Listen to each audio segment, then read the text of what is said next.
And welcome to this 6-hour stint, hours 6 to 12 of the 24 hours of Le Mans, the 2020 version. This has been quite the battle so far in this one. Thanks to Radio Le Mans for bringing us the first 6 hours. They will be back later on, and it's going to be quite a joy to listen to them again. They're always fantastic to listen to, and of course, having them here on iRacing, Race Spot TV, it always adds an extra level of realism to the races so far. I'm Dylan Coyle alongside Justin Prince and Lorenzo Bonder.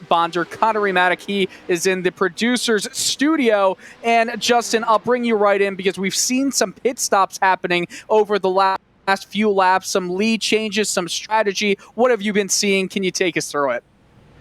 Well, with this race, strategy always comes into play. For the LMP1s, each driver's been able to go about 10, 11 laps. However, the difference in strategy a lot of the race so far has been when do you elect to double stint tires or triple stint. The top two drivers in that class, double stinting tires in the last pit stop, has seen Team Redline pull away by more than 2 seconds. As well, as you can see with the LMP2s, pit stop service has been staggered for this class throughout the race by a variance of up to 5 to 7 laps amongst the different leaders. So, right now, Movado Sim Racing LMP2 also is in the lead for the time being, Russo I should rather say, but that has been constantly fluctuating between them, Team Redline, and MSI Esports Blue, depending on pit stops. And don't forget about the GTEs. They've been on the same pit stop window, a majority of those drivers in terms of the lap, down to about 4 laps of separation amongst the top 5 so far tonight, Dylan. In other words, the strategy that has been planned out for weeks in advance for this race, all coming together for drivers such as Patrick Wolff. Of course, it's always good to have some strategy working out, and we have seen that 2 of the top 2, actually, both of Team Redline and Burst Esport, they are on a very similar strategy, both coming into the pits one after another, and with only 2 seconds separating Patrick Wolff with Team Redline and Simon Lynch with Burst Esport. It's obviously been a great battle between them both. The number 17 Redline LMP1 car is being obviously driven with an Audi R18, as well as the number 4 Burst Esport. In the LMP1, there are 12 Audi R18s and 7 Porsche 919s. 3 of the Audi R18s, however, crashed out earlier in the race with some big hiccups and some rolls.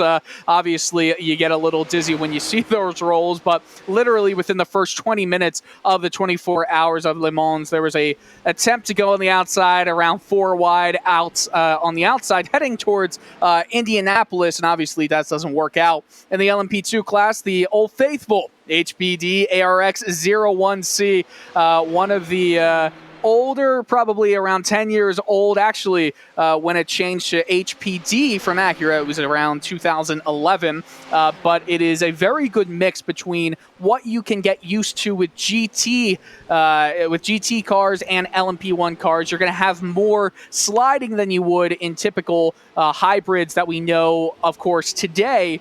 But with the GT cars of nowadays, you're going to have that.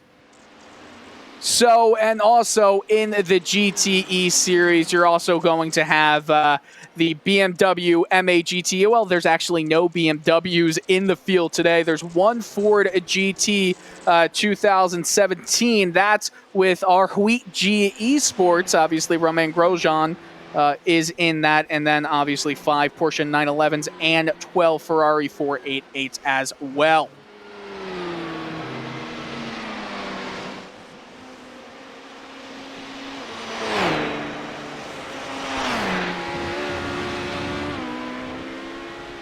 So some great battles already brewing, obviously, as we were just saying. 2 seconds separate the overall lead of the race between Team Redline and Burst Esport Sparta.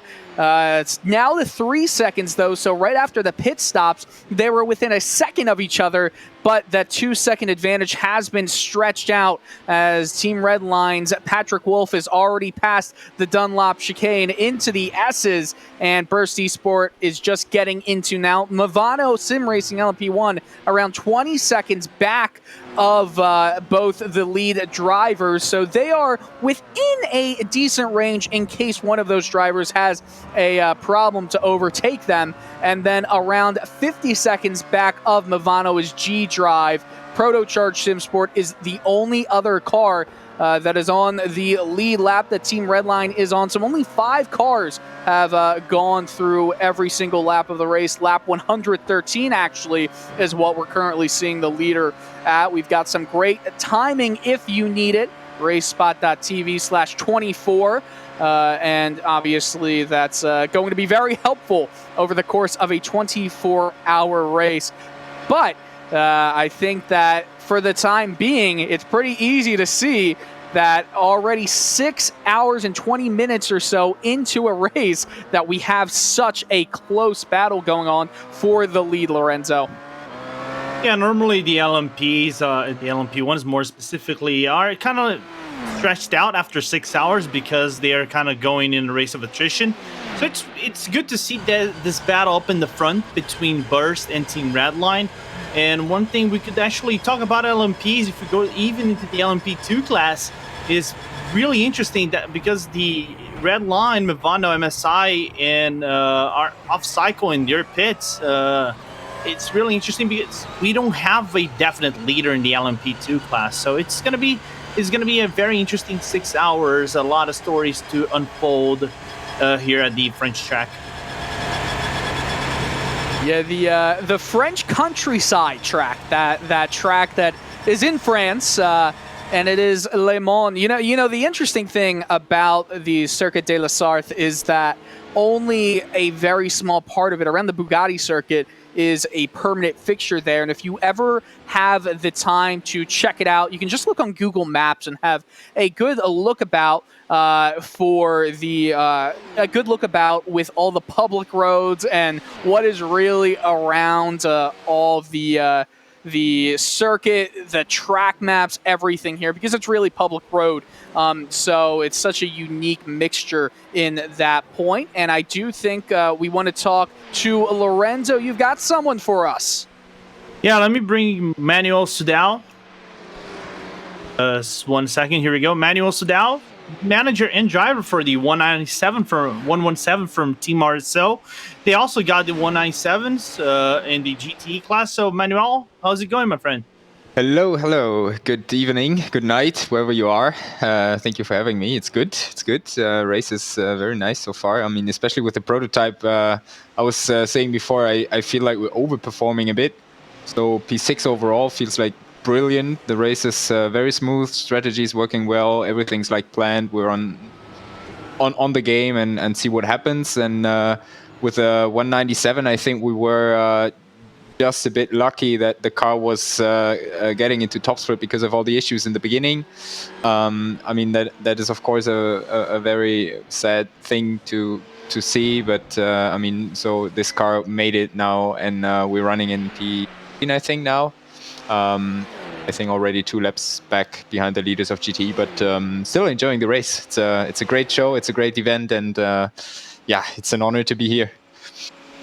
Right, and one more thing I wanted to pick up your brain more specifically, because you are one of those drivers who drive everything. If you got an HPD, you will drive it. If you got an F3, you will drive it. And now you're driving the LMP1 specifically. I've seen you drive the GTs and GT3 cars quite a lot, and not just in the special events, but the other events as well, when we have the leagues, when we broadcast here on the iRacing Esport Network.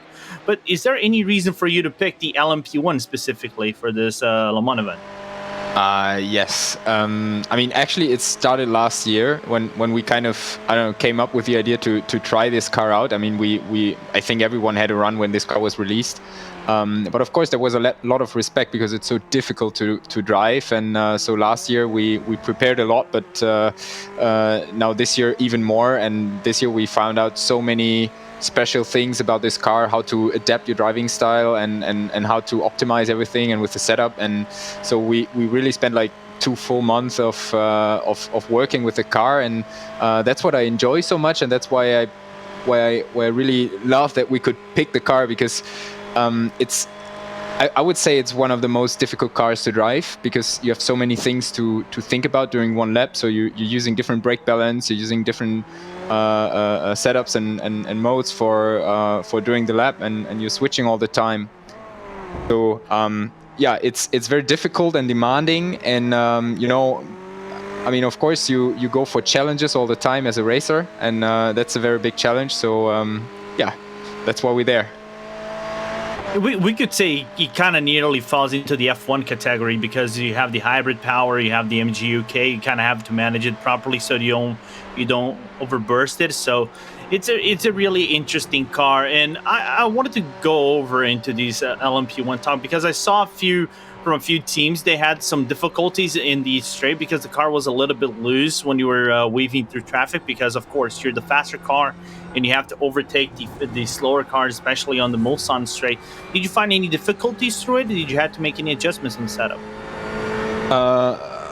Well, I think as for most of the tracks, of course, there is not the one perfect setup, because it's always kind of a compromise. I mean, here is quite obvious because you have the very long straights and chicanes, and then you have the very technical back part of the track when you go through all the S's with the Porsche chicane. So you try to have a balance in the car, or at least I can speak for what we tried with our car. We try to find a balance which gives us a car which is kind of on the edge, so that brake balance really makes the difference. So we can use different brake balance to enter the different sections of the part. So for example, when I go into Porsche curves, I have the brake balance a little bit more to the rear, so I can kind of slide into the car and trust into the downforce there is actually, because it's such a high downforce power you have. You really feel it in the car, and in the beginning when you go the first time with such a car, it's a bit, I don't know, you feel kind of uncomfortable because you have to trust so much for the downforce to really catch the car and like push it to the floor and give you grip. And so then in the straights, of course, you want to have a car where the back kind of lowers a bit, so you get more straight line speed. So you really have to work out with your rake and all the springs and damper settings. And then of course you have also to think about the chicanes, because some chicanes you cut them very much. So there's very high speed bounces which the car has to compensate. And then on the other hand, you have a lot of low speed bumps over the track, because it's a road course and it's by nature very bumpy. So yeah, it's kind of the super compromise, but yeah, I think in the end it's more down to consistency and being calm and relaxed and focused and really trying to hit every braking point perfectly. Yeah, because this is a track with very nifty braking points, so it's very easy for you to miss your marks quite easily. We just saw one of the cars, I think, missing the braking point, the Mulsanne corner, headed into the back stretch of the track. But Manuel, any expectations for us to see you again back in that LMP1, or are you going to take quite a lengthy break? Well, I mean, personally, I'm definitely going for. I mean, I always try to do all the special events of the year in the iRacing calendar, maybe except the Indy 500, because I never did oval. But maybe one day I will do the Alonso. I don't know. We get that. Exactly. So, but yeah, I mean, so far I really enjoy the car, and I have to say, like, speaking for myself, obviously I'm like a bit faster in high down speed cars in comparison to GT cars, so I enjoy to run up front a bit more and to compete with all the valuable people around me, and it's cool to learn and to follow some of the faster guys a bit and to see the difference. And you know, it's 24 hours race, but still you learn and you improve, and that's what we are here for, to permanently I don't know, like enjoy and improve. Right, and finally, any shout outs you want to give to the team, friends, sponsors? Yeah, maybe I can start with a very general shout out to VCO, like the one company really pushing the sim racing and the iRacing service to new heights. So speaking for my team, I really value that a lot and appreciate it. So it's incredible sitting here in front of the TV and seeing such a great show, and then of course thanks to all you guys involved. It's just so brilliant. Thanks to all the audience, hope you enjoy it, and crossing fingers for everyone involved, and then thanks to all the other teams and drivers, and last but not least to my team and all the people behind helping us, spotting through the night. And then in my car, I'm so glad to share the wheel with Luca, Niels, Tino, and Enrico, because it's cool. Now I will go to bed.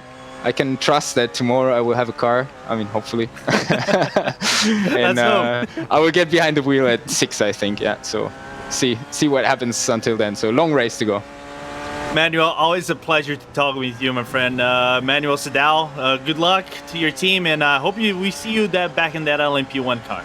Thank you very much, and enjoy the race because it's incredible. It's incredible. It's really great competition. So huge compliments to everyone involved.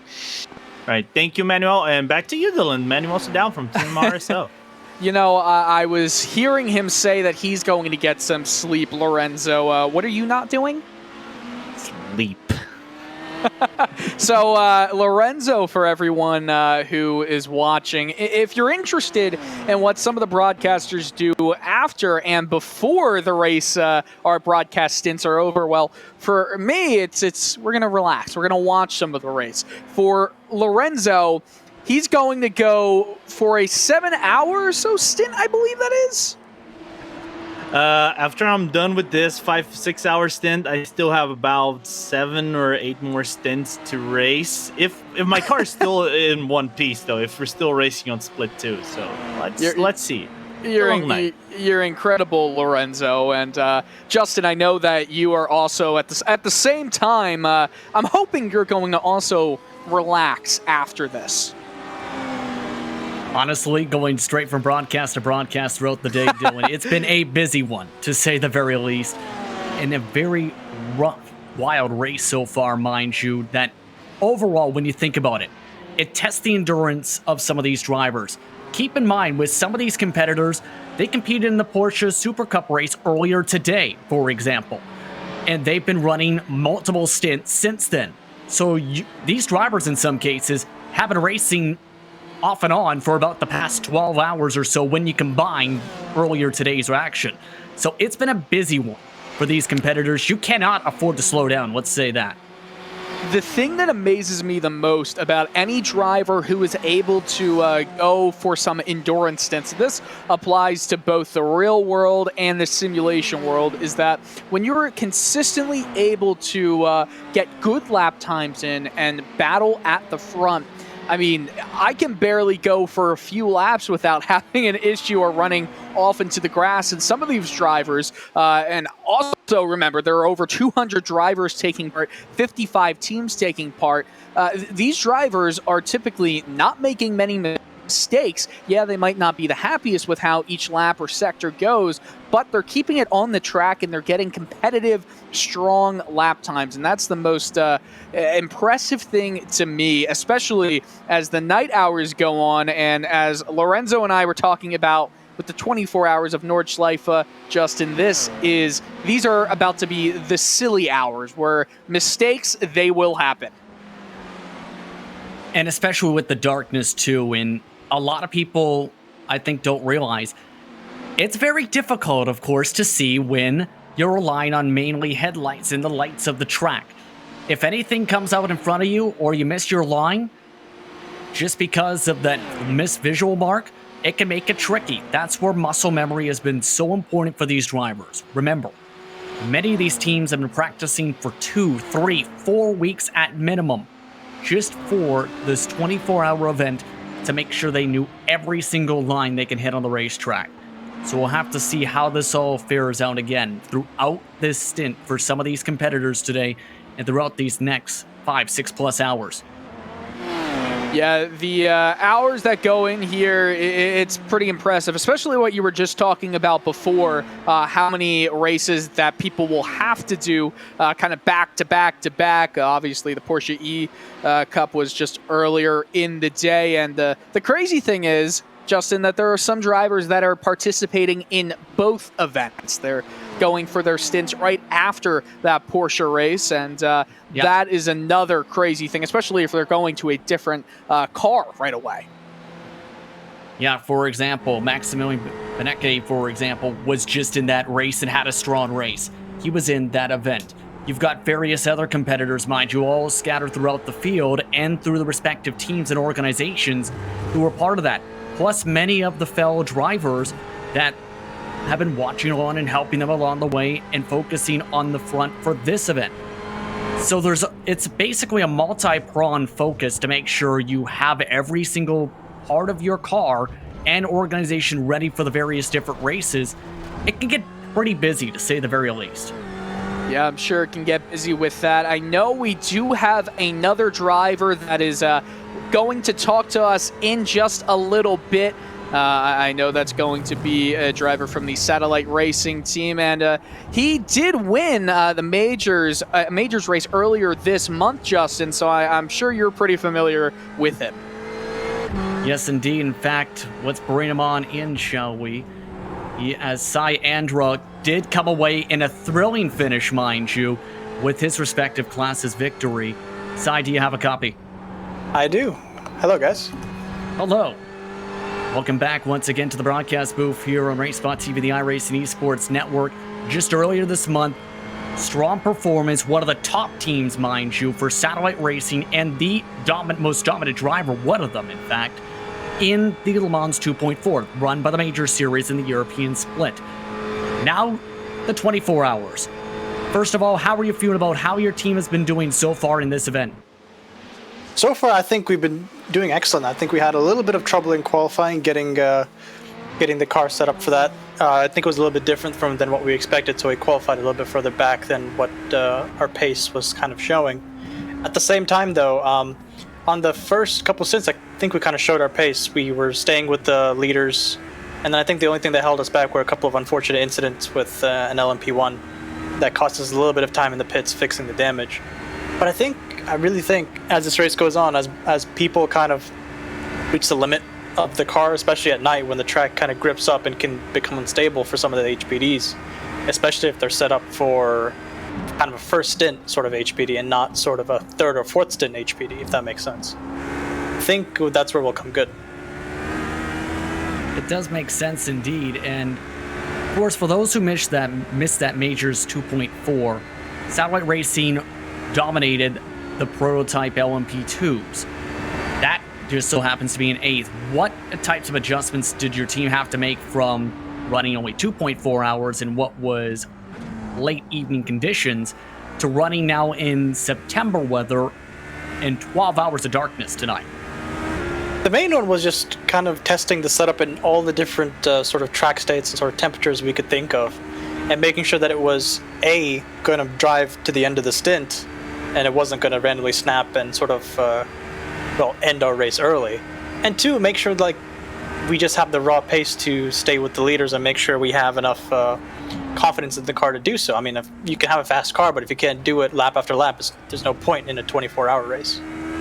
And the other thing is mainly just kind of toning it, because even a 2.4-hour race is a sprint compared to a 24-hour race.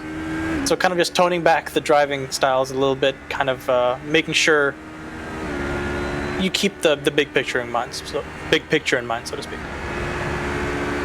Now, a lot of the times, people recognize you for your abilities in the LMP1s. Your team, of course, running in the LMP2s as the focus.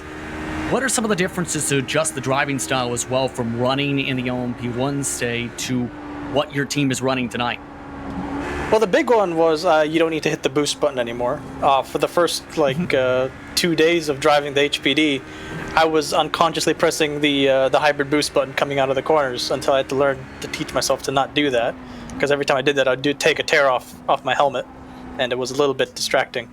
But the other thing is, like, the LMP2s tend to have a little bit more, what's the word? They drive more like a single-seater than the LMP1s. For one, they have a bit more rearward balance to the car itself. There's less weight on the nose. So you can be a bit more aggressive into the slow-speed corners than the LMP1s. You'll often see the LMP2s close on the LMP1s in slow-speed corners such as Arnage, Mulsanne corner, and the Ford chicanes. We have to be careful to not go into the back of the P1s in those corners. So you have a combination of being able to attack those corners more, and at the same time, the driving style is a little bit different. It's more like a single-seater compared to what you could call a spaceship, I guess you could call the P1s.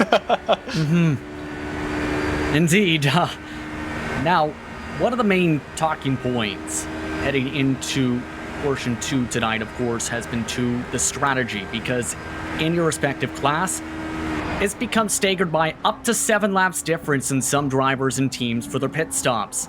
How was it trying to plan things out and how you were going to take your team strategy for tonight to decide where are you going to come into pit, etc., etc.? Well, I don't want to show my hand too early, but in the HPD, you do have a choice of running 12 laps flat out or lifting and coasting a little bit to run 13. And sometimes that choice is made for you depending on what your tires are like, how much traffic you get. Because every time you're in traffic, you always use that to save fuel. Just by lifting early, not driving up to the back of the car in front of you and compromising your exit and burning more fuel that way. So just lift early and kind of coast up to the back end of a GTE. And that's basically what it comes down to, and also how many stints you can take the tires. Like I said, if you set up the HPD for the first stint, you're not going to have a very happy car in the third and fourth stint. And that would probably increase your tire wear, decrease your lap times, and basically kind of just hurt your race in general. But that's another strategy. You could just be going flat out for 3 stints, or maybe even 2 stints, and just doing 12 laps and hoping that the speed on track brings back all your time. Second to last question real quickly before we let you get back to your team. What's the focus for the next 6+ hours? Are you jumping back in the car, for example? What is the plan for you and your current driver, Alexis Federer, who is currently behind the wheel in that 8th position? Right now, I'm probably going to take a nap. After me, we'll have, after Alexi, we'll have Lee Morris getting in, and then after Lee, we'll have Aneric back in the car, and then after Aneric, I'll be back in the car. So right now, I'm just kind of ending out my sort of spotting session. So now I'll just have my 6-hour nap and then be back in the car after that. Anything else you feel the fans should know about you and your team and your efforts tonight? Well, we are a relatively newish team to the big endurance scene, satellite racing in general. So big shout out to Matt and Nick and all the other guys in the satellite team to kind of bring this together and make sure everything's run the way it is, honestly, because it's the best team I've ever been a part of. And also a shout out to Grosjean, because I can say I've passed Grosjean now. Yes, indeed. Thank you very much for the time, Sai Andra from Satellite Racing. Thank you. Thank you. Well, that's pretty awesome to say that you have passed a Formula 1 driver in the 24 hours of Le Mans. I mean, I've never had the honor of passing anybody, really, professional or not, in a sim race. I know I'm exaggerating a bit. I've only ever won iRacing event in a rookie class race. Lorenzo, Justin, you might be more successful, but that is something, just taking part in a special event race like this is something that they are really never going to forget, especially if they finish well. Being in the top split when there are, my word, like around 5,000 or more drivers participating in the 24 hours of Le Mans here in the iRacing in iRacing this year. I mean, that's pretty incredible, I must say. I'm not sure, have you guys ever participated before, Lorenzo? I know you're doing this later on as the night gets even darker in a silly mode. I'll let Justin go first. Well, in regards to the race against our professional drivers, there are plenty of them. that had the opportunity to run more so on the oval side. When you consider drivers such as Chase Briscoe, Dale Warner Jr., many other drivers. And think about this too. With the current world situation, a lot of them came to sim racing and to the main sim racing teams to learn how the driving styles crossed over for the respective sim, and to be able to carry the speed they showed in real world all the way to the virtual world. Plenty of the drivers, mind you, in tonight's field and on the track right now, like Fabricio Donoso, for example, he's currently mid-pack in his respective class. He just ran in some respective races a couple days ago with Renault at some of the various different tracks of the Circuit of the Americas specifically. So they're competing and trying to keep the racecraft together and try and continue to get seat time, whether in the virtual world, to make sure they carry that performance over to the real world tracks in the next few weeks.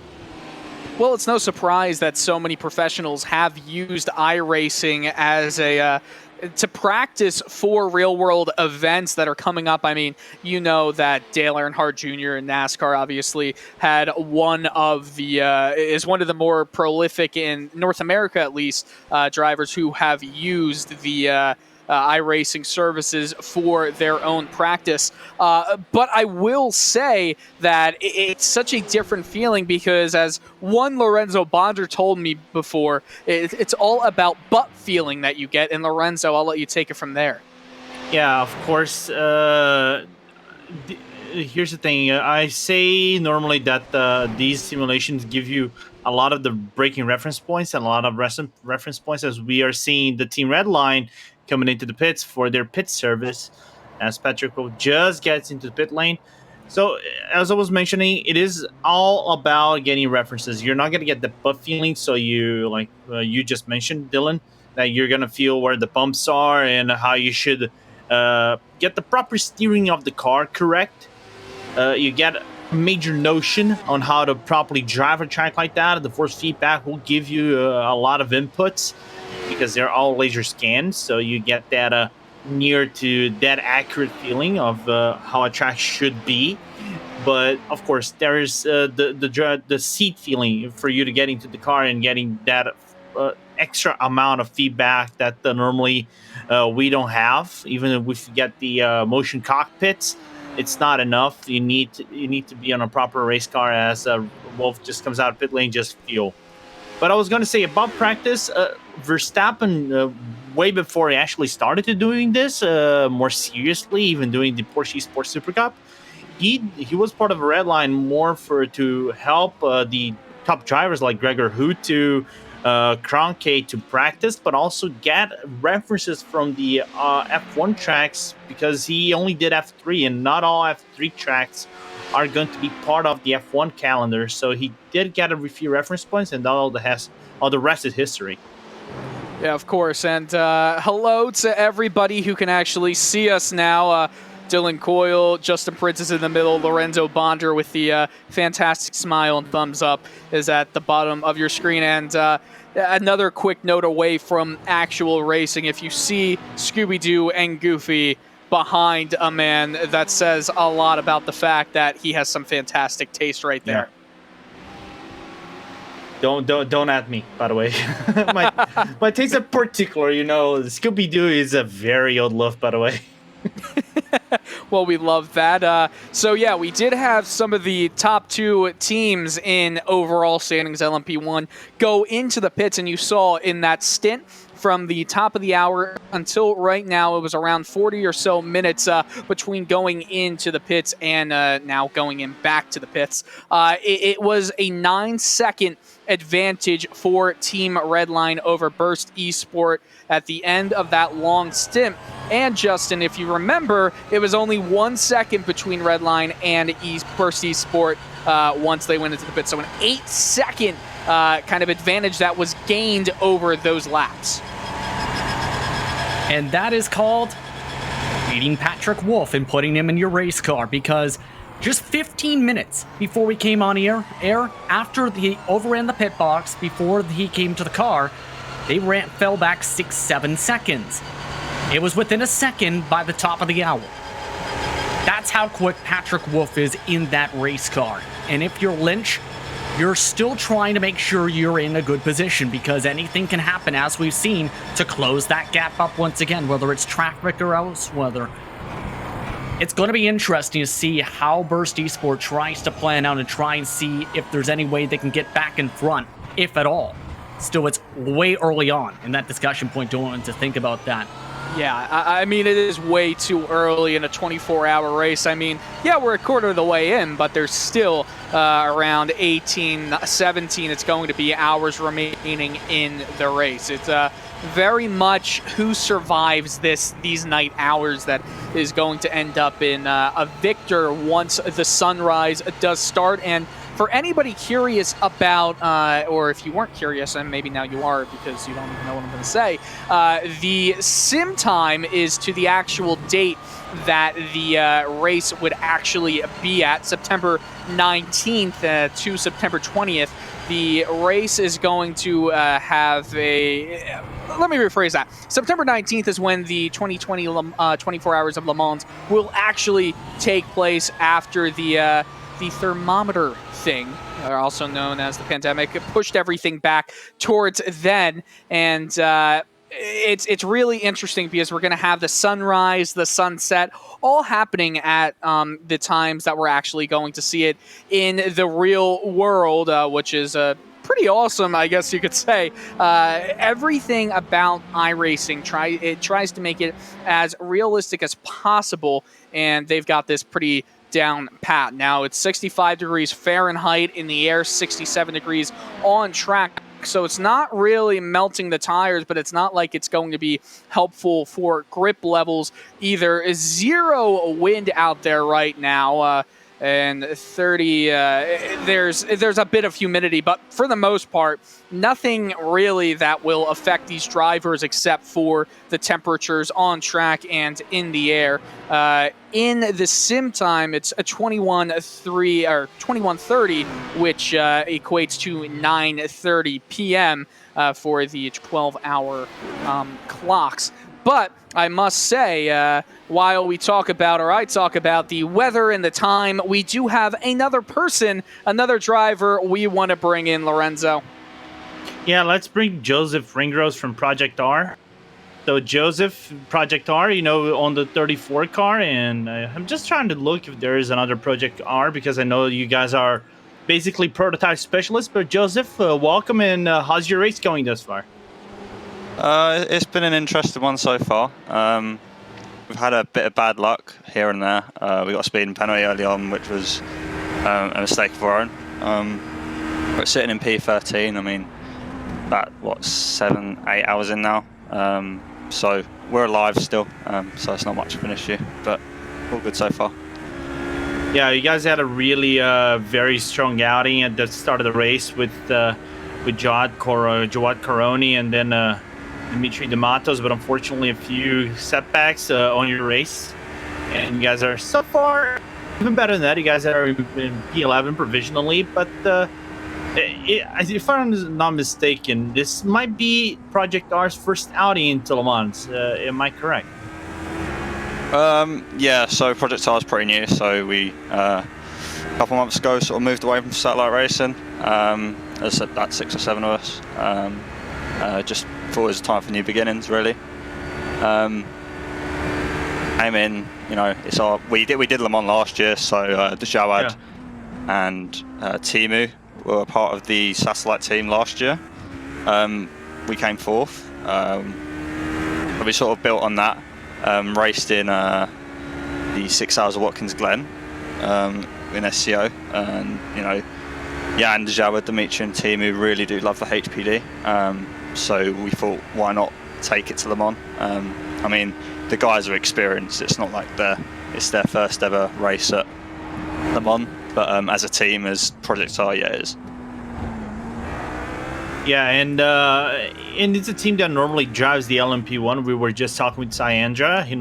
Sai is an LMP1 guy. I was talking to Sai that he did the demonstration lap for iRacing around Le Mans, and he's driving an LMP2. I was like slightly confused, but how is it driving the HPD since you guys are more used with the LMP1s, I know team who drives LMP2s, Janne Hautamaki drives LMP2. So how is the leap from an LMP1 car to an LMP2?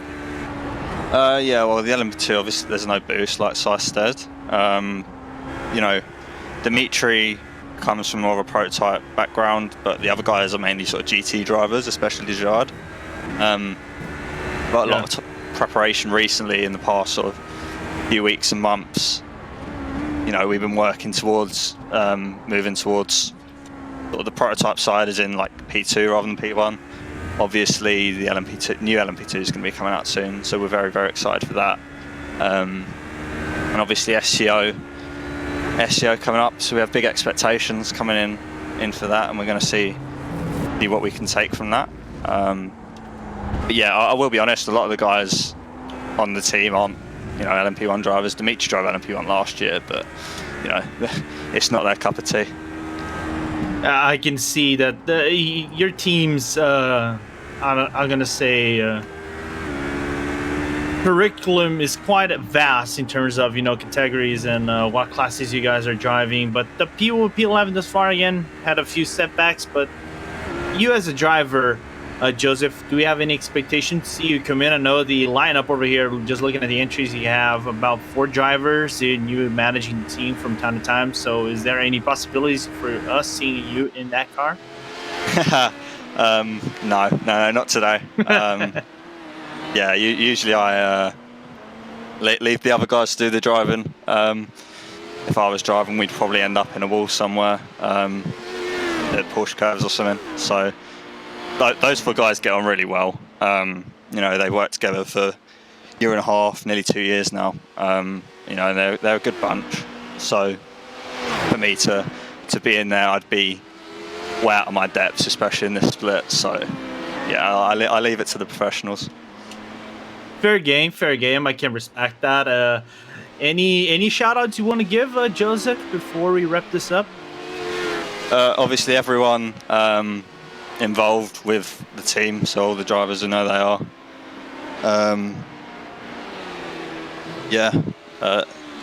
PDS as well. You know, we sort of took their setup and sort of worked from there. PDS always, you know, done very good for me personally and as well as the team.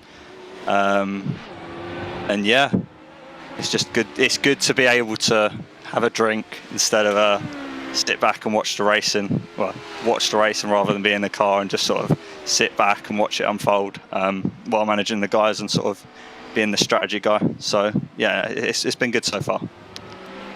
Fair enough, Joseph. By the way, thank you for having a talk with us, and good luck to your team moving forward into this race. Yeah, cheers guys. See you soon.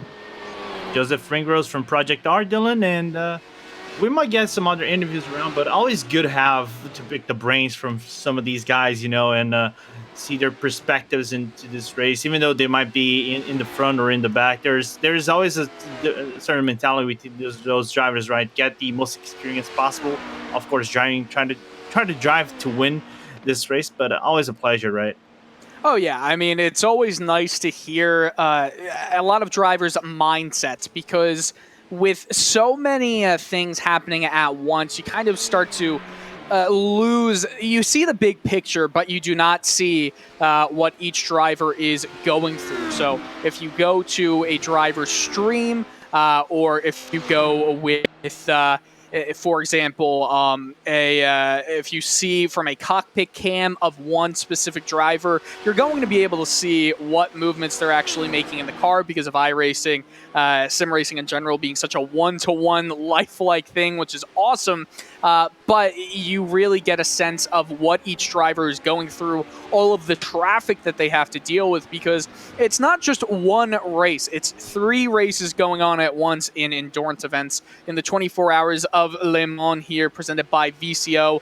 On iRacing, we've got both P1, P2, and GTE, as we do see S2V Esports getting a tire change in the pits right now, and also Team Redline HPD coming in to the pits, so that's big. It's the leader of the LMP2 class, so I think we're going to see a lot of strategy out here, Justin, with the LMP2s.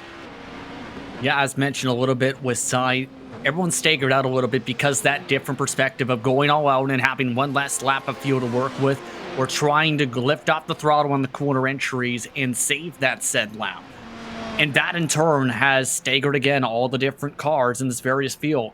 But Wallmeyer is now in the machine for Team Redline HPD, so it's looking like for them, it's looking more towards a potential tire situation to try and make sure you have that driver on fresh tires. You can't bring a new driver in and put them on the track in most cases on old tires without there being major risk. But there also is the risk, mind you, Dylan, here of cold tires for that car. Yeah, and cold tires at night, it's another thing completely. You can see a lot of drivers start to... We actually saw one earlier in the race do a five stint run on one single set of tires, which is pretty remarkable. But at the same point, when you get to the nighttime, you really want to have fresh tires, because if you don't, you're really going to be sliding all around there. Yeah, but the counterpoint of that too is the tire wear, depending on how cool the track can be and how you set up your car, can be fairly minimum. And the overall time you lose by taking tires every single stint and pit stop doesn't cycle to the overall pace and time you would have by putting a double or triple stint, or even more so stints on the said tire. So it all comes down to the amount of time on the racetrack you would lose by taking a certain strategy call at a certain point of the race. You know, and to go a bit of a side note there, Justin, I do want to say for everybody watching on the iRacing Esports Network, currently we've got around 841 people watching. We love to talk to you through the comments, through the live comments section. So if you have any questions, if you have any comments you'd like to make, we're going to try and go through them, answer anything. You know, I saw a question about Roman Grosjean and what number he was, and it's right. I know we had Lorenzo Bonder, our guy in the broadcast, say our Wheat G is number 1, the only Ford GT in the race, which is true. It's pretty remarkable that basically it's actually 66% of the GTE class. 12 of the 18 cars are in Ferrari 488 GTs, while 5 of them are in Porsches. None are in a BMW, but only one car, that our Wheat G car, with Roman Grosjean currently driving it. It is in a Ford GT 2017 edition of that. Saw some of the comments about the LMP2 class. It's all an HPD car from the late 2000s, actually. And those cars are, they are 2-seaters, actually, which is a pretty interesting bit. They're open wheel. These HPD cars, we had the playoff performance races with Performance Tech Motorsports. They're an LMP2 team in IMSA WeatherTech Sports Car Series, and they were using those cars in that series that they were hosting. And it's such a unique car. It's really a great middle point here between LMP1 and a GTE class. And Lorenzo, I'll bring you back for a little bit too. You're going to be going into a stint later after this broadcast. What goes into preparation, especially when for the hours beforehand you're with us?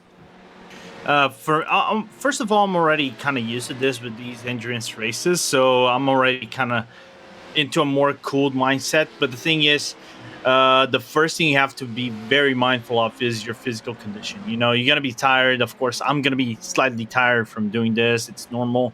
You're doing commentating, then you're going to do racing. It takes a little bit of the stress out of your body, and you have to be focused for 13 laps. Well, 13 laps in the HPD. So you have to be on your A game every single lap that you do, especially during the nighttime. So it's a very tricky commitment that you kind of have to do. But if you did your practice, you know the references points on the track. I did both nighttime and daytime practices, so I kind of know where to put the track in. I have done, I think, more than 500 laps in Le Mans, the virtual one, not the real one, of course. You kind of get the mental feeling of where you should place the car. So once you're in the car, the first thing that has to come to your mind is just keep the car clean. Of course, if you're being fast and consistent, that is great. But first of all, is keep that car on track, especially in the nighttime where traffic can get, like you guys are seeing, sometimes a little bit messy. Well, the traffic is all right now on the Mulsanne Straight, and no one actually, except for the 730 vehicle of Protocharge SimSport, is anywhere differently, or actually it just changed it. We're trying to get everything live up to here, but yeah, only that 730 vehicle is on the open straight. Or actually, you know what? This is silly hours for me. We have the stream for where I'm getting the map from went back in time a bit, and look at how crowded it all is, and look at how silly I'm sounding right here. It happens to the best of us. I just went off track. You ever see that old ESPN commercial, Justin, where it's Jimmy Rollins, a Philadelphia Phillies former player, was trying to talk over with the ESPN broadcasters about getting the perfect broadcast, like a perfect game. I'm not sure if anyone has ever seen that, but I can tell you I've just lost my perfect game. I think I actually do remember watching that in that specific series, that with some of the crazy commercials, to say the very least, in that.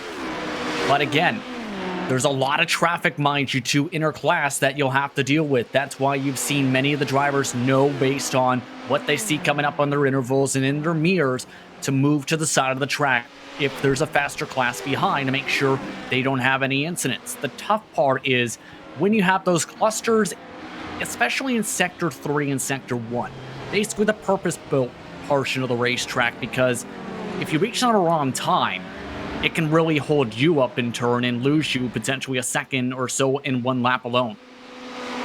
Yeah, and especially with that traffic, as you see the map live right now, just look how where everybody is in the 24 hours of Nordschleife. It's a 14.5-mile track. It wasn't even close to being this packed over the entire time. But with the 24 hours of Le Mans, obviously, you're getting the entire track just filled with cars. It's the difference between 14.5 to 8.5 miles. You're just getting everything packed right here. So there's really no time to breathe. And I do think we've got another driver ready for an interview. And it's funny, as Lorenzo, I think you'll take this. He was actually saying, how can I get interviewed in the YouTube live chat? Yeah, let's bring Ben Christensen from ANZ Motorsports. Ben, welcome. First and foremost, you guys can see him on the live feed over there. How's your race been? You guys been in P14 in the LMP1 so far, having a clean race, no major dramas. So, in your point of view, how's it been going? Yeah, it's actually gone pretty well for us, to be honest. For most of us, it's our first time racing the LMP1 as such. Kobe, who's in at the moment, recent acquisition for the team, actually gave us the idea of racing the LMP1, so that was pretty cool. Brett, myself, and Jason, as far as I'm aware, I tried the 6-hour just recently, and my steering wheel completely let go. I had to pull over on the straight, and that was basically the racing experience. So for us, really good so far. A couple of little scary moments, but I guess that's part of multi-class racing. Yeah, it is part of multi-class racing. You know, you're never gonna get a clear, perfect race with no scary moments. You might have a guy spinning in front of you and you go like, whoa, what is happening? Let's keep our foot down a little bit and play it safe. But we were talking not just long ago, you brought it up on our Race Spot Discord, something that was really interesting for us, especially given the point that it was during the race. You guys did a 5 stint, basically pull a quintuple stint, if I got my English correct, because my English is not my primary language, as you guys can see.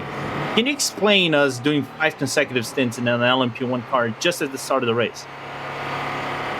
Yeah, certainly. So the idea sort of came about after the Daytona 24 earlier in the year. We actually ran just short of 200 laps on a set of tyres, and we thought, well, let's keep running them until we start losing time. And Brett, who was in the car at the time, usually really, really good on tyres, and we just kept doing stints, and every time we hit the box, we checked the percentages on the tyres, and as the track temperature came down, we actually found that we were actually at about the same lap pace as we were at the start when the tyres were brand new. So yeah, it was one of those things where after, unfortunately, Kobe had to run away early on. I think it was after 2 stints, and that it hurt us a little bit at first. But then Brett decided, oh well, let's push it on, and yeah, at that 5 stint mark, I think the tyres only just dropped under 50%, but he said it got pretty skittish, which wasn't ideal for us. All of us, as far as I'm aware, worked 8-hour days leading straight into this race. We've been up all night at 7 a.m. here now, so it was. I did triple stint myself, and I was stuffed. I said to Kobe that, you know, I could probably do another stint, but was it really worth it? We decided to just cut them to triples for now. Right, and I was going to even ask about that, because you guys are primarily an Australian, New Zealand team, so you got basically Kiwis and Aussies into this event. How is it for you as a team, with which is more of a local team instead of an international one, to schedule up the hours and figure it out who's going to drive in each stint particularly? Yeah, it's a little bit interesting, I'm not gonna lie. Along with us not having really raced the car before, we're kind of just playing it by ear. Kobe, we always said Kobe would start the car. He's the most experienced out of us in the LMP1, so we thought, oh, we'll stick him in. He's the one who can race door to door if he has to. Brett and myself especially, we're V8 specialists. We're used to being able to launch cars over curbs, take mirrors off on walls, crash and bash with each other, and we decided that probably wasn't ideal given all the carbon fibre on these cars. But yeah, that basically led to us just saying, oh, we'll take it as it comes. As long as there's always 2 people awake, we'll sort something out as we go. Right, and especially given you guys are in a time zone that normally doesn't fit the European hours, might be, of course, tricky. And we're getting a great battle over here in LMP2 and P8, as you can see on the race feed. But any particular time frame for us to see you back in that LMP1 car, Ben, or are you going to be taking a little bit of a rest and you're going to be coming back later? I'm not entirely sure at the moment. As far as I'm aware, Kobe's hopped in for a triple, and then we've actually got a guy called Jason Harmsworth. We can't actually get him on Discord at the moment because it's broken, so we're having to communicate through the iRacing team chat, which is quite shaky for us. It seems to be a little bit laggy, so it can be a bit like speaking to a robot at times. But myself, I'm expecting to either come probably back in after Jason, unless Kobe's feeling adventurous and hops back in the car. So hopefully, triple stints are about 2 hours in these, so probably within the next 4 to 6 hours, might be jumping back in. Probably try and get a little bit of sleep. I've been awake for the best part of 18 or 20 hours now, so it was wearing pretty thin. I didn't actually do any night practice leading into the race either. I was expecting to be in the car only throughout the day, until Brett's wonder 5 stints. So yeah, I don't mind the night, but we'll see how we go. Kobe's a pretty good specialist in these cars when it comes to night driving and multi-class racing, so we might leave it to him for now. All right, and finally, any shout outs you want to give in terms of sponsor, people watching from at home, or even on the street, whatever they are watching? Any people you want to give a hello? I mean, our sponsors help us a long way. These guys, we've got Ultratune Morayfield, our local mechanical branch on the side of the car. We've got Zuva. You guys probably can't see it. I had a problem with uploading the livery. We've got a big unicorn down the side of the car. So Zuva web hosting, they help us quite a lot. And of course, Ratu Racing, which is part of the Henry James Racing stable. So yeah, these guys help us a lot. And Henry himself for painting the car. hopefully at some point we can get some shots of it up, because Henry put a few little Easter eggs on it for us, a few little funny gags for us to find throughout the race. So massive thanks to Henry. He was actually meant to be racing tonight, but unfortunately couldn't really make it. So we're just going to have to race his brilliant paint without him, I guess. Fair enough. That is unfortunate. But before last thing, any race spot stickers specifically? Not that I can think of. We're at the moment play it by ear. Originally we were hoping for top 10, but things didn't quite work out with strategy. But I mean, being an endurance race, you never know what's going to happen. We didn't even expect it to make it into top split, to be honest. I think that's how the livery didn't end up uploaded. We were like, oh yeah, second or third split. So we're pretty much just going to see how it goes and hope for the best, I guess. Fair enough. And Ben, always a great pleasure talking to you, mate. And hope you guys have a really good event, P14 so far. But always, of course, Nighttime can play a few tricks on the other teams, and you guys can move up a few slots. But thank you for having the time to talk with us, and good luck. Thank you very much. Good luck to you guys too. It's going to be a long haul, I dare say. Yeah, let's see. And well, Dylan, that was Ben Christensen from ANZ Motorsports, and I like the output that he gave about the 5-stinner that was put out earlier in this race. Yeah, I did too. I think that, like I was saying before, it's always nice to hear from a few drivers and hear what their kind of different takes on everything has been. And Ben is Ben's a fun driver to talk to, it feels like, because he knows a lot more that goes on than your typical driver in terms of what everybody has to do strategy-wise and how the car is actually going to react to specific inputs. Now, we were showing you some side-by-side action. LMP2, well, it's getting a little bit dicey, I must say, with some certain battles going on. You saw the battle for P8 that was raging on between Movano Sim Racing LMP2 Giallo team and the 377 car and the 64 car Satellite Racing LMP2 team.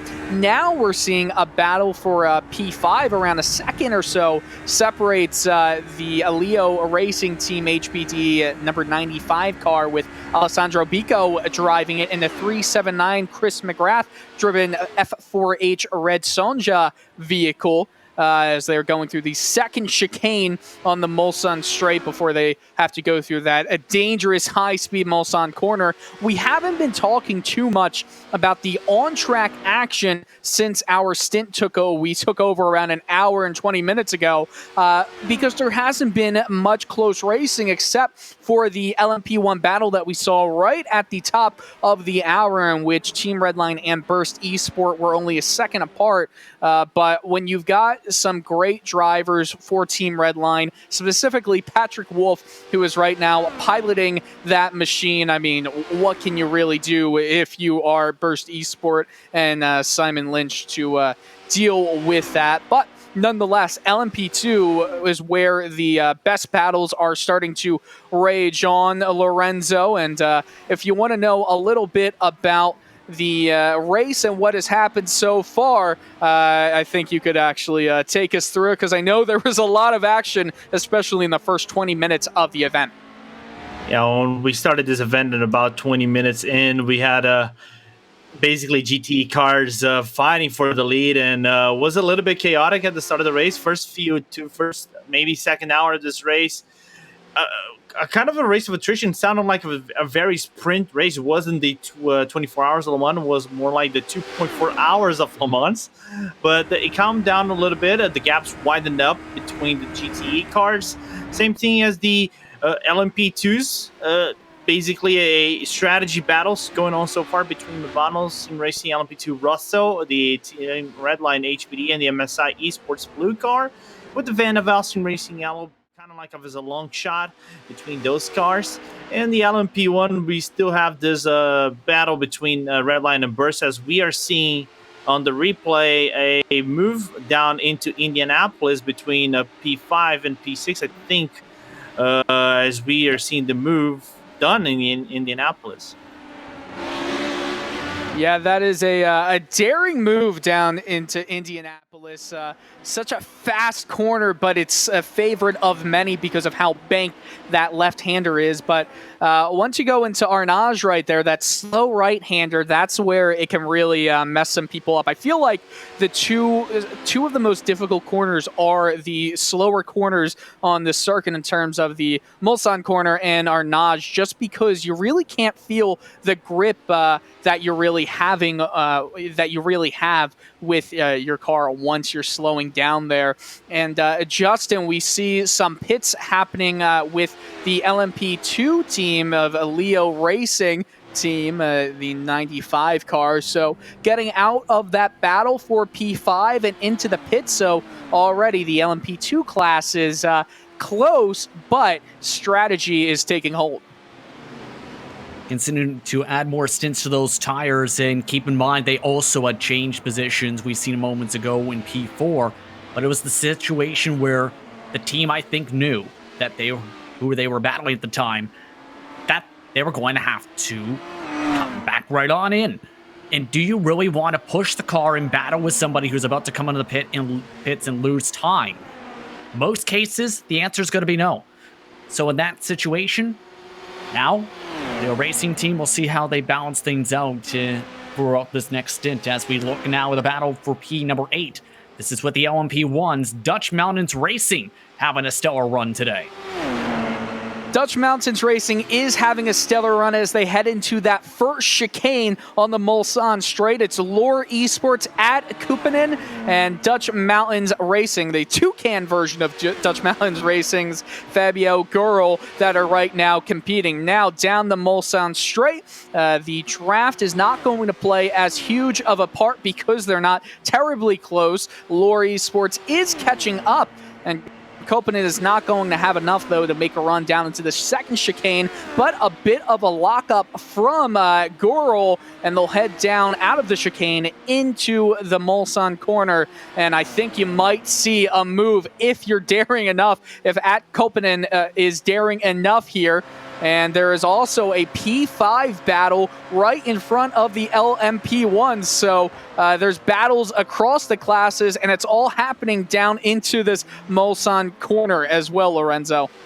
Yeah, I was just looking at battle between STL Esports by Logitech G White and the Mavano Giallo of Andrew Caron. So if those LMP1s reach in time, the LMP2s are about to get into Indianapolis anytime soon, in about 2 or 3 seconds, and they're going to be really close. So the management between those LMP1s and LMP2 cars will have to be very cautious because, you know, you're the faster car. You want to get through as quickly as possible, but of course, you got to do it as safely as possible. Geez, this is a really intense battle. It's actually, it looks like it's a 3-way battle for that P7 or P6 spot in LMP2s, and obviously that P8 battle going on in LMP1s, all of them happening together. Now, this is where it becomes a very challenging prospect to overtake drivers that are battling in their own fights right now. It's one thing to be in a fight with a driver in your own class and then have to come up and pass a driver in another class, as we see all 3 classes battling right here. A GTE vehicle has to get out of the way. That's AAA Esports White that gets to the outside going into the Ford chicanes here. Oh man, this is a jam-packed parking garage right now, as there's a little extravagant ride, into the dirt with his left side tires, but they all seem to make it without any issues with the GTE car. But as they head into the Dunlop chicane, it's still a battle between Gurl and it appears to be Lure Esports at Kupanen for P5. And there's a slowdown in front, Justin. Yeah, that was Karen getting a slowdown, took too much inside curbs going through the chicanes, and that lost him the position. All that fighting too, by the way, has also seen Satellite Racing join the fun as well, just behind him. Oh boy, this is going to be a fun ride down the Mulsanne Straight. SDL Esports, Logitech White. It's Benjamin Gonzalez having to deal with a move to the right. Movano Sim Racing is going to the right. That's Andrew Karen. He had to slow down, but he gets the position from the draft. But you better believe that Gonzalez might have a look down the inside. Is just going to stay in line and get a big run going down the second part of the Mulsanne Straight. But look, right behind Gonzalez, as you were just saying, Justin, it's Alexis Federer in the Satellite Racing LMP2 number 64 machine that is joining this battle. Wow, all of a sudden, things are happening here, and they're happening quickly. Yeah, Federer, sorry, go ahead, Justin. I was going to say that traffic, I think, is in part of that reaching that GT, the wrong place, the wrong time, going through the Corvette curbs and the Ford chicanes. But on top of that as well, just the ability to draft down these long straightaways can gain you at least a few tenths off the toe alone. And now because of all of that lost momentum for some of these drivers in this battle, that's now made it this street car scrap. And it's going to be interesting. Will Satellite Racing elect to save fuel in this, or will they try and make the pass? Well, it's going to be really interesting because Alexis is one of those aggressive drivers who doesn't take any, what I would say, conservative approach to a battle. So if he gets an opening, I can see totally Alexis going for that move, and we can see Ben Gonzalez on the outside making that move. This is getting on the outside. This is getting really hairy as Gonzalez goes to the outside of Karen and makes the move at the first part of Indianapolis. Oh man, that was scary to watch. I'm sure it was even scarier to take part of. They have a GTE driver to now deal with. So that GTE driver, it's actually the Tetra Rouge racing machine, is going to have to move to the left as they head down to the Porsche curve section of this track. And he gets to the outside, gets flashed, though, by the Satellite Racing Alexis Federer driver. Oh, man, it is so tight around here at certain sections in this track as we catch a replay here, Justin. Yeah, and watch this right here. Again, a bold move to send it up that left side of the racetrack. Got a big boost to speed. And many drivers back off if they go to the left side of the track right here because of how difficult it can be to be side by side. But this time, he forced a bit of the left and the right side, just able to use that draft and slingshot his way on by just before they reached Indianapolis. Well-executed move by Gonzalez. Yeah, it was a very well-designed setup, too, to get that move done when he did get it done, as they're all now racing into the Dunlop chicane. And they're a little more spaced out, but that doesn't mean there's not going to be a run by all of these drivers heading down the Mulsanne Straight. Now, I will say, in the straight section before Indianapolis, I did see the Satellite Racing machine take his foot off the gas, and Federer, I think, was just trying to play it cool because you really cannot go 3 wide in that section. That's actually what led to that calamity in the first 20 minutes of the race. If you want to check out what happens when a car gets together with another car and they all decide to flip, then that's a fun thing to say. If you want to join some live timing, that's racespot.tv/24. Again, that's racespot.tv/24. It's got everything you need, and there's, a tight little battle going on there. It's an LMP1 car in Team Hessingfeld who has to deal with this LMP2 battle. That was really close to being bad. Yeah, that could have been absolutely treacherous depending on the positioning there, but to get to the positioning and talking point in Satellite Racing, remember, Sai talked about this, being able to go just 90% throttle once you got that big enough boost where you would normally try and make a move to save that extra lap of fuel. And I think they're taking this opportunity to do that because this has been one of the closest groups they've had in a while. But remember that pit stop sequence from Leo Racing Team a while ago? They're slowly but surely creeping up to this grouping as well, depending on how things fare out. That's currently a decent amount back, yes. But they are also fairly quick.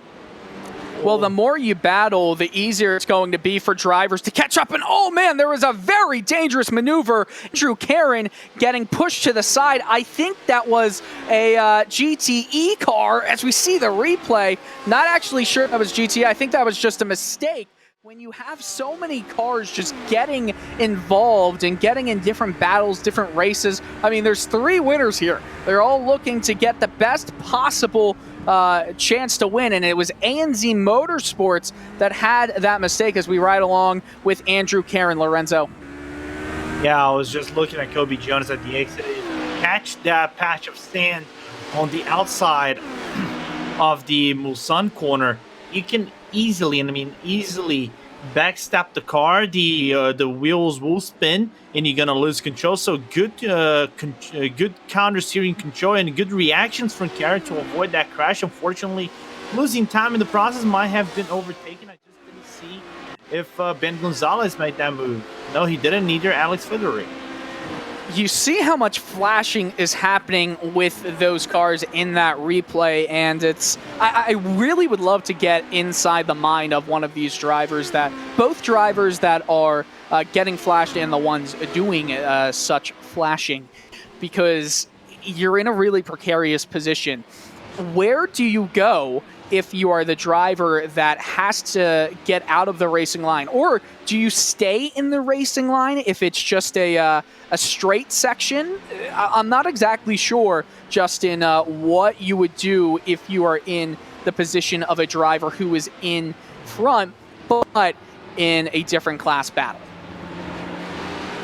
Yeah, that's a difficult one. It depends on the situation. Lorenzo, I think, can actually add a lot more to this as well, where down some of the straights, you have that space to be able to get a run, to be able to pass on by if your respective classes. But when you get to... Oh, watch out! There was a driver that just went off the track as the Wild Animals Orca vehicle right in front of... it was right after the Dunlop chicane, and that vehicle will get you the number there. It's the 95 car in the LMP2 class. That could have been really bad. I'm sorry to cut you off, Justin. Deserving situation, of course, to mention that. Again, that's the Leo Racing team, actually. You mentioned the 95. That was that car we were just talking about when it was gaining up some ground. So let's take a look at this. Already some smoke just up the road, and we'll see what happens. A bit of lock brakes that time on the corner entry. And just on the sweep, just able to get a bit of space, but still. Mind you, they just pit a couple laps ago. Yeah, we're trying to get what exactly happened here, trying to look. It was the number 18 vehicle, our apologies, that went off track. Yeah. That's the Wild Animals Orca car of the LMP1 class. We're looking on board from the LMP2 car, who was just, I believe, behind that 18 car as it happened, as if we could get a shot there. But nonetheless, if you're going for a little bit of an off-roading venture, I don't think it's the best place to do it while you're in the middle of a 24-hour race. Yeah. And they just hit the curves, mind you. And this is with traffic. Looks like here's the replay. Yeah, you can see on the replay, I think they were trying to overtake the Tete Rouge Racing. I was going to say Tete Rouge, but that is one of the Porsches adding into, after Dunlop curve, into turn number 3 and 4. So the problem is, I think they were caught off by off-guard, and I really mean off-guard, by the fact that they got shut down at turn number 3, and where is a normally passing point for an LMP1 or even an LMP2, because you kind of have a tiny room for you to work with. They expected the GT to be on the outside, but they weren't at the outside at the perfect passing point, so they kind of have to take a little bit of a rally cross line into the sand patch, into then the track for turn number 3 and 4. Yeah, it's exactly what we were just talking about, by the way, guys. When you're dealing with lapped traffic, what do you do? And obviously, staying on the racing line when you're going around a curve, well, that's a different story. If you're the car that's slower, get out of the way. That was nearly right exactly to the point I was about to mention, too, there, where it's difficult to do that, though, when you're in the chicanes and the technical corners of the racetrack, because in turn, it puts them in a compromised position where they can potentially slide off the track themselves. Pit stops, though, coming in now after that rough slide through the grass for wild animals. So it looks like they have now reached the end of their fuel stint of 11 laps. So that 11-lap fuel stint, it's right around that time that most of the teams are heading into the pit lane. And just so everybody knows the difference between the number 7 and 4 cars of Team Redline and Burst Esports, 36-second difference. However, a little bit of strategy here. Burst Esports decided to go with a tire change, and while Patrick Wolf is still in the car for Team Redline, Harrison Finch is taking over in that machine, Justin. And always a very smart driver when you see him on the track. And again, that comes down to you don't want to put a new driver on an old set of tires and see how they run. It's a very risky move that only is a last resort if you have no other strategy calls. But they're hoping at this point as well they will have the faster laps. In fact, with the fresh set of tires, 3 minutes 17 seconds, .906. That was 9/10 quicker than the leader. So there's the chance they can balance that time back and gain some time on the track, mind you, by the time Team Redline has to come and put in tires. Yeah, and I do wonder what the lap times, and we'll make sure to check that out, what the lap times are going to be between both Burst and Team Redline, because obviously fresh tires are going to mean you're going to have a quicker car.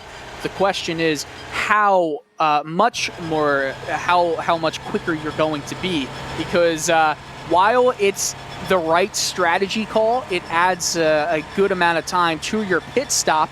And as we see, it was a second faster that Harrison Finch was in that previous lap, which is not enough to really make it worth it unless those tires were just dying and or Team Redline had a pit stop earlier where they took tires and Burst Esport had not. So a little bit of strategy difference here. And I know that we've been referring to you so much, Justin, because you are the strategy guy here out of the three of us. But it is quite interesting to see just one basic thing be something that can be so effective and can change things so much. It's just new tires or old tires, you're going to lose or gain seconds. And is it really just coming down to does it really just come down to the net gain or net loss at the end of your next stint with fresh tires? Yes, comes down directly again to the timing. As we talked about a bit, there's amount of seconds that you take in the pit stop. Depending on the car, you have extra time. 16 seconds is the difference between just taking fuel and putting on some fresh rubber. Now keep in mind, that's for the LMP1s. It's different per class to class. But that's around the ballpark, give or take, for some of these competitors. And with that situation, a lot of times the amount of fall off, even if it's only a couple tenths of a lap difference, does not add up to make up for taking tires every single stop and losing the 16 seconds in the pit lane compared to drivers who are keeping fresh tires on each and every time. So it comes down to that, where you want to get that strategy call and determine how you want it to play out. And most teams, with the night especially, like to double and triple stint the tires as we've seen. Will we see any bit of quadruple stints, especially with that Likely. 5-stint action? Yes, okay. Yeah, that's what I'm thinking, because I feel like if you can try a different strategy, you might as well, because making up a big 35-second difference will be quite difficult to do. Now, Movano Sim Racing is only 9 seconds behind the Burst Esport number 4 machine. Obviously, that's a difference that won't come down because of the fresh tires for Harrison Finch's vehicle. Now, we'll see what the gap will be between Finch and Wolf at the line. Only went down a couple tenths of a second, so that is not enough, and not even close to making that extra 20 or so seconds, 16 seconds worth it.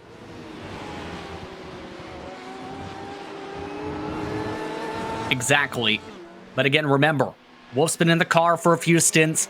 Finch is on his first stint of the first laps, rather, of his respective stint. Since all the way from early in the race on lap 33 onward all the way to lap 65. So based on the strategy, 3 stints per driver is what it's looking like. And that's going to be the case where once Redline has to switch up their driver, that time's going to balance back out to where it's going to be more closer. Yeah, exactly. So I think it's really just going to be down to what that time frame will be. And Lorenzo, I know you also have some pretty good information about the stints today. I was basically Justin said about triple stint, being the benchmark. I think this is the maybe the only point of this race, this graveyard hours where the night is coming. Track is already cold. If you guys are aware, it is 19 degrees on track and 18 on the ambient. So we are at its coldest possible for the drivers to get a really good laps in, even though it is on the quiet of the night. I was just looking at Alvaro Ramiro over here, just having a little bit of a wobbly exit of turn number 1, headed into the turn number 3 of Dunlop. But it's a really interesting scenario because now you can be a little bit more audacious with your stints, with your strategy. If you want to go for a quad stint, if your tires can actually hold out that long, and this might be the only point you can actually go for a quad stint risk. So it is going to be really interesting how the driver's physical condition will come into play, the mental condition into play, because in comparison to daytime racing, nighttime is much more complicated. You have to be looking every single point of the track at 100% of the time. So visually, it is more tiring than daytime. So it all comes down to physical condition and mind condition as well. Yeah, it does come down to basically how you have conditioned yourself for a race. But even if you try to condition yourself in the best of ways, if you've done everything necessary for a good race, as we're riding along with Jonas Vollmeyer here, even if you've done everything, at the end of the day, luck just might not be on your side. And if it's not on your side, then, well, what can you really do except just say, you know what, it's what it is, it's what it is, as some would say. I'm so sorry that you had to hear that, as you also see us right now. Again, Dylan Coyle, Justin Prince in the middle, Lorenzo Bonder at the bottom here. 16 hours, 19 minutes remaining in this race. How much time you got left, everybody? Because there's a lot of racing to go. I know, nice Justin. Oh, thank you. It's beautiful. It's the new. It's a new holographic watch. I'm stupid. Justin, how are you enjoying the race right now? I know you're looking through the stints and all of the information like that, but what does a strategy man do while the race is happening besides just look at strategy? Well, a lot of them calculate the numbers as the race goes on. Keep in mind, many of these teams, as we talked about, test and look at the analytics and look at the telemetry to tell what's going to work at what specific times. So they're crunching the numbers and trying to calculate, well, this pace I run and fuel stints I'm running get me to the end in theory, and adjust as the runs progress and if anything happens. On top of that, you're also trying to plan out and make sure how the drivers are going to jump in for what time of the race. Anything can happen to the respective driver stints, mind you. A driver may have a technical issue. Something may come up personal-wise that requires a shuffling of how you take the drivers and how you rotate those respective machines and respective drivers. It all is a lot of moving parts if you're a strategist for a team, and that's why you have to be very good to be able to be a winner in a lot of these major races, to plan everything out to near perfection, to be able to keep and maintain positions. Well, we appreciate that help, and I do want to make sure everybody knows exactly what fan immersion is. Fan immersion is making sure that we get the pure sounds of all the cars on the track. The 700 horsepower, possibly machines, 600, whatever, that are going to be just absolute beasts riding down the Mulsanne Straight. And we're going to go with some fan immersion for a few minutes. We're going to take a break, get a coffee if you're somewhere in the world that it's 4 a.m. And if you're like Lorenzo Bonder, just make sure you've got some more Monster Energy drinks with you. We'll be right back in a few minutes here with some fan immersion in the 2020 24 Hours of Le Mans presented by VCO and iRacing and RaceSpot TV.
welcome back to the 24 Hours of Le Mans, brought to you by VCO. If you're watching anywhere on our numerous channels, whether that's a Race Spot TV social media outlet or on the main iRacing esports network, we're very thankful that you're joining in around almost 8 hours into the 24 Hours of Le Mans. And also want to thank everyone who's listening on Radio Le Mans. Pretty awesome to be on there as well. Obviously, we had some of the crew on earlier in the morning hours of this, well, I guess it could be the 6 hours of the race. I'm in the Eastern Standard Time Zone in the USA, so obviously it's 9 a.m. to around 3 p.m. here, but it's the afternoon hours, you could say, in European, for Europeans unlike me. Actually, I wonder if this is the first time that a broadcast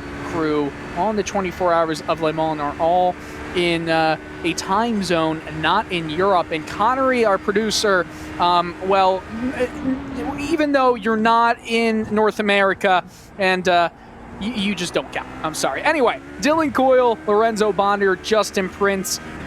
Justin Prince has been our strategist. Lorenzo Bonder has been our fantastic friend who loves Scooby-Doo and Goofy. And we're watching some great racing right here on the number 1 car in the race right now, at least in the LMP2 category in Movano Sim Racing. Rosso, some great racing that we're just coming back from. The LMP2s and LMP1s had battles raging all at the same time. So if you have the ability to go back 20 minutes ago with some fantastic action, we hadn't seen that up until that point either. And I think, are we going to get a producer cam? Oh my goodness, look at that. It's Connery Maddock, ladies and gentlemen. Thank you for showing your face. You need to get a haircut, and so do I. It's you know, thermometer season right now, and it's something we all have to deal with. Thumbs down. Oh man, we gotta give a thumbs up while we're having Disco Le Mans in the corner right there. Stole that from the YouTube live chat. It's pretty good. Pretty good. What do you think, Lorenzo and Justin? Well, I'll go first because Justin is still, I think, we'll come back eventually. Connery, yeah, I told him, like, he combed his hair very well, so I'll give him props for that. My hair is not combed, so, you know, I cannot blame myself for that, but I hate combing my hair. But, you know, I think we should stop about hair combing conversations because I hate hairstyles, to be very honest. I just put my hair up and that's it. Hello, Justin. I think he's back. Well, we'll wait for him, I guess, to. Or I should rather say, pardon me on my end, the puffy haircut, let's put it that way. At least you don't have that, where it's basically very, very puffy. And if you try and comb it, it adds an extra 1.5 feet of hair loft onto it. Okay, well, do you have thick or thin hair? Like, will your hair just grow upwards or not? It would grow, it kind of grows everywhere. Okay, so, but like you can style it in a lot of different ways. Myself, I can. It's very thick hair. It would, if you actually saw me on one of my not so great days, then you think I'm Seth Rogen. We should get back to some racing discussions, as this is all your fault, Connery. You're the one who showed us your hair, and it's not my fault for commenting on it. But nonetheless, if we want to go over who the leaders in each group are right now, Team Redline leads the LMP1 class, the number 7 vehicle. Movano Sim Racing are also lead in the LMP2 class, and SimRC leads the GTE class. We haven't talked too much about the GTE class so far. Hasn't been so many close battles, but they've definitely gotten involved in not so pleasant ways for the LMP2 and LMP1 drivers, Justin. Yeah, but at the same time, you have to give credit to the speed we've seen SimRC have tonight, with Charlie Collins behind the wheel at the moment in that machine. they've been able to pace the field and set the tempo, especially after the battle Lorenzo talked about in the first 20 minutes, have kept the car clean and out of any trouble, and have just been able to get a good enough distance, while, mind you, on older tires as well. Many of their competitors are staggered on different strategies. So at this point, SimRC is in command of their own destiny and hoping, I think at this point, they stay out of trouble, because this would be one of the biggest wins for their organization in the past couple of years. What else have they done? I know, Justin, you're very familiar specifically with the teams of iRacing, some of the bigger teams. Obviously, one of the biggest teams, Coanda, they are not in this race, but we've definitely seen some other, triumphs that have happened with other teams, such as Mavano winning the SCO last season. It's something that, it always interests me. There is not really a database where we can look at what the teams have done, what the drivers have done going back. Yes. Actually, I'm going to interrupt you right there. Actually, I found this out, I think, during the Nürburgring 24 stream, when we were talking about there is a driver's database, driver's IMDb, believe it or not. Really? And they started adding esports competition, Dylan, in the most recent couple months or so, where many of the drivers are tracked in that to be able to keep up where they've been racing, how they perform specific series. Plus, don't forget about the amazing work for websites such as Sim Racing Wiki to keep track of which teams are and have which drivers, how they're performing. Heck, they can track who's the camera persons, mind you, for a respective series for multiple different competitions, as well as pro drivers and their affiliations. It goes to down to the depth where, take for example your current overall race leader Patrick Wolf. His nickname is Patty. Really? So Patty Wolf is what we should call him right there. That's pretty awesome. I hope Connery is on there. I actually, just for fun, I looked up our producer Connery Maddock on Google. You're just now hearing this for the first time. I saw you on there. It was quite thrilling to see you and on one of the websites. I don't even think it was Driver DB, but just seeing you, I'm like, you know what? This is this guy, this first year of uni picture that's on there. It's quite wonderful. We're talking way too much about what is off the track and what is happening here. Oh man, Connery, we love you in the booth. Again, Team Redline in front by 32 seconds. Now, Burst Esport, yes, this is an endurance conversation. I mean, it is an endurance conversation. Connery is talking to us via our text chat right now, and he says this is the type of endurance conversation that would typically happen. And I must say, well, yeah, it's a 24-hour race. You got to talk about something, and chocolate milk could be in the upcoming discussions. I don't know. But nonetheless, Burst Esport, in this stint, they're on a fresh set of tires, and Justin, it's not working out for them. They were 36 seconds down coming out of the pits, around 7 laps ago, and they've only gained around 3 or 4 seconds. Yeah, and again, that's the difficult part when it comes to balancing out the differences in pace. It's in fact, over interval-wise, kind of evened out at 32.9 seconds. But I think in part, it's just where the traffic's being reached by Harrison Finch, where that traffic is balancing out, say if Patrick Wolf reaches it in some of these complexes. Because remember, in some cases, we've talked about a little bit about traffic. In some series, it's an advisory, the blue flag. In others, it's compulsory. So it comes to a driver-to-driver basis on if they stick to the racing line and follow the real-world guidelines, or kind of follow the esport preference for some drivers where they like to give the space down some of the straights. Either way, it's kind of been at this point, if you're Burst Esport, you run your own race and see if you meet one another later on in the night. Yeah, and I feel like this is such an early going. I mean, it's not terribly early. We're already a third of the way into the race, but there's just so much more race left to happen. And if you're 32 seconds within that range, 33 seconds of the first place driver, and you're 8 hours into a race, well, obviously that's going to be a pretty awesome achievement of not just the skill from the drivers, but also the machinery, obviously, if we're talking in the real life thing. But for them to be this close, setup-wise too, it's pretty impressive. And as we're 15 seconds away from getting the 16 hours remaining in the 24-hour race, we've got another 4 hours with you here on the iRacing Esports Network, radio show Le Monde, or Radio Show Limited, that is, and every other network channel that you can actually find us on. I know we're going on the Race Spot TV channels and other social media outlets, but nonetheless, if you're here, we appreciate it. And Burst Esport is appreciating that as they head into the pits. So that strategy wasn't working out. Maybe they're going to look for some extra goings here, as Team Redline also is in the pits, Justin. Well, we've seen they've lined up the fuel strategy, but here's the thing. You've seen it just on that lower third a moment ago. Different driver, Matt Farlow now behind the wheel for Team Redline.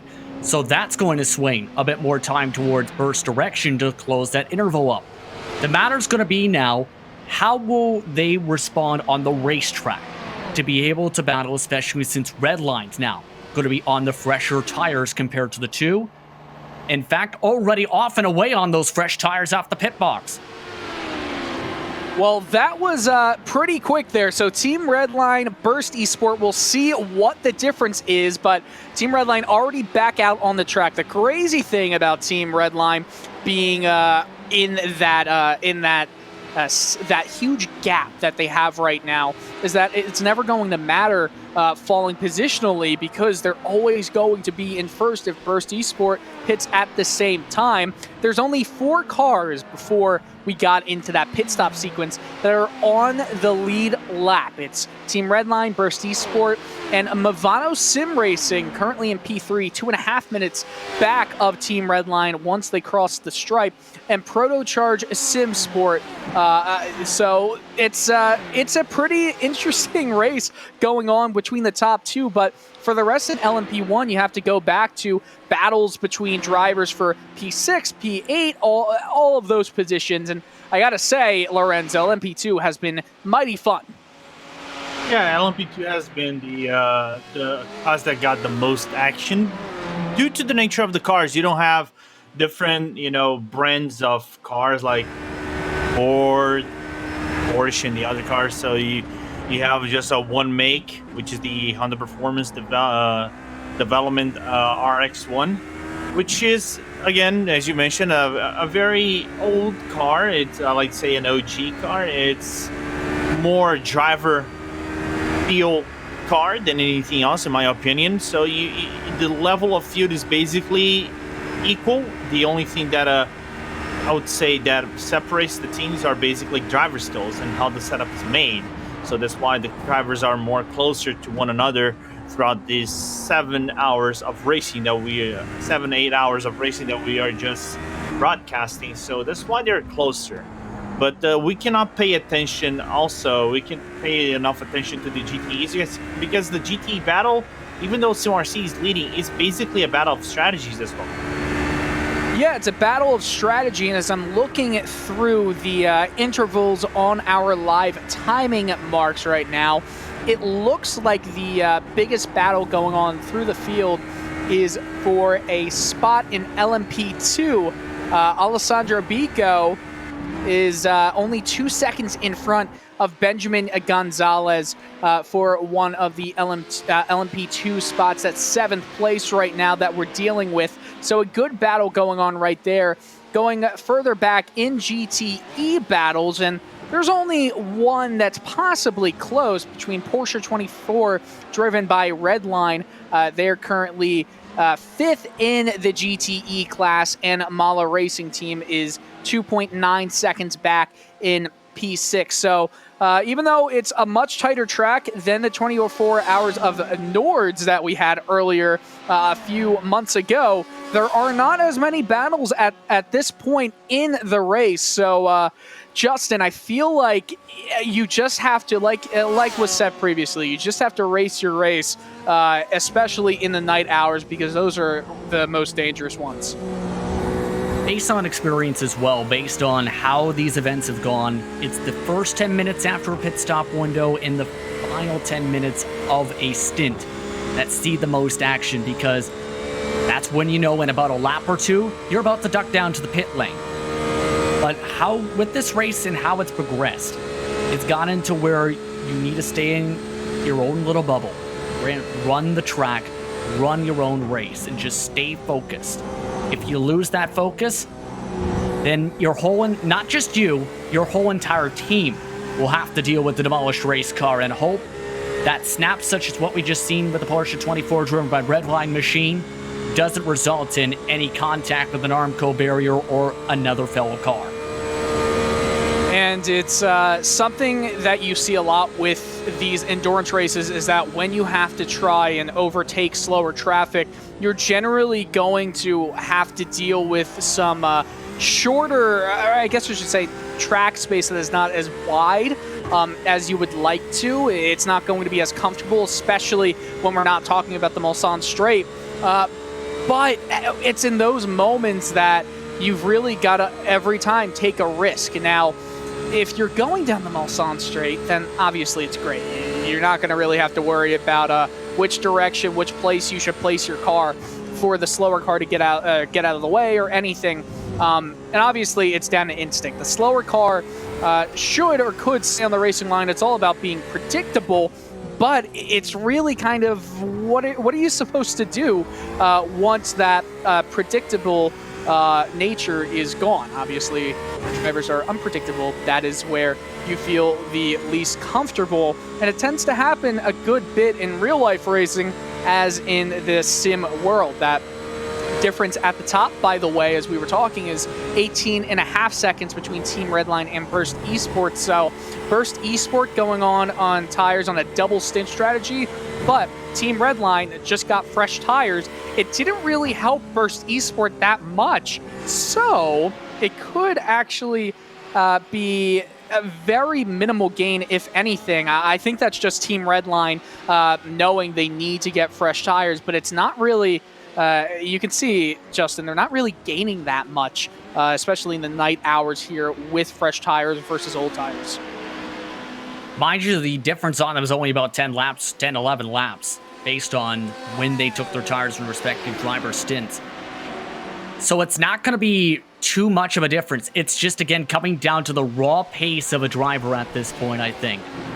And the differences in how they feel and how they built the car, the respective organization, to run at the nighttime. And what we've seen, Redline has kind of hit the mark where they were very close much of the time in the daytime. But as soon as it got to full darkness, Dylan, it's like that Redline car just found another gear and just ran away.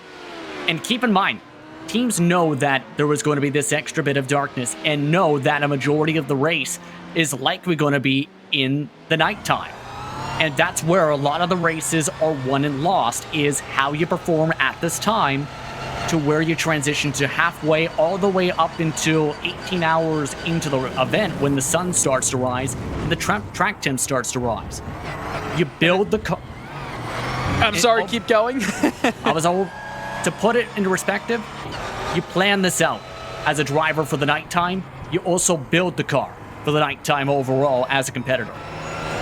The nighttime temperature right now in the air is 65 degrees Fahrenheit, and on the track it's 67 degrees Fahrenheit. The wind speed's only 2 miles per hour right now, so not much to worry about on the weather front. However, when it comes to the nighttime being a factor here, obviously you're going to have to worry about it.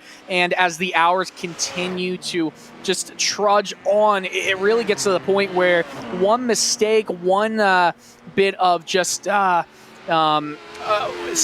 course, Celsius Connery's telling us, you know, not American plebs.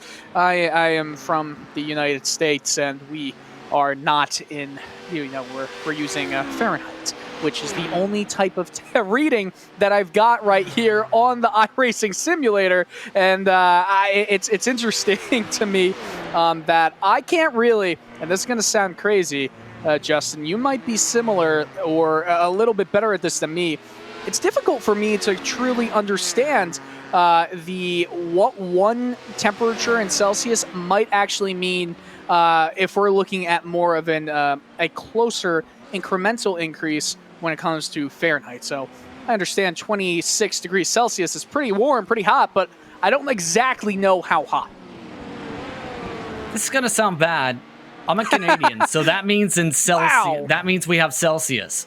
However, the region I live in just across from Detroit, it actually comes down to the unique culture of an area where in this area, most places use Fahrenheit. So it's very hard for that crossover point.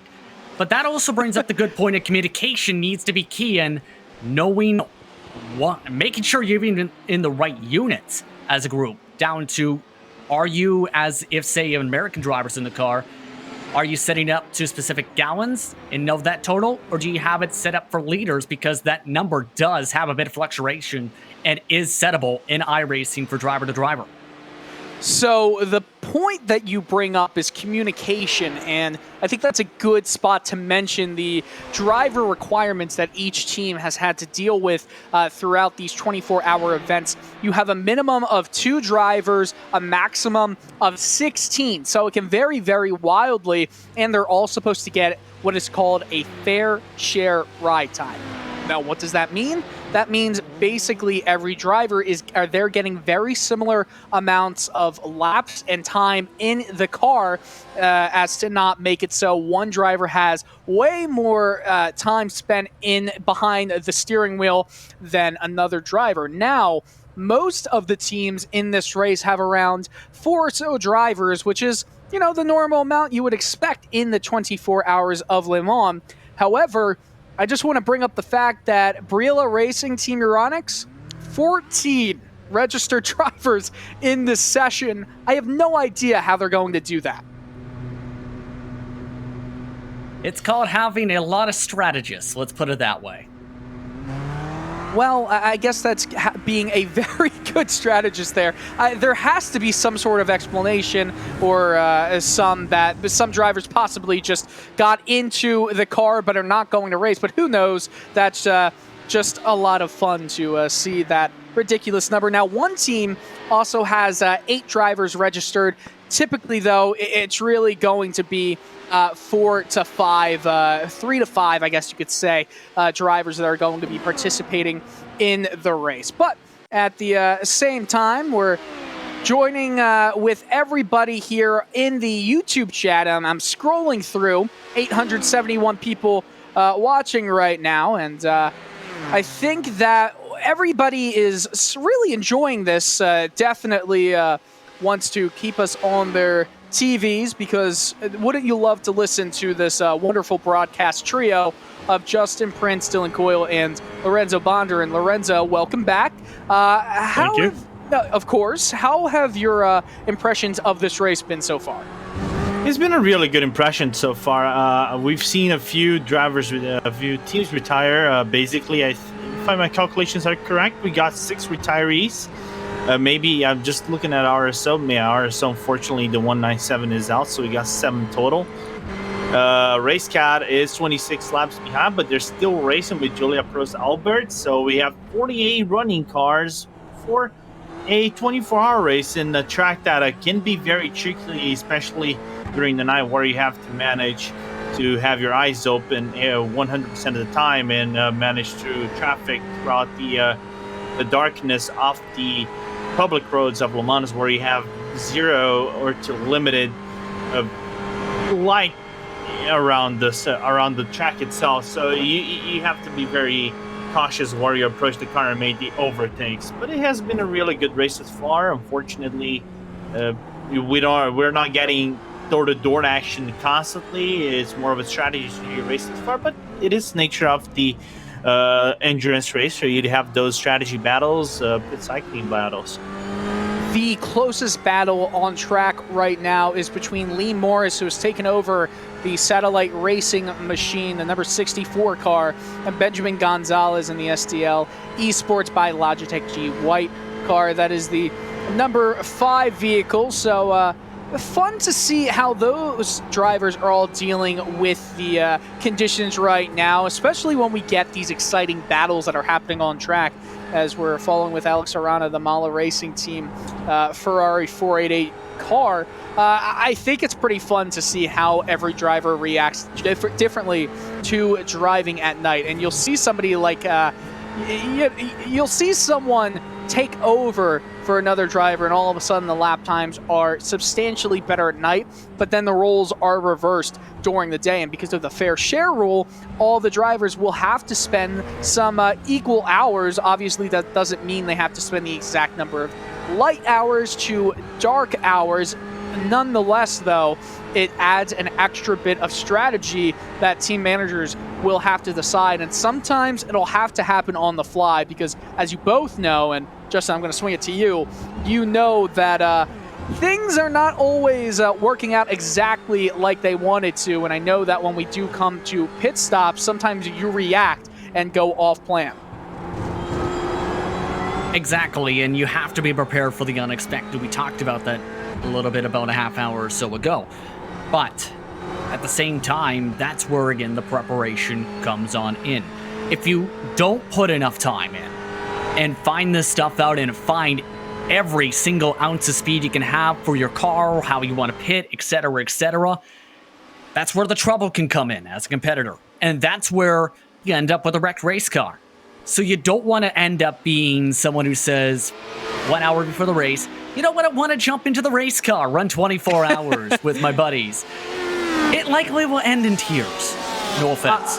I mean, if somebody is jumping in at that last second, I don't think they're really putting that much heavy hearts into the feelings that they would get from that. Maybe tears from teammates, but I don't necessarily think there will be tears from the driver that jumps in. However, I will say, again, you guys don't forget. You guys forgot that we still have, by the end of the year, the commentators race. So we have the bragging rights number 2, so coming up. So okay, yeah. Okay. Well, once we're in that race, I'll show you what it actually means to be a commentator in sim racing. It totally means wrecking out the first corner in front of Lorenzo Bonder. So I think that's what it means. We'll see what it actually comes down to. Looking through the intervals again, and all of a sudden, there might have been a driver going off the LOR esports machine that at Kupanen is right now driving, is right now next to the RSR Esport Paulo Munoz car. Only less than a second separates them, and I wonder if that is because of a pit stop or possibly an excursion off track. Now, 3 seconds lost to the previous lap, so might have been a mix of traffic and some mistakes, unfortunately, for LR Esports. But this is going to be interesting. Again, some of these drivers want to get into the top 10, to say the very least. And RSR Esport has impressed a few drivers. Mind you, that team has competed in a lot of different mid-tier and high-tier events and series, both on the oval side and the road course side. And this is one of their better performances in a major 24-hour event in the past couple years. Well, both of those drivers will have to deal with an LMP2 vehicle in the run down to Indianapolis. And, Brandon Hawk in the Movano Sim Racing car, currently pretty far back in the LMP2 field, is right now sandwiched between a few drivers. Paulo Munoz at Kupanen, and then Tyler Herviaz of the Simza Esports white team. Oh, they're going side by side. It looks like we might see a move here at Kupanen and Paulo Munoz side by side through the Porsche curves, and it's going to be Munoz who wins out there. Kupanen has to fall behind, get back in line, and hope to make a run down into the Ford chicane. That was a bold move, mind you, to do that with the traffic still on the left side of the racetrack. Just was able to get a better run coming out of Arnage and just able to squeeze it right on there. Just able to take the preferred line away, and he just gave it the position, gave him some space, knew the pace was coming, and now gets the chance to save fuel. I just saw somebody say kudos to the their tireless steward for dealing with the cones being hit and just getting it put right back up. It's pretty spectacular, Justin. Indeed, and you have to give credit to the virtual stewardess. But that's where also, mind you, and this is a great point also to bring up, is with these LMP1s, they have something called the ERS or hybrid boost. And if you're in, depending on how much you're able to save throughout a race, you're able to use that to use the burst button, as was described by Sai Andra earlier in one of the interviews from Satellite Racing, to be able to give you an extra bit of speed down the straightaway to make passes. If you don't save enough of it in a situation such as that, it puts you in a spot where you're not able to defend the position. And I think that was the point where RSR Esport had enough of it to be able to time it up perfectly to be able to get that boost. It's about 10-15% down the straightaways is you're able to save, about 30-35% of the corners, give or take. And the pretty amazing thing here is that you will gain so much speed by using boost, especially if the car in front of you is not using boost. And if you get within the draft, well, that's something else completely that would just completely change the game, as LOR Esports at Copenhagen is in the draft. Not sure how much boost he's got on the car, but he's only 3 miles per hour quicker as they hit the braking point for that second chicane here on the Mulsanne Straight. It's still going to be dangerous, though, because there's a lot of traffic right in front of both of these drivers. You see all of the lights down this straight. Well, there's some light sources that are not from some other cars, but most of them are being dealt with in an LMP2, a GTE, and, oh my, 3 GTE cars that Paulo Munoz is about to come up on and at Copenhagen. Look at those cars, look at those lights, and look at just pulling out to the right. This is so dangerous, and it looks like one of the GTE cars had a crooked back rear wing. I'm not sure, but look at how that speed difference is. That's pretty impressive and pretty harrowing if you are one of those drivers that has to get around or let them get around. Yeah, especially when you are coming to a corner like Indianapolis at 336 kilometers per hour, and you have to make that corner. Some people actually take flat out and start braking into the left-hand turn and prepare for Arnage. But the thing is, if you come way too hot, the car gets too loose. Because it is light, you just make the turn, it is top speed, it is high speed, and you basically don't have downforce enough to compensate for the balance of the car, so you can oversteer and lose the braking point and overshot it and maybe end up in the tire barrier. So you have to be very cautious of how you approach Indianapolis, because that can be one of the turns. If you blink or have a little bit loss of concentration, that will be a little bit of a trip to the wall or into the inside part of the turn, the left-hand turn, and can cause some scary moments to drivers in the middle of the field. Many people want a trip to Le Mans. No one wants a trip into the wall at Le Mans, because that means end of race. Paulo Munoz going through some traffic and gets to the right. One of the better places to catch up, especially coming to the chicane, because you can really be slowed down by some lap traffic as you're getting out of the chicane and into it. At Copenhagen, well, he's one of the drivers for LOR Esports that has been sucked into a LMP2 car's wake, and will lose some really valuable time here. As you look at that gap, the car in front and the car all the way in the back of that 4-car group, that's a huge gap now, when originally it was Copenhagen that was in front just around half a lap ago, excuse me. And look how quickly things can change in one lap. Obviously, the speed down the Mulsanne Straight is going to help a lot, but without the draft really playing for Copenhagen, there's really not much you can do, as we have another battle right now, Lorenzo, for P10. Yeah, I'm just taking a quick look over here. A good battle between Satellite Racing and Lee Morris against Project R Proto and Team Uvati as they coming down into the backstretch, headed into Indianapolis. They have an LMP1 overtaking them at the entrance of Indianapolis. That's number 48 of Team Hoisenfeld. So they come in, and Team Vati still on the back diffuser off that satellite LMP2, so it is all on Morris to see if he can actually defend that spot, because Vati has a 1 lap disadvantage in terms of pit cycle strategy. So if I'm Timo Vati, he probably wants to make that overtake anytime soon before he comes into the pits for his pit service. I mean, you want to make a move as quickly as possible, but when you do have to come in for some service, it adds another dimension of strategy, especially when you have to pick your spots. There's so many fast corners here at Le Mans, especially Indianapolis, and you really just do not want to make a move down there. And with it being in the second part of the circuit, it adds a completely another dimension as that gap. Look at how much that gap came down there, and I'm not sure what it was, Lorenzo. Was there a mistake from Lee Morris?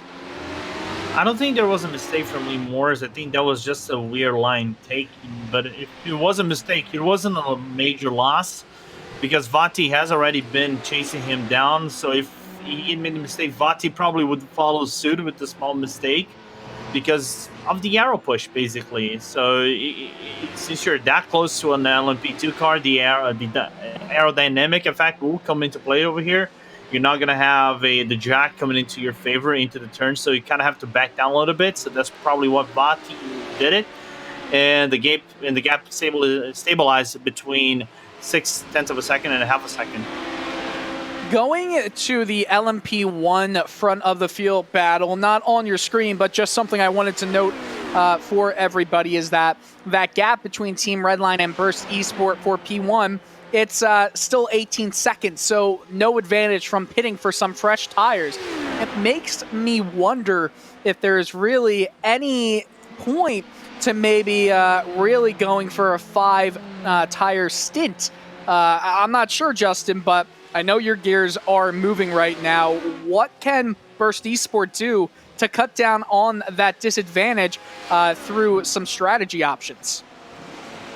It's going to be tricky, and again, there's still lots of time to try and reel in the time, but you don't want to get to the point, at least in my opinion, to where it's unreachable, say a minute, 2-minute gap by the end of a race.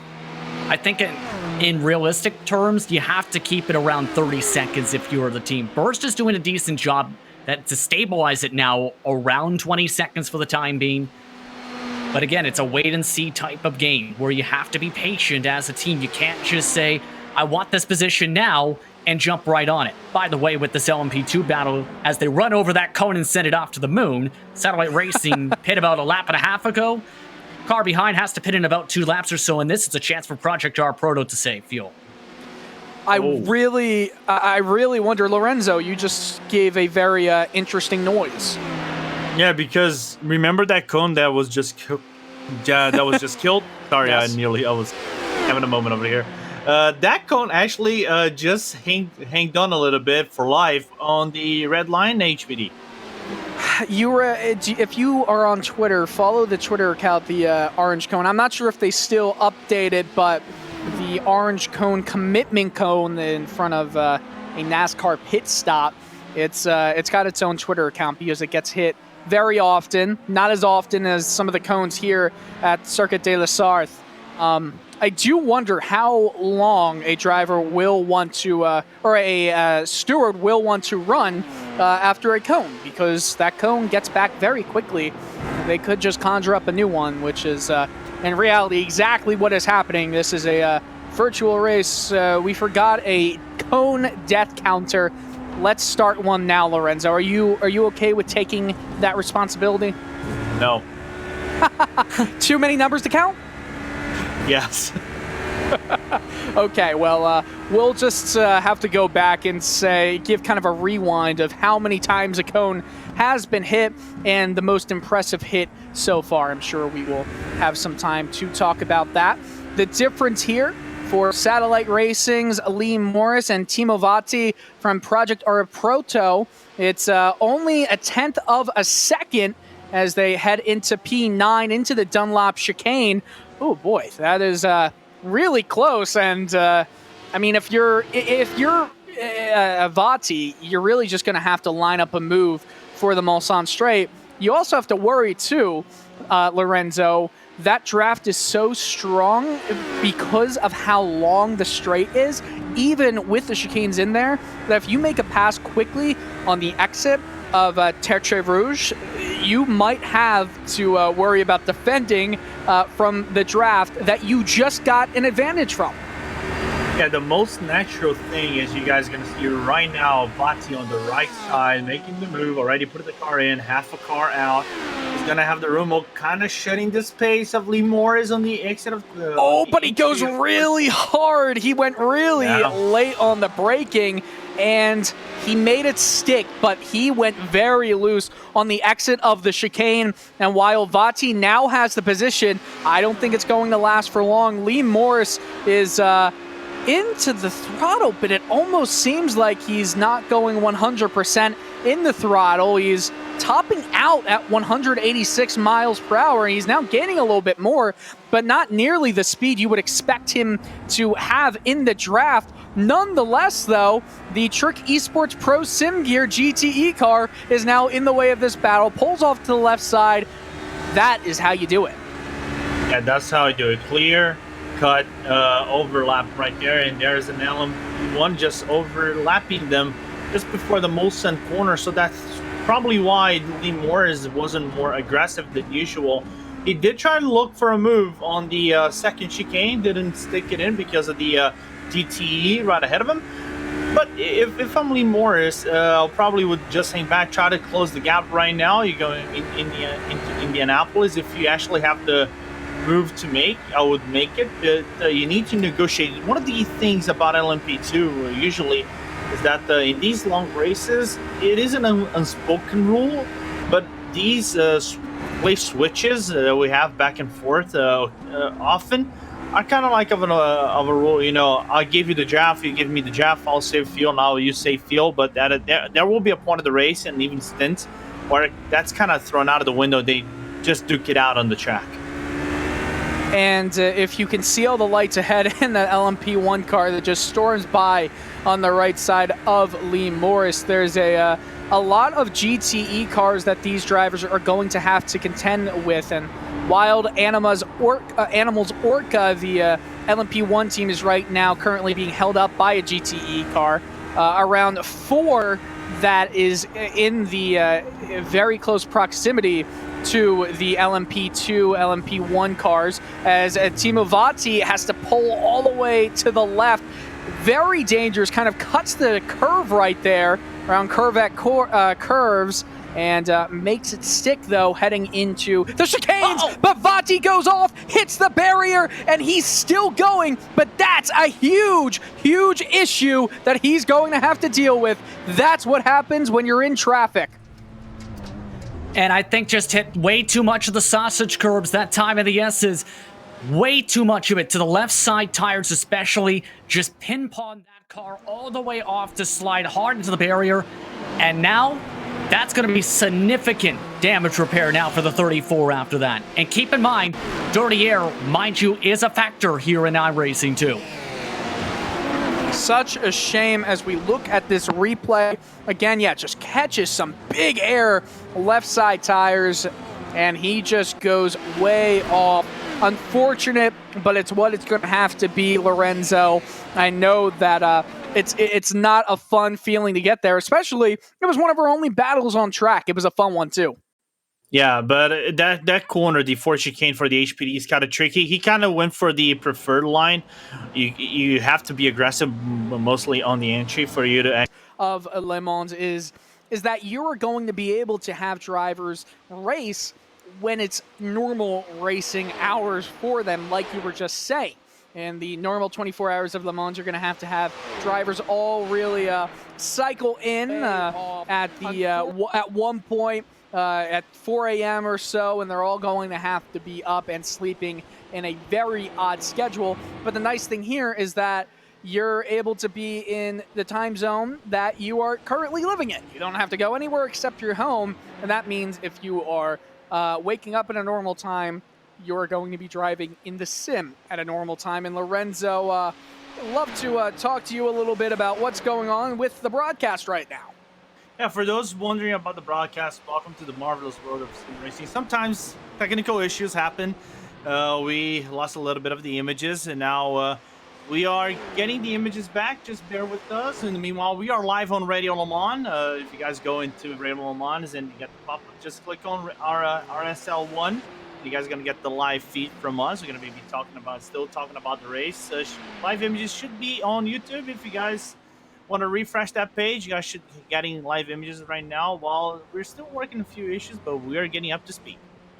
Yeah, Radio Show Limited viewers, or actually listeners, I should say, thank you so much for tuning in right now, especially if you are coming for a first-time look or listen into the virtual world of Le Mans. And also, we really appreciate everyone who is currently watching from the YouTube stream but had to come over to Radio Show Limited for this brief thing. I think we're very close, if not right now, getting back into live pictures, which is always a beautiful thing to say. Technology, man, what can you do about it? Not much. But again, to remind everyone, 26 seconds is the difference between Team Redline and Burst Esport for P1.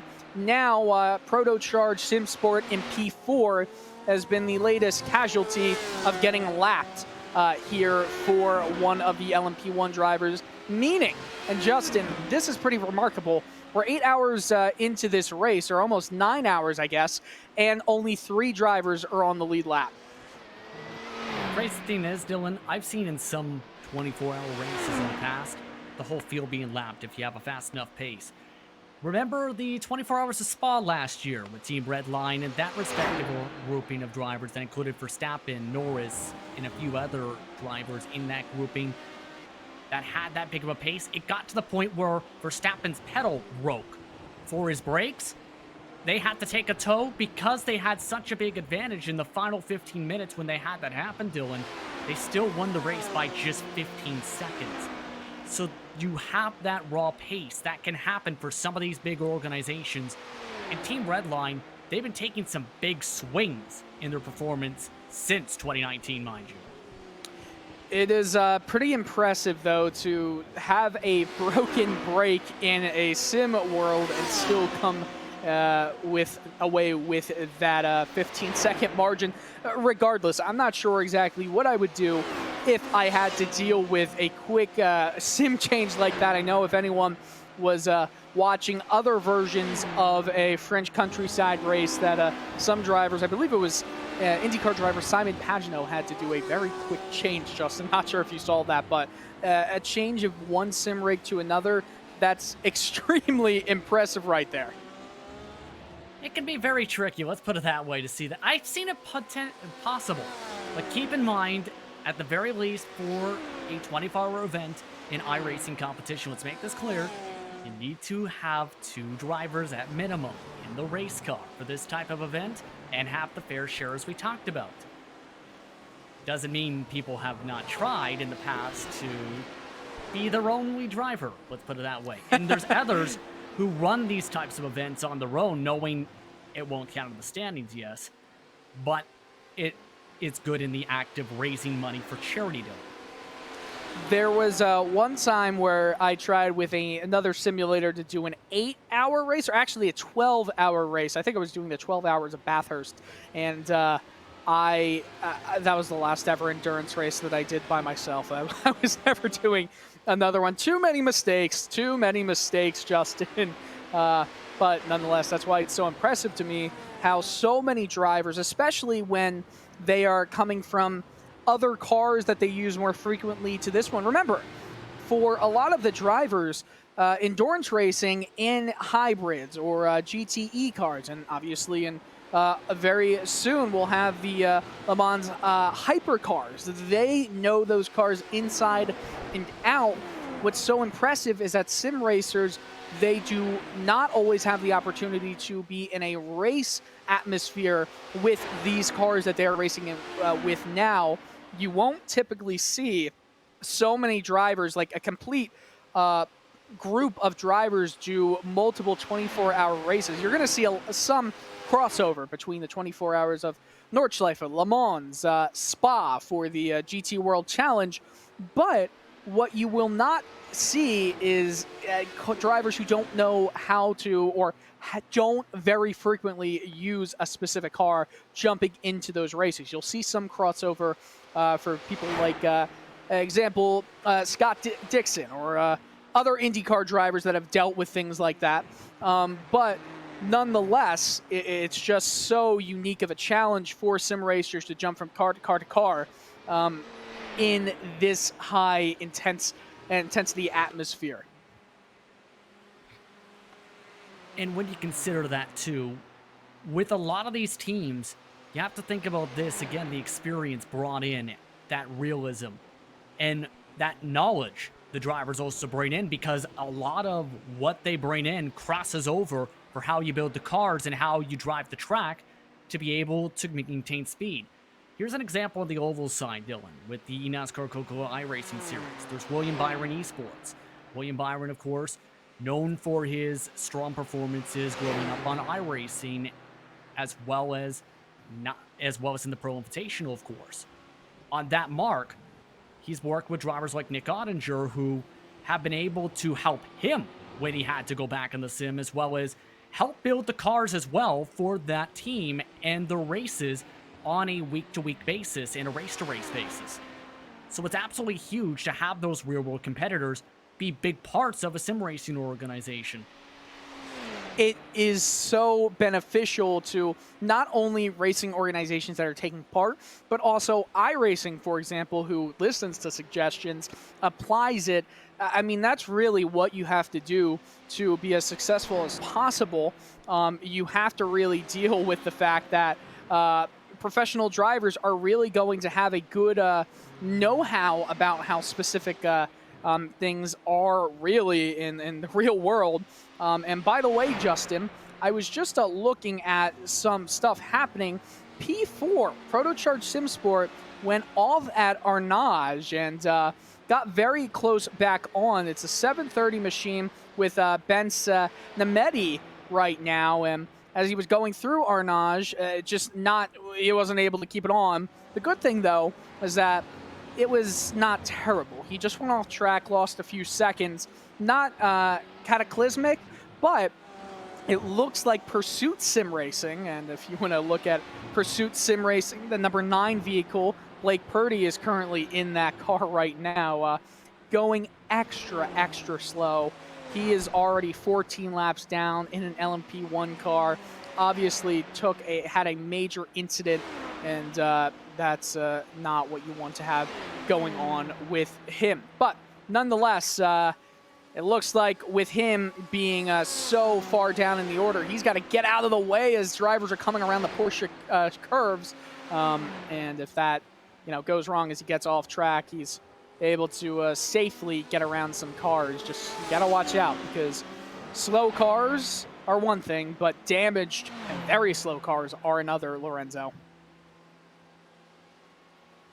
Yeah, it's sorry. I've been dealing with so many stuff that I kind of lost in the translation. Just what was the conversation again?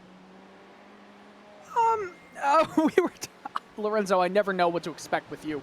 We were talking. Thank you so much. We were talking about how slow cars are one thing, but damaged, very slow cars are a complete other thing. Yeah, it's a very tricky thing, to be very honest. You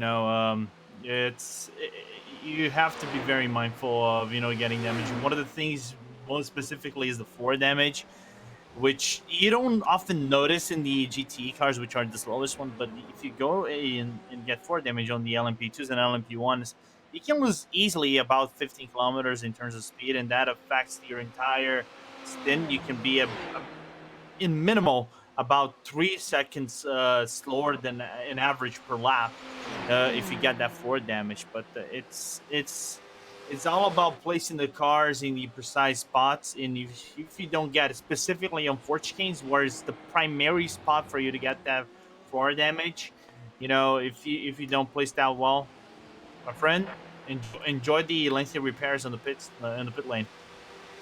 I'm sure he's going to enjoy it. I'm sure that he is going to have a great time doing that. We've got a pretty close battle for the final podium spot right now in LMP2 battling. It's MSI Esports Blue, as well as Vanderval Sim Racing Yellow. Alvaro Ramira and Hayden Burns going around Arnage are so close, and they're going to head into the Porsche curves right behind each other as an LMP1 car steams right by them, goes very close to getting right on the outside of that red clay section right there. But I can tell you what, closest battles we have had in this race so far, it's been in the LMP2 class, Justin. Yeah, some very competitive racing amongst that group, and it's been very tightly together. Keep in mind, this is now going to be potentially for net P2 with Movado Sim Racing ducking down for their strategy. But for Vanderval, they were far back at some points of this race from MSI Esports Blue, but they've been able to charge up and chase them down. The average pace they've had throughout this stint has been about nearly a second quicker than MSI Esports Blue, despite the fact that both of them are on the 31-32 second pit strategy, meaning the extra tires and fuel. I mean, no tires and fuel. Hayden Burns gets a pretty nice draft from a GTE car going into the Dunlop chicane. Oh, and look right in front, MSI Esports Blue. Ramiro gets loose at the exit of the chicane, and they're now side by side through the S's. Oh, it's so close. You've got to be so careful, and Ramiro has to give way as it's going to be taken by Hayden Burns into Churchill Rouge, but they're going to be right next to each other, with Burns having to deal with Ramiro being on his gearbox in this Mulsanne straight. And I can tell you right now, the draft is going to make sure that they're going to be side by side, but Ramiro has to swing from the left to the right just to get a good position to go into the chicane. Still not clear who's going to break first, because he's going to have inside line at the first part of the chicane, and he makes it stick. Wow, that's some close racing, and depending on the run coming out of the chicane, and it's not a good one for Burns, we could see some more side-by-side action into the next one. And mind you, Dylan, they are on very similar strategies, only about a difference of about maybe 3 laps in their stints. So I think both of these teams know this could be potentially for P3 for a decent bit if they're able to break away throughout this run and then get the clean air after the respective pit stops. Traffic is now a factor, though. That is Porsche 24 driven by Redline in the middle of it. Oh, man, this is very close action right here. And we'll let everyone enjoy this. They can see exactly what Hayden Burns is seeing, hearing, and feeling right now, as we're going to go into some fan immersion, let you ride alongside all of these drivers in this huge battle going into the back end of the circuit. We'll be right back here on the iRacing Esports Network.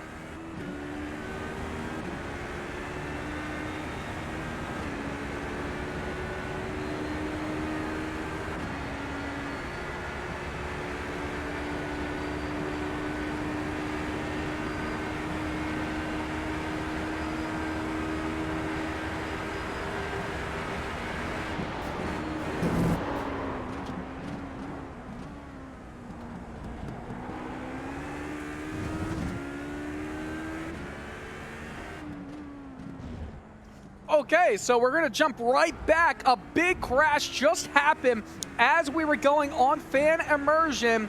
Ramiro and it looks like Hayden Burns had a big issue into Indianapolis. Ramiro goes off. Will he hit the barrier? Oh, really hard. And Ramiro, it's not good for him. He'll have to go into the pits with that damage. You have to assume that it's huge damage right there, Justin Lorenzo. Just well, I'm gonna mention it is quite of a chunk one, you know, missing on the braking point. I think Hayden just kind of overshot his braking point a little bit. Forgot that Ramiro had the overlap. He kind of was blocked off at the start of the turn, and then kind of made Ramiro lose his traction when the hit was actually made. You know, lack of concentration between Burns and Ramiro just getting the worst end of it, because he has to come into pit lane as we speak, just 6 laps in, so there might be any sort of suspension damage on that RX01 car. So major setback for MSI Esports Blue, which not a few moments ago was actually one of the contenders for the HPD class win. Well, isn't that something? I hope you guys were immersed in that because you'll see exactly what happened from the view of the car that seemed to hit him off. I'd like to get a replay if we can ever get. I'm not sure if we can, but a look again because that was. I mean, you got to think. You just need to get your brake markers right, and if you hit a guy off like that, it's man, it can be a bit dangerous, hairy of a situation. And it looks like from the replay here, man, I would have a hard time saying that is not the fault of Hayden Burns. You're so close into Indianapolis. That's not a corner you should pass at, and obviously things go wrong. Yeah, unfortunately, they were coming side to side, and the line for Burns was slightly blocked. Usually, who gets that inside line is the one that usually makes the overtake. I think Ramiro just, contended way too much for that corner and paid the price with Burns touching him on his back diffuser and then had the car off saddle into the tire barrier. Luckily for him, it wasn't a major pit stop. It was just about a minute. So if I have to say in total stuff, it was about maybe 30 seconds of repairs, required repairs in the car. So he's already back out of the track, but the damage has been done. He's already in 6th place. That's unfortunate. Really would hate to be any driver that was just involved in that wreck. You're following along right now with Jonas Vollmeyer right here. And we'll go back into some fan immersion. I know we're not in fan immersion for that long of a time, but nonetheless, we're going to just stay with you here on the iRacing Esports Network, but we'll be quiet. We'll let the sounds of the engine speak for us. We'll be right back.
Hope you enjoyed that fan immersion with the leader of the overall, or the LMP2 class, that is in Jonas Vollmeyer.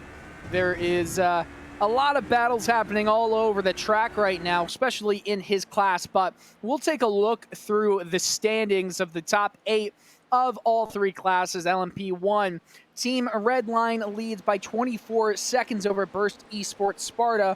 Movano Sim Racing LMP1 is the only other car of the entire race on the lead lap as well, minute and a half behind.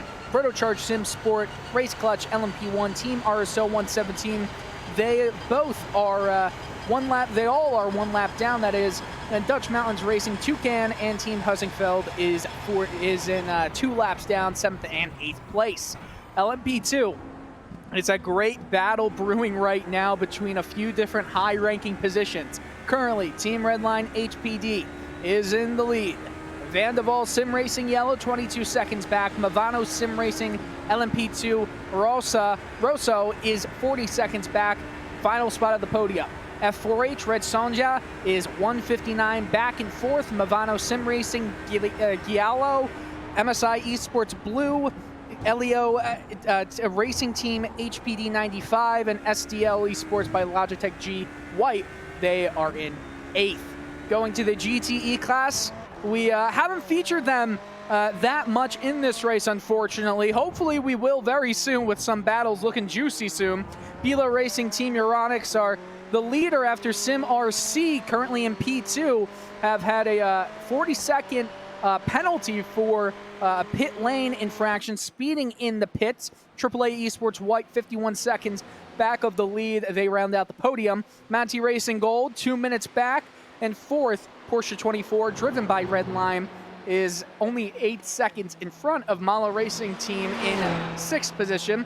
Arhuit G Esports in P7, and in P8, DV1 Triton Racing. So, we promised some battles, and we've got some battles in the LMP2 in a fun little way right now. There's some great racing for some high-ranking positions, and right now we're seeing F4H Red Sonja with Dean Woods in the 379 car in 4th place, only a second over Movano Sim Racing Giallo, and that gap, it's going to get a lot smaller if the draft is able to be strong. It looks like it's getting a 10th, some smaller, another 10th here or there as they go into the first chicane on Mulsanne. Bringing you back here to Race Spot TV. Dylan Coyle alongside Justin Prince, Lorenzo Bonder, and Lorenzo, we've got a good amount of battles happening, but all of them seem to be in the LMP2 class. Why is that? Again, one car, one make. It is basically coming down to setups and driver skills. When the server was actually up, the SOF, which is, for those who are not aware, with the iRacing, how they shipped up the splits, are the strength of field. So the higher I rating you have, the higher skill level you have, the higher chances you're going to be in a better field of cars. Was about 7.3k, 7,300. So it was a very strong field for the HPD. Therefore, the cars are going to be coming down to how the drivers will navigate with traffic and some of the own stints, to be very honest. That's why we're getting the closer battles. The other ones are coming down to the balance of performance, and in the GTEs, of course, is most of setups and balance of performance. So. And Justin, I'm sorry, Lorenzo? No, just to say, Arjuna, our current producer right now, is just saying HPD best class. I agree 100%. Well, as part of that, because all the cars are exactly the same except for the setups, obviously we have the 2 hybrids in the Porsche 919 and the Audi R18 in the LMP1 class, and we have, it should be 4 GTE cars, but only 3 are in the race. Yeah, unfortunately, we only have 3. Normally, you would have 4, the BMW M8 being that 4th car into the fray, but for Le Mans, the M8 is not the strongest car, nowhere close to the Ferrari, to the Ford, and the Porsche in comparison. That's why none of the teams decided to take a little bit of a gamble and went with the BMW M8. It doesn't perform well on top speed and cornering, so it's more natural to see Ferraris and Porsches are on the track. We only have 1-4 in the RWG Esports, which was in 7th position as far as I'm concerned. Yet they're still in P7, so having a good result so far in that 4GT GTE. And I'm sure that the team that is French in nature with Romain Grosjean wants to have a good showing here, and they're showing obviously in that position, and it's pretty good. Obviously, the one thing I am curious about is the Ford that they decided to go with instead of the more popular Ferrari and Porsche cars in the GTE class, but that's a discussion, well, not for another day. Let's discuss it soon, but nonetheless, a good performance for our Wheat G Esports, which, by the way, if you're wondering why we're saying Wheat, obviously that's the French pronunciation of 8, but Lorenzo and I were corrected because when in the 24 hours of Nordschleife, we kept saying R8G. It's R8G. It's a mistake we'll never make again. Yes, it is one of these mistakes that it's the World Sim Racing. It was a relative new team for those who are wondering. RWG is a side, I'm not going to say it's a side project, but it's basically the AAA esports team. Was the red card, if I'm not mistaken, in terms of my memory, that actually eventually merged into the Romain Grosjean project and eventually became the RWG Esports. It's a really smooth and nice name, just like the 24 hours of Nürburgring, because that's another mistake I've made. Mistakes. I went from the perfect broadcast in the first 5 minutes to obviously another non-perfect broadcast, but you live and you learn, as we see the gap between Mala's and RWG's cars. It's a pretty substantial one for the time being. Trying to find some nice battles around the track. Justin, I know that I feel like pit stops are coming up, and if that's correct, Justin, then what might we see from the top cars in each class? Well, again, it depends on how the driver stints go. I think for many of the classes, they are kind of towards that middle of the double stint window. There's a chance that they try and triple stint, and or we might see teams that want to try and switch their drivers once again. If you're in the LMP1s, keep in mind, we've seen Farlow jump in about a pit stop or so ago. That he's expected to stay for at least maybe one more stint based on the numbers they've been running and then come down. For Burst Esport might be a bit more staggered, as we talked about, so they might be in the situation switch. It all comes down to the numbers of how these stints break out and how things are getting planned out all in advance to try and make sure you get those numbers correct and get the maximum amount of time earned on the racetrack and game. If you mess up those calculations, you can lose a ton of time on the circuit.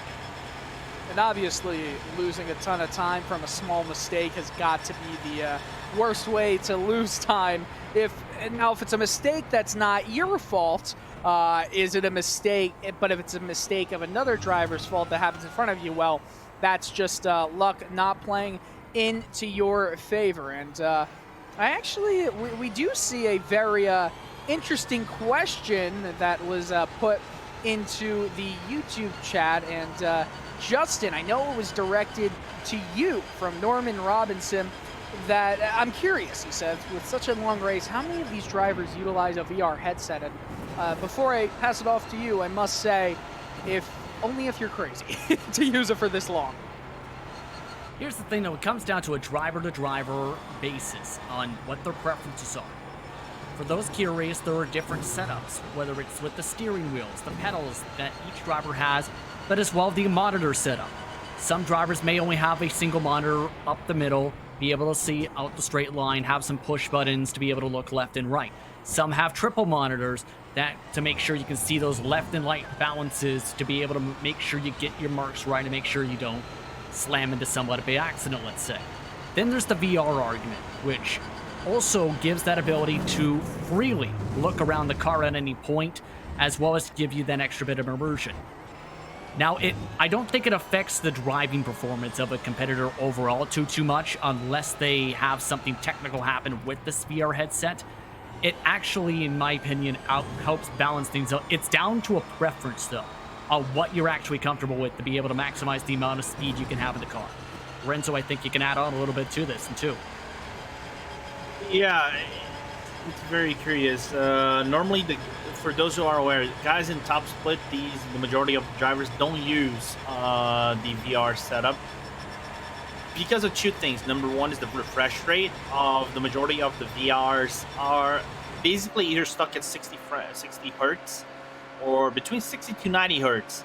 For those who are not aware, hertz is basically the refresh rate that you can see in the screen, basically 1 per 1. 1 frame is 1 hertz, basically, if I recall myself correctly, unless Arjuna Kankabadi, which is the tech guy in this broadcast over here, corrects me and bang me on the head. But continue about headsets, I think the majority of the sim racers will be using the triple screen setup because it is the more natural, the more I would say realistic approach in terms of, driving a car, because you really get that cockpit feeling. Of course, like I mentioned before, you don't get that seat feeling that you get on your butt, and you get the bumps rumbling around your body, but still you get a very realistic feeling of where are you in the car and where are the other drivers in terms of a peripheral vision. See, I'll add stuff to that too, because I have the first edition of the Oculus Rift. So I've raced a lot in virtual reality, and if you have the computer for it, then I feel like if you're going for a short stint, not for whatever you're going to be doing, Lorenzo, like 6 or so hours, then it can be a great tool to be able to effectively see what is around you and recognize the depth at what it is around you. When I've been in virtual reality, you're able to just really nail down some lap times because you know exactly where the apexes of the corners will be. However, I will add to that having a triple screen is also probably just better for professionals because they are able to kind of get a huge a huge field of view without really having to worry about only being able to really see what you could normally see. You're really going to see everything with a triple screen. Maybe not the depth as much as you could want it to be, but it's that argument that continues to rage on, and I don't think there's really anything wrong with having a triple screen versus a VR headset. I think they're both good. And also, talking about the hertz, the Oculus Rift S, it's at 80 hertz, which for just a casual sim racer, that's fantastic. But for drivers who are looking for really top-notch quality, refresh rates, 144 hertz, for example, you're going to want to get a monitor setup, and if you get one monitor, you might as well get 2 extras if you're really going big time into sim racing, as we've been watching the LMP2 battles between P6, P7 go into the pits. But that's my little answer, little being the ironic word there, to the question that was directed for you, Justin. Yeah, and as well on top of that too, we've seen a lot of the sim racing setups from drivers on social media where they do have that type of setup, as well as those big curved monitors that are now becoming popular too. On top of that, when you think about it, Dylan, to be able to curve around your entire setups where you're sitting. Yeah, and I've seen that too, and I feel like the general consensus is that the triple monitor setup is better than a curved setup. But again, it all comes down to what your personal preference is. There's really, if you have anything, there's really not a bad setup at all. I mean, obviously, with just one flat monitor, you're not really going to be, getting the whole picture, getting everything you can get out of a sim. However, triple screen setup or virtual reality or even a long curved monitor, you're not really going wrong with any of those choices. And at the end of the day, I feel like people dive into that way too much. Like it affects performance so much, and that's another funny thing I will just add to it. We're talking about large leaps in performance when the drivers in this top split that we're watching right now are talking about thousands in performance. So that matters to them, maybe not to the rest of the 99% of sim racers. And on top of that too, you have to remember too that depending on the power of your PC, you do have the abilities to see and to adjust what you have on your specific screen, and varies from driver to driver as well. If you have the best of the PCs, you're able to see every single marble on the racetrack, able to tell specific marks. And for some drivers, they have to go with the mid-tier for respective regions' budget, computer specs, what they have, or whatnot. It can be tricky to try and make sure you have the right equipment overall for the sim. At the same time, though, Dylan, I've seen people run with a Logitech G27 10-year-old ones, mind you, and outrun people with full $3,000 sim rigs. Which is completely fair and accurate to say, because at the end of the day, it is whatever preference you have. Even if you have a, there's the whole discussion about gear-driven and belt-driven and direct drive wheels. If you're happy with that 10-year-old wheel from, Logitech, a gear-driven one, the Driving Force GT Pro, then why not be happy with it? Obviously, if you want to get to as realistic as possible, you can get to a direct drive. But at the end of the day, if you're winning with that 10-year-old wheel, there's not much of a reason to switch unless you value realism, I guess you could say, from bumps and vibrations over winning. But at the same time, it's just up to them, up to the people who are actually taking part in it. You guys mentioned that, in terms of the hardware now of the 27s. By the way, we got the Movano 377, the Giallo team, into the pit lane as we speak. Andrew Karen into the pit lane. I just want to be sure, did a pit stop? No, actually it was this is a program pit stop for Andrew Karen. So about the hardware, we talk about G27s. I have a G27s. You guys saw on the camera when we had the webcams up right in front of me.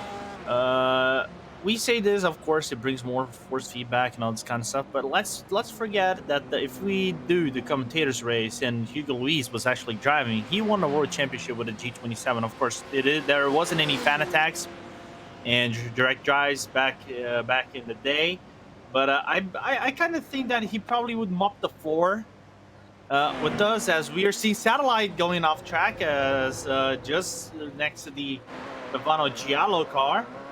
And right now we're seeing Richard Arnaud having a quick entry. Sorry, Dylan. Yeah, so, and we're looking at here, and we're actually checking out the entry for Race Clutch LMP1, Richard Arnaud into the pits, and that was not a great entry. Could have been very dangerous, as we are about to go to another thing, a Redline issue, Lorenzo. I'm not sure if you can talk more about that. Which Redline car? Ooh. It's a Porsche 24. Oh, man. That Porsche 24 car driven by Redline going through the S's before Tetrarus, and, the camber goes inward. You get loose. Does he hit anything? It doesn't look like it.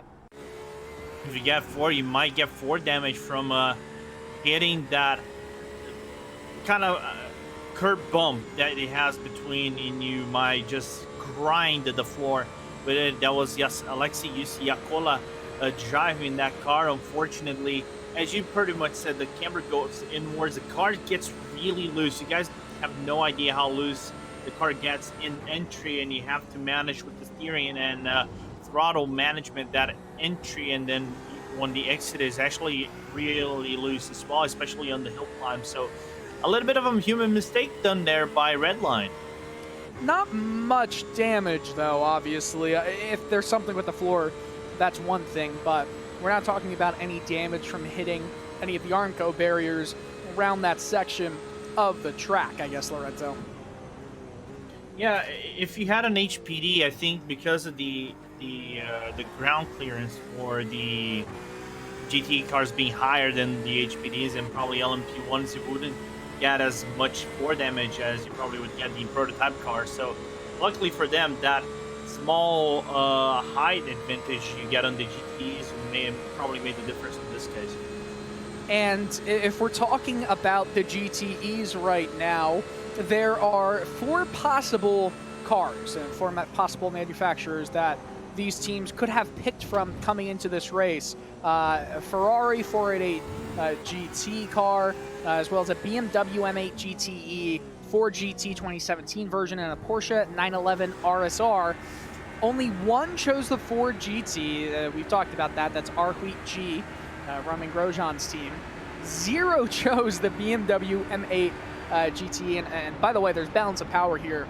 We're talking about the Ford GT being the kind of the benchmark, whereas the BMW has 10 kilograms added, Ferrari has 20 kilograms added, and the Porsche has 15 kilograms added.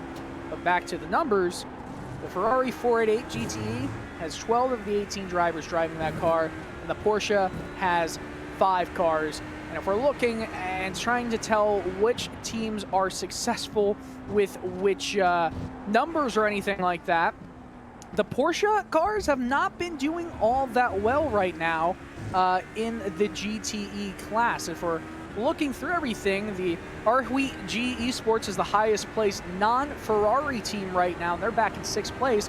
Porsche 24, driven by Redline, the highest placed Porsche car, and they actually just overtook Arwheat G Esports on the timing charts. But nonetheless, they're pretty far back there, Lorenzo.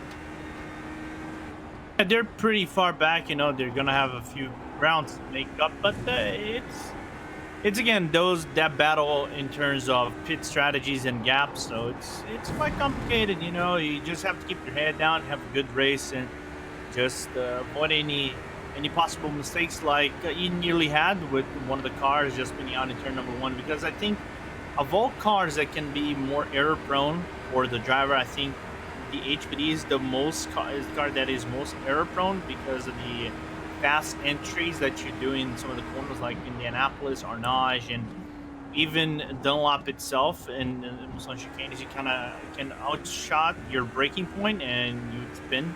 The tire will spin and the traction control would not hold it. So you have to be very careful where you put that car on the night.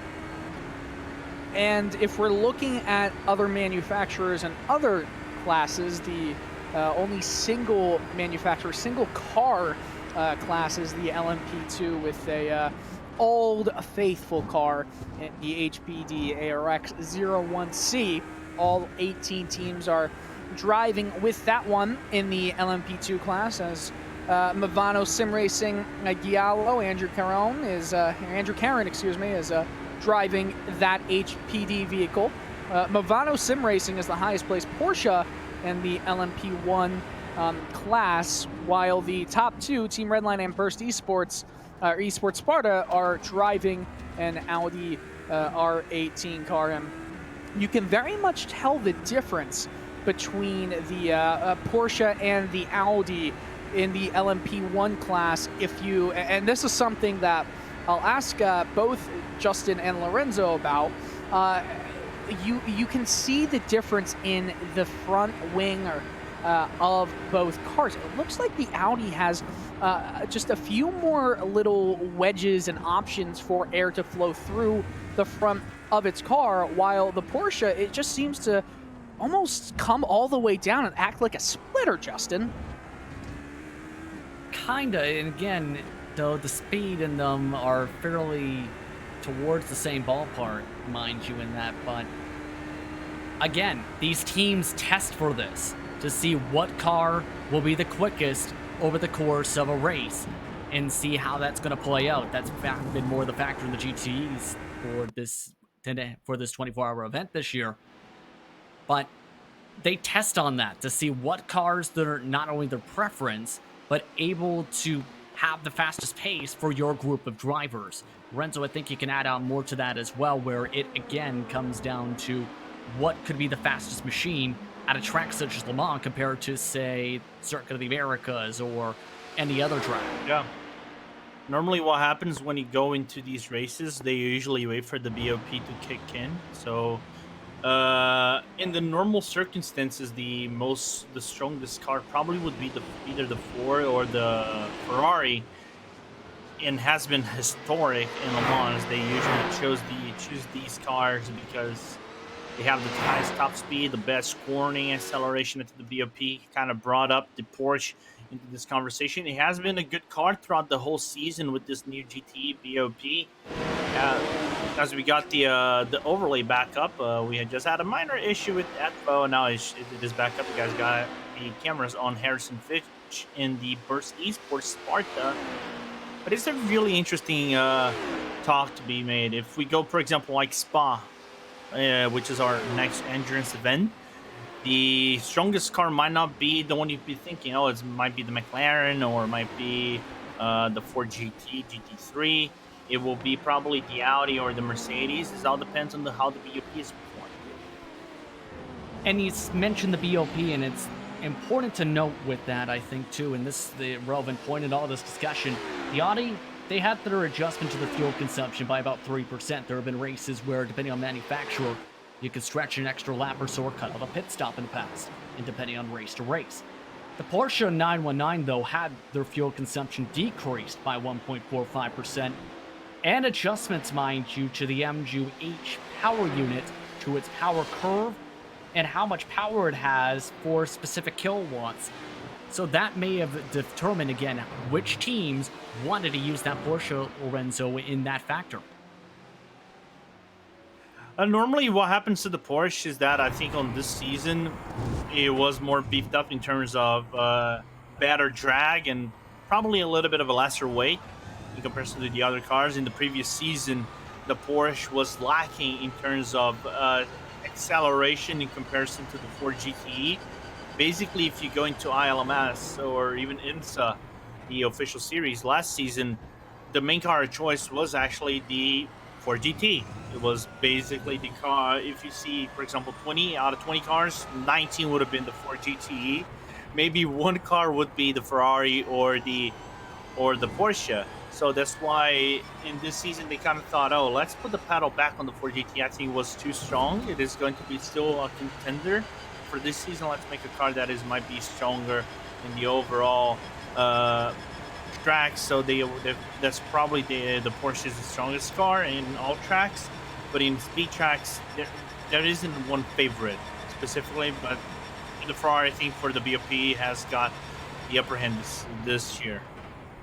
So, going off topic a little bit, I've been herding the YouTube live chat for some questions for the broadcasters, and got a few. I'm going to say some of them. How hard is it to spend a prolonged period of time working with Lorenzo? It's actually not that hard. Justin? It's not that hard. I've worked with Lorenzo multiple times, including for several of these endurance races. Very knowledgeable for those who tune in, especially on the strategy and how each of the cars run around on this racetrack. So keep in mind, you may think one, then you get to work with him. In my defense, let me just say something to Alan. You know, Alan, I know Alan from from other leagues and other sims, so we kind of are on the same. We pick on each other. So, Alan, what would you rather have? Me talking to you for 6 hours, or me racing against you for 6 hours? That's the real question that should be made for you, Alan. Well, we're also getting, our producer, it's kind of meta, breaking the fourth wall, saying how much did Lorenzo pay these guys? Nothing, but I wish he did. Pineapple pizza.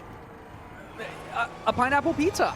Okay, I'll accept it, but I'm gonna be looking forward to it. Arjuna laughing in our chat. Another question, more of a serious one, Justin. Someone wants to know, and that someone is Ryan Walker. What is Justin's favorite endurance racing track? I actually work with Ryan in various different series with the Global Sim Racing channel, a fellow sim racing broadcaster on the service.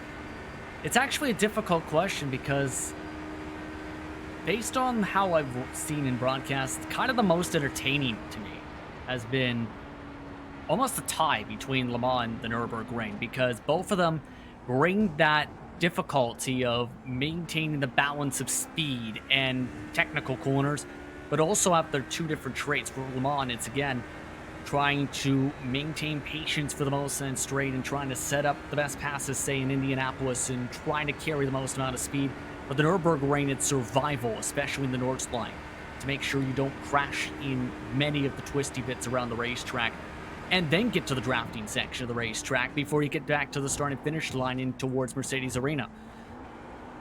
It's an absolutely entertaining track to race in, both of them. So it's a tie.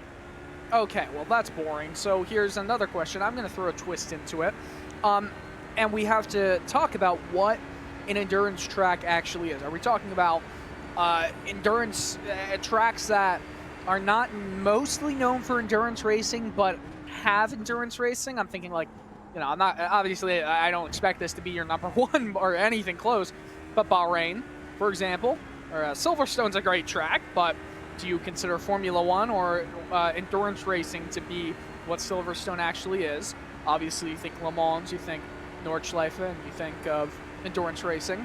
And so think of that, ponder that, and I ask you, what is your favorite besides the big 24-hour races? I'm going to keep Daytona in there because I want to know your opinions there. That's a difficult one. Lorenzo, you go first. I can say, because I can actually go. You say 24 hours of races specifically, correct? Yes. All right. Actually, no. All right. If we're going to be talking about endurance tracks, there are, of course, the obvious ones: Spa, Le Mans, Nürburgring. I'm going to throw one out of the bag over here and say Dubai, because I love the Dubai Autodrome. People don't often recognize Dubai Autodrome as, I take Dubai Autodrome as the real United Arab UAE track in terms of Yas Marina. Yas Marina, I have no problems with it.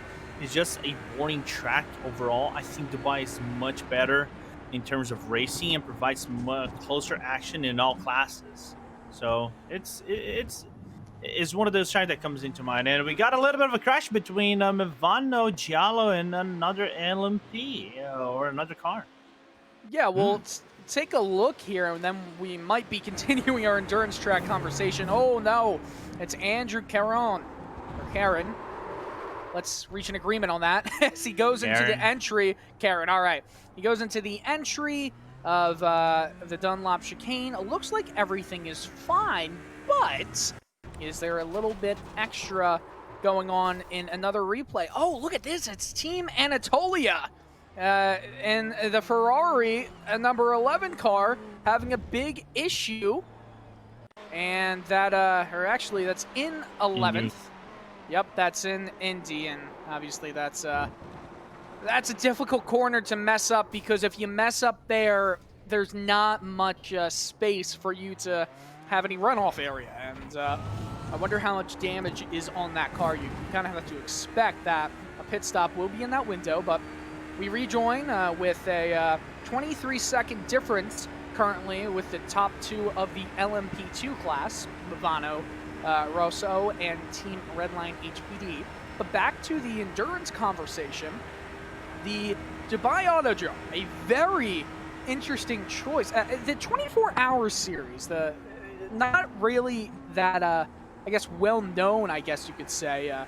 Is that who typically races on there, the biggest name? It is the Hank Cook 24-hour series, which has been also sponsoring one of the leagues that we have in iRacing, which is the famous Neo Endurance series. You guys seen last season was the 24 Hours East series. But yeah, it is usually the first 24-hour. It is the first endurance event in the year, the Dubai race, which is very interesting. That's really, really interesting, actually, that you would pick that. Not because I'm not saying it's a bad track. I think it's a very fine track. It's just not one I would have expected.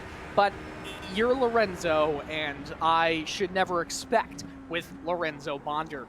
Justin, you've had some time to think, and if you don't have an answer for me, I'm going to fire you. But nonetheless, let me know what you're thinking. I don't know if you have that exact power, but I don't. You probably have more than me. but actually, how about Virginia International Raceway VIR, and the races that track can put on? One with a lot of history and a lot of entertainment. One car off the track, race clutch just hit the wall in the LMP1s. Oh no, race clutch in P5 has hit the wall. We'll have to catch up with the replay there. But, oh, he just spins again, coming out of the grass, right in the Porsche curves. This could be very dangerous as a car goes right by a few other cars. That is not at all what you want. He's in reverse. It looks like he's struggling. There has to be an alignment issue there with the suspension. Yeah, it did have a hard crash. We are seeing, looking at the replay, he just goes after Dunlop, goes into the inside, overtakes HPD, goes into, oh, he has a problem. That is a weird entry. I think he just caught at that patch of grass on the entry of turn number 5, and unfortunately the car just stepped out, hit full on the right side of the car, and that is right damage suspension. But it is problematic because it was just before Tata Rouge. Yeah, so my bet, it was right before Tetra Rouge, and his alignment is way off. He's having to hold the wheel at like a 70-degree angle clockwise just to get it to go straight down the Mulsanne straight. And the worst part is there is still around 6 or so miles to go in this lap. He pulls all the way to the right, and I think he's just going to have it get towed from here. That is so unfortunate right now, Lorenzo. Yeah, that is unfortunate for a team that has been doing good so far, and they cannot continue. They would probably have to do the entire lap, and now they're back in the pits. That is lengthy repairs. I see at least 40 minutes of repairs on that right side of the car for you to get everything done. Is not going to be the same when you come out of the boxes.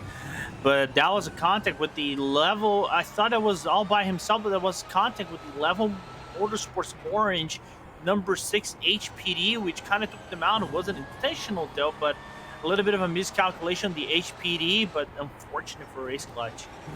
Yeah, that's really unfortunate there. Wow, running P5 and then that happens, never a fun thing, especially when you are basically midway through a 24-hour race. It makes you feel like the first almost 10 hours was for nothing. But we do have somebody to talk to, and that's Chris McGrath. Chris, thanks for joining us here. Chris, do you copy? All right, so while we wait for Chris is with F4H Red Sonja. He is one of the LMP2 drivers here, and his team currently sits in P5. We'll have to wait for him to get back on the comms. You know, it's live, not TV, live streaming. Anything crazy can happen. But we do see some cars heading into the pits. Movano Sim Racing LMP1 is one of those cars that have now head into the pits. The difference between both Team Redline and Burst Esports Sparta for first overall is 21.5 seconds. And I don't think they have gone into the pits as of a lap ago or so. Justin, if you have been tracking that, what could the strategy look like maybe going in on this lap? Well, for those two cars, again, they've been able to stretch it 11 laps, the top two in the LMP1, so I think they might be able to go those extra 2 laps. They don't have each other to save off fuel anymore, mind you, so I think they're at their fuel numbers. For Movado, it's been the different case where they've been starting to pedal backwards almost, it seems, on the strategy numbers. For Hamilton, that stint was only about 10 laps or so, so they're starting to fall off their estimated marks, I think, to what they potentially might have wanted. All right, well, we will finally be able to talk to Chris McGrath here as he has been rounded up. So just in a few seconds, Lorenzo is actually talking to him right now, trying to get some good words in with his butt at the moment. But as you see this beautiful shot of pit lane, you know, the most incredible thing to me is how lifelike everything in the iRacing simulation is. We see a battle right now between two Audis in the LMP1 class. RSR Esport by G Performance, it's Paulo Munoz, and Team Hesingfeld's Max Riedmuller. But nonetheless, it's still a half second with cars right in front and behind. So interesting battle here. But I think Chris McGrath is now ready, so we'll bring him in, have him talk a little bit about what it's like to be racing in the nighttime. And Chris, thanks for joining us here on Race Spot. Thanks for having me, guys. Of course. So thanks for putting on a pretty good performance. You put 52 laps into this race so far. What's it like out there? It actually feels pretty good. I won't lie. It's we've done a lot of like a lot of teams here. We've put in a lot of prep this week with the colder temps. The setup's really coming to life. You know, I just spoke to Dean, and he just told me he's in his zone. So, car feels pretty good for both of us right now. What is it like racing in the night? Because you had some experience racing during the sun out portion of the race, and now obviously temperatures have gone down. Yeah, it's we literally just talked about that. Dean's having a bit of trouble, you know, picking his apex coming out of the Porsches. But outside of that, it's pretty good. Dean, especially this week, you know, if you look at the stats on iRacing, he's put more laps around here than anyone else in the top splits. So he's definitely used to rubbing shoulders with some of the guys that are in here with him now, like, you know, Hayden Burns and Dion Fiallo and the likes. But it feels pretty good, I won't lie. It's enjoyable. We've been looking forward to this. It seems like your HPD has been in the middle of so many battles, whether that's battles that you're actually partaking in or battles happening in the LMP1 class, or you're trying to get by some GTE cars. I mean, what's it like being the middle class of every other car in the field? It's really interesting right now because, you know, we know exactly what strategy all the other teams are on right now, and we know where we are, our position on track right now. So I know we're fourth right now, but we were in a three-way tie for fifth, and then obviously there was a few incidents there with Andrew Caron. Obviously had a spin there, but yeah, it's been interesting. It's been interesting. It's tough to stay with those front three teams. You know, they're stacked, very, very good teams, but we're hoping. We said at the start of the day, if we bring this home in fifth place, it'll be better than the time I had my kids. So we'll be pretty happy with that. Fair enough. Chris, actually, let me go with one question that the Radio Show Limited guys brought it up. Nick Damon, John Heinhog, and Bruce Jonas brought it up about F4H being this the last Le Mans of F4H. We know F4H is a very old organization in the sim racing world with more than 16 years. So what the future holds for the organization, you guys itself? Yeah, it was a team that started off with two brothers in Spain, and they're actually watching this right now. But I took over from the team in 2008, so I've been in the team for 12 years. But we were mainly console based, and then once the console team got acquired by an esports company, we kept kind of going in iRacing, but we tried to keep it going in the vein in which we've always attacked sim racing, which was, you know, when we did it on console, we were the premier team. You know, we were number one. So trying to replicate that and be at the top is incredibly difficult. You guys touched on it earlier on. Like the work, it's a daily job. It is. You have to be connected to this every single day, and if you can't do that, then there's other teams out there that are doing that, and they're just leaving you behind. So I made the decision probably about 6 weeks ago, and I felt like it was an injustice to our legacy to just watch it become a midfield team or just be just not at the forefront, and we didn't have the legs for it. A lot of the guys that we have on the team, they joined us when they were 14, 15, 16 years of age. These guys are, they're the wrong side of 25 now. They're heading to their 30s. So when I did announce it, there was a few tears with the guys because a lot of them have been here with me for 12 years as well. So it wasn't an easy decision to make, but it was the right one. And we're very happy to have some of the old drivers come back. One we would have loved was Dion Fiallo. I recruited Dion back in 2012. He was in FH for a long time, and now he drives with Movano.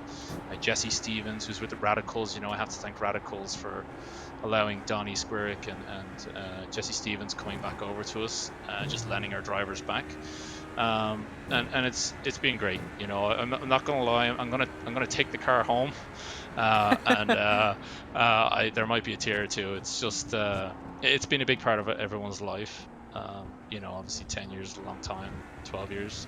So it's it's gonna be difficult. But I can tell you, once I announced the team was ending, our team was picked apart. So they all have new homes after this, and the FRH legacy will live on through obviously the drivers we've had. So that makes me happy. Well, that's pretty awesome. I don't know about Justin or Lorenzo, but giving me pretty good goosebumps here. I do have to mention, though, you mentioned a top 5 would be happier than the day you had your kid. How are you even doing all of this with a kid as well? Actually, I don't have kids right now, but I might. I don't know. Oh, okay. But no, I was being funny. We do have guys, and like Jesse right now. Jesse was he had to take breaks and go see his kid, and as soon as he got out of the car, he had to go to work. But I'm gonna get back into the car now after Dean, who's just pumping in the laps right now. He just did a 31.4, but and then Jesse will be in after me. So it's and that's kind of one of the reasons why FRH for guys are looking after their careers, and there's other things now in life that they're pursuing, and it's time for it's the right time. It's the right time, and 16 years, who else can say that? And we've always been very successful at everything we've thrown our hat at. Well, that's pretty awesome, Chris. And hey, best of luck to you guys and your future endeavors, and congratulations, 16 years and possibly a top 5 at the 24 Hours of Le Mans. Let's hope for a really good finish here for you. Thanks very much, guys. Thank you. Of course. Take care, Chris. Bye-bye. That's pretty cool, guys. That's a really cool talk that we had with Chris McGrath with the R4H team. I did not know that was a team for 16 years. That's incredible. Yeah, go ahead, Justin. I think you have the stronger point on this, Lorenzo, knowing the experience and veteran presence on that organization that everyone, I think, follows the standard of with their performances since that team was born back in November 2004. Yeah, it's a team that has been quite dominant, in the console leagues. I kind of followed them a little bit when I was doing my console days, trying to race those racing games. But it's unfortunate, to see a team like this. It is the habit of sim racing. You eventually get good drivers. Those drivers get picked up, like Dion Fiallo, for example, he mentioned. Jesse Stevens is another clear, perfect example. And rebuilding a team, it's very complicated. We're seeing this with some of the teams. MSI was actually a point they actually had to rebuild the team up to a certain point. They had some other drivers. They eventually quit, not to quit the team, but they went to other teams. And what I think the most perfect example, in my opinion, might be GT Ross, which is an Iberian, mostly Spaniard team, which back in 2016, 2017, they had drivers in the iRacing World GT Championship, and they were quite fast, and they were trying to fight for wins. But about 2018, 2019, they went to some other teams, like even MSI at some point. They kind of fell apart. You see not them in top splits, maybe some leagues, and they're trying to rebuild slowly, but eventually they're gonna get their groove and hopefully get their groove and come to top splits and then compete for other leagues. And right as you're talking, we had a car go off, and we'll try to get a replay here, courtesy of VCO. So Level Motorsports Orange, it's Furman Martinez. You see a little bit of a blink, and still on track, but gets very loose. Looks like coming out of the final chicane, heading towards the front straight. Doesn't hit a wall, he is okay and can continue on. So not that bad, as you see the difference here between both Team Redline and Burst Esport. 41 seconds now. I think part of that is because of a prolonged pit stop with Burst Esport. Justin, if you can speak on that a little bit more. Yeah, again, this is just the difference in the cycles once more, where Burst, again, taking tires on the last pit stop. So that gap is, again, going to swing a little bit. The telling part's going to be, again, can they find any way to close up enough of a gap to get back to Team Redline by, say, 18 hours to go or 3 hours to go? Or I should rather say 18 hours in, because that's going to be the tricky part. We've seen them close in a few seconds last time they did this. However, by the time Team Redline on the next stop afterwards put on fresh tires, Team Redline just completely brewed the gap even bigger. Because when the last time they did this strategy, Dylan, it was about 36, 38 seconds around the opening laps off the run. This time it's 40. Yeah, that's the thing I was thinking of too. I mean, right when we picked up the broadcast, which was, by the way, 4 hours ago, that is when that strategy went underway, and that gap was 36 seconds, and they have not been able to gain anything. Not even just because of the fact that they're only going this one little stint without or with fresh tires compared to Team Redline going without fresh tires. But I just don't think it's that big of a gap, or it's that big of a difference maker, especially in the nighttime hours, for a set of fresh new tires to really make much of a difference in terms of lap time, Justin. Yeah, in fact, when you counter in, Team Redline was actually quicker last time by. Might be the difference in traffic such as that. We just seen the left side of the circuit. But it's the trickiness of all of this, again, where you need everything to go your way for your race strategy to go exactly right to win. Burst definitely, I think at this point, we can say has the pace to finish in second in this class. It's just a matter of how everything goes from there on out. Get shuffled around. By the way, P6 just swapped hands in this set class. Trying to see exactly, here we go, we have it on your stream. It's Team Hesingfield and Dutch Mountains Racing 2Cam, the best team name, Dutch Mountains Racing 2Cam. I'd love to know the story behind that, but nonetheless, that position changed hands, and look how quickly that gap has grown from just head-to-head with each other to now this huge advantage to the 48 car. Yeah, that pace difference just settling right on in quickly. Again, Dutch Mountains has had the quicker pace the past 5, but I think they just let him go knowing that that 48 needs to pit in about this time by. So why fight and try and hold them up and then in turn be stuck side by side when you can just, again, race your own race and think about the big picture? I think that's what Dutch Mountains Racing is doing, where they're thinking if they keep chugging along, they're in a spot where they might be able to come away with one of their best finishes of 2020 as a group. So something we really haven't talked about, and after this we'll go with a little bit of fan immersion for everybody, is where the drivers, where they started their race and where they are currently. The top 3, Team Redline, Burst Esports Sparta, and Movano Sim Racing LMP1. They all started first, second, and third. Protocharge Simsport, however, in P4 started P11. Team RSO, the 117 car, is in 5th, started 5th. Dutch Mountains Racing 2Cam started 13th and 6th. Team Hesingfield 48 is in 7th after starting 17th.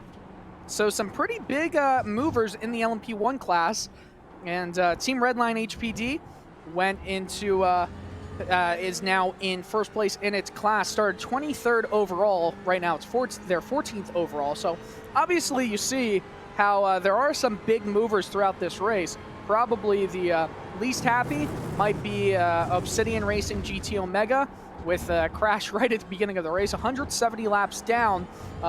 They started 8th, currently 54th. So not fun at all. And we're currently racing alongside the Team in first place in the GTE class, Bila Racing Team Euronics. And we're going to give you a little bit of fan immersion for a few laps here on the iRacing Esports Network, Radio Show Le Mans, and every other source that you are listening to here. Thanks so much for watching us here. It is time for a little bit of a break for us. We'll be right back.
welcome back to the 24 Hours of Le Mans here on the iRacing Esports Network and some other sources.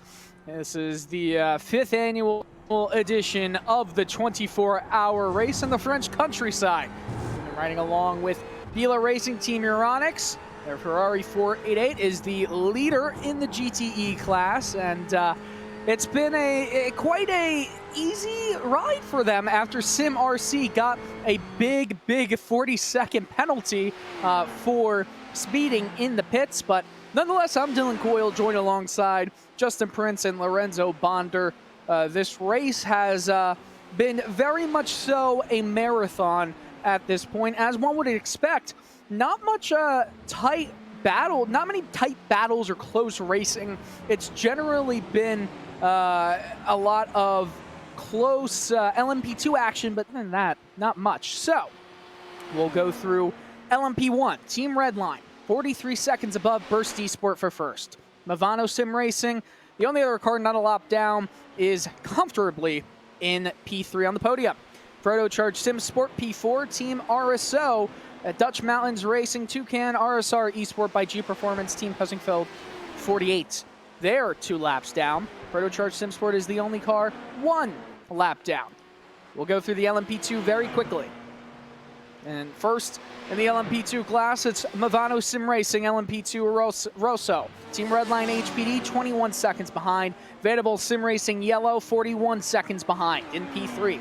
MSI Esports Blue, LEO Racing Team HPD, F4H in 6th. STL Esports by Logitech G White, 7th. Movano Sim Racing LMP2 Aguialo in P8. And then GTE, where we're going to go to very shortly here because, oh boy, we've got a GTE battle. Bila Racing Team leads. Sim RC in 2nd, 24 seconds back. Manatee Racing Gold P3. AAA Esports White, 15 seconds off the podium. Mala Racing Team in 5th. Wheat G Esports in 6th. DV1 Triton Racing, 1 lap down. Porsche 24 driven by Redline, also a lap down. Lorenzo, you've been following along with a GTE battle. Tell us about it. Yeah, I've been following this Porsche 24 driven by Redline and the Tete Rouge Racing. As you guys just saw, Larry Tenvoorde made the overtake at the first chicane. Now, Lugulos de Goigny, well, I'm gonna butcher this French name. I apologize, pardon. So he's gonna try to follow the Porsche, but the thing is, this is the outlap of, if I just saw correctly, that's the outlap of Tenvoorde. No, third lap, more specifically, and he's actually an actual Porsche driver, if I recall more. Even so, he's the current Porsche Mobile Esports Cup champion, if I recall correctly, winning against Aichan Guven in a very tightly close battle coming to the final round. So a highly technical driver in Tenvoorde, doing really good and making usage of that car and new tires in comparison to the Ferrari that is right behind them. So we finally, though, have some close action in the GTE series. You know, GTE cars generally give the best close side-by-side action. We haven't really seen any of that in this race, but at least there is somewhat of a close battle right here, as Porsche 24 was at one point the highest Porsche car, and I feel like it's actually pretty close up right there now. Might be in P2, and I believe, yes, it appears to be the P2 Porsche car. But Lorenzo, you have been watching it with great interest. Do you feel like it's indicative of any, trends in this race with both teams racing closely right now? It doesn't feel like this is something that's going to stay this way, as Porsche 24 is just starting to drive away from Tetre Rouge. Yeah, as you guys are seeing right now, the Bila Racing Team Euronics 451 just doing his pit stall. Just feel as Tobias Huvela just goes out into pit lane. And I wanted to bring up Bila, a team that has been relatively quiet at the start of the race. They started in 38th. It is in the top spot for the GTE teams, but it was kind of competing with some of the GTE cars at the start of the race. Trying to go back and forth. And furthermore, I kind of give him props for avoiding so many of the close-knit battles that they had at the start of the race and just kept the car on track. Should I say getting that Frank Biela look that he normally gets, the skills of Frank Biela in the Audi? I mean, perhaps. I know, Lorenzo, that you're a big fan of this team. You've been talking about it quite frequently lately, and yeah, I feel like it's one of those teams where you don't really notice them until they're right in your face, though, because they're good. They're very good. This team is very good, but they're not necessarily, flashy. SimRC, SimRC was in first for most of the race, but their mistake gave Biela Racing Team Euronics, who weren't as quick as SimRC until they made the mistake, and they took advantage of it, and they've been just great. There's literally, I can't think of any blemish that is on their record in this race so far. Yeah, they've been keeping SimRC at bay. Our SimRC, of course, no slouches, have been basically dominant in these past endurance events we've been covering here on RaceSpot on the iRacing Esports Network. That basically, whenever SimRC goes into a race, they are either the front runners or the runner-ups. They usually win their classes. They eventually wins. And Biela have I probably would say, the most complete GT lineup nowadays in terms of Sven Haas, a really quick driver. I think he's the quickest GT driver right now in iRacing, in my honest opinion. I think once you see Sven in GT3 or GT event, kind of like get out of the way, because he's been just flashy quick. He's been quicker than the entirety of the field. So, and of course, we cannot diminish Stefan Hofbauer and Tobias Uvela, which are also great drivers of the team. So this is a very complete lineup. Could be doing really well, are doing really well this far, can come out with the win. But of course, we still have 12 hours of racing left. And that sunrise is tricky once you get that sun in your face. Yeah, and that sun will come into your face right once you go through the Mulsanne corner, because it's rising obviously from the south, or is it actually? It goes down from the south. Why am I? This is something I should know, but I don't really remember. Lorenzo and Justin, help me out here. Does the sun rise from the south or the north? It comes from the north, right? Lorenzo? Sunrise east, sunset is west. Yeah, that's what I thought. Then okay, I'm stupid. I am stupid. Let's forget this. Everybody listening and watching, this never happened. But nonetheless, the sun will be right in your face as you're heading towards Indianapolis. It is such a crazy feeling you've got once you're driving towards there. And the crazy thing about Circuit de la Sarthe is that the sun will be hitting you in the eye no matter sunrise or sunset because of the direction it's in. You're going to end up having to deal with sun in your eyes, not the entire track, obviously, but in certain portions of the track they will be lit ridiculously orange throughout the rest of the race. But nonetheless, do want to go through some more of the battles on screen. You remember that one we were talking about with Tetre Rouge Racing and the other team involved in that action, Porsche 24. Well, it's a 6 seconds difference, 6 second difference between them now. So that was pretty closely done. That was pretty quickly done with. Not much of a battle there, more like just a pass through. But we will have to take a look at Mala Racing Team because there's some exciting action happening here. Yes, indeed. And for those who tuned in for the IMSA Pro Invitation, that Pro Series, this driver was probably the most popular one in the comment section of each and every one of those broadcasts. Agustin Canapino. who put on some good top 15 performances in his Ferrari in that series. He's won multiple different times in various different events throughout his time. The 30-year-old from Argentina, very strong competitor, and someone that is very popular with a very enthusiastic fan base, to say the very least, with his several different wins and several strong performances in esports competition recently. So obviously you've got that fan club there. I never said I was an expert in anything other than racing, by the way. Am I an expert? I don't think you can call me an expert here, Lorenzo, but you know me probably better than the rest of this broadcast. I'm still getting, I can't believe I said that. Rising in the north, am I stupid? Seriously, help me out here.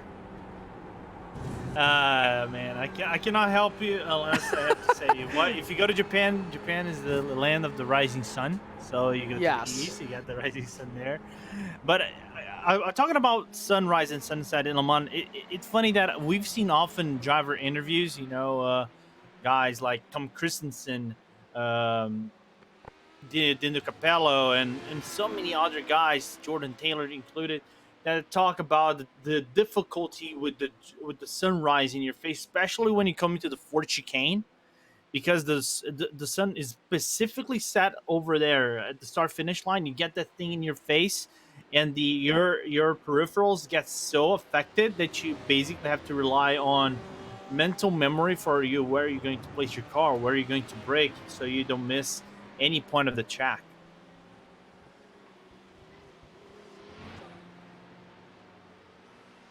So I'm trying to pay attention to that difference between Team Redline and Burst Esports Sparta, by the way, and it's now at 44.5 seconds. So it's such a shame that we looked like we were in for a very close battle for P1 at the beginning of the 6-hour stint. Obviously, that is no longer a thing anymore because Team Redline, they are really good. Team Redline's got a bunch of fantastic drivers in that lineup. Matt Farrow has been driving for a few stints right now, but nonetheless, they are absolutely having a great run of it. Burst Esport is 45 seconds back of the lead, but also a minute ahead of Movano Sim Racing LMP1. And Lorenzo, I feel like you've got some not so controversial things that you'd like to say about Team Redline. They really are the best, aren't they? I already said this, I think, more than once. In any leagues they go in as a LMP1 team, they honestly are the best LMP1 lineup I've seen. Marcus Hamilton is devilish fast. Matt Farrow is probably the fastest guy I know in an LMP1 car. And you got so many other guys in that team that it's not even funny how fast it can be. It's kind of like you come into the competition, you say, all right, Patty Wolf, Tom Michelmore, Dominic Farber, Matt Farrow, right? And, sorry, I said Marcus Hamilton is Movano. Here, thank you, Arjuna, you corrected me. I actually had the wrong team when I highlighted them. But it's so strong that it's not even funny. You hand out from one driver to another, you might be thinking, all right, we got a break. That might be the weakest driver. No, he's just as fast as the other guy, and then the other one is just as fast as the other guy. So I have a little bit of jealousy, but also I admire that team, to be very honest. It's a very strong LMP1 team. So I do want to say Movano Sim Racing in the pits right now, pitting from P3, so that can only mean that Team Redline and Burst Esport will be pitting very soon as they're rounding, or at least Team Redline is rounding Indianapolis. Justin, you've been keeping an eye on that pit strategy all night, all day. What is going on with these top two? Well, again, the top two, as we've talked about, all synced up. It's now going to be interesting, though, how, again, they elect to split up the driver stints. They've gone back and forth between Simeon and Harrison Lynch, well, the past few times for Burst. For Team Redline, I think they're just now in the control seat, where the question is going to be which driver is going to come in. They have Dominic Farber watching along on the sidelines, who is another stacked driver to put in that car at this point. So it's going to be tricky again to be able to even get into range again if you Burst, because again, they've been near dead even a lot of the laps. If not, Redline's been faster in some of the cases still, despite having older tires. Yeah, it does seem, though, that Team Redline is going to go another lap. We'll have to check out if Burst Esports Sparta will do the same. But it doesn't. I'm not sure if Burst Esports Sparta goes in this lap. It'll be the first time. No, you don't feel like it will happen. Yeah, they have to go the 11. Most teams have been able to go 11 laps throughout this entire stint of our broadcast so far for those tuning in. So they have to go to 11. The longer you go, the better it puts you in the window to be able to short field at the end of the race, potentially, if that becomes the option, if needed.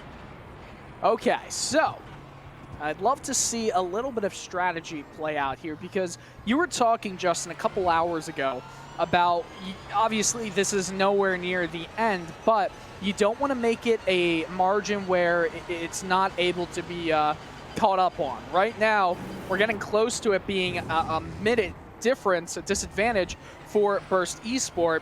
Now, it does appear the Team Redline might have to get tires very soon in the future pit stop, obviously. It might bring the gap down, but it just keeps rising steadily. And if you get to that point where there's only a few hours left in the race and you're still hovering around that minute mark, I mean, it's good because you've stopped the bleeding. You put a bit of a Band-Aid on the bleeding, but nonetheless, that's just not going to be good in terms of trying to win the overall and the LMP1 class of the 24 Hours of Le Mans in 2020. We see the track map, bottom right, shows you the gap between all the top 3 drivers. The 737 machine, the Movano Sim Racing machine, they've already pitted, so they are not in the lead of the race. That is not at all what that means. They're very far behind at the moment to Team Redline, who is just going around Mulsanne Corner, and you have Burst Esport going through between the chicanes right now in Mulsanne. So they are the only cars on the lead lap, remember. Every other car is at least a lap down, and I think this is even more interesting. Protocharged SimSport in P4 is the only car a lap down, and nothing else. There's no other cars on the same lap as them, so I find that to be pretty intriguing. As for if they make a mistake, they've got... This is probably the most boring race for them right now. They're hoping there's a mistake by a team in front so they can maybe snatch up a podium position, Lorenzo. Yeah, it would be complicated for them to grab a podium spot. Anybody outside that one lap gap that Protocharge has to grab a podium spot. Just taking a quick look here, actually the team that would be behind them, which is Team RSL, is about 1 minute behind RSL, the Protocharge 730. So there's still a chance for good results here. Movano is ahead by nearly a full lap on Protocharge. But then again, we've seen so many things happen in this race that we cannot say that we got a podium defined for LMP1 class. So it's we still, again, a lot of race unfold, a lot of stories to unfold. We still don't know who's gonna take the lead in the HPAD class.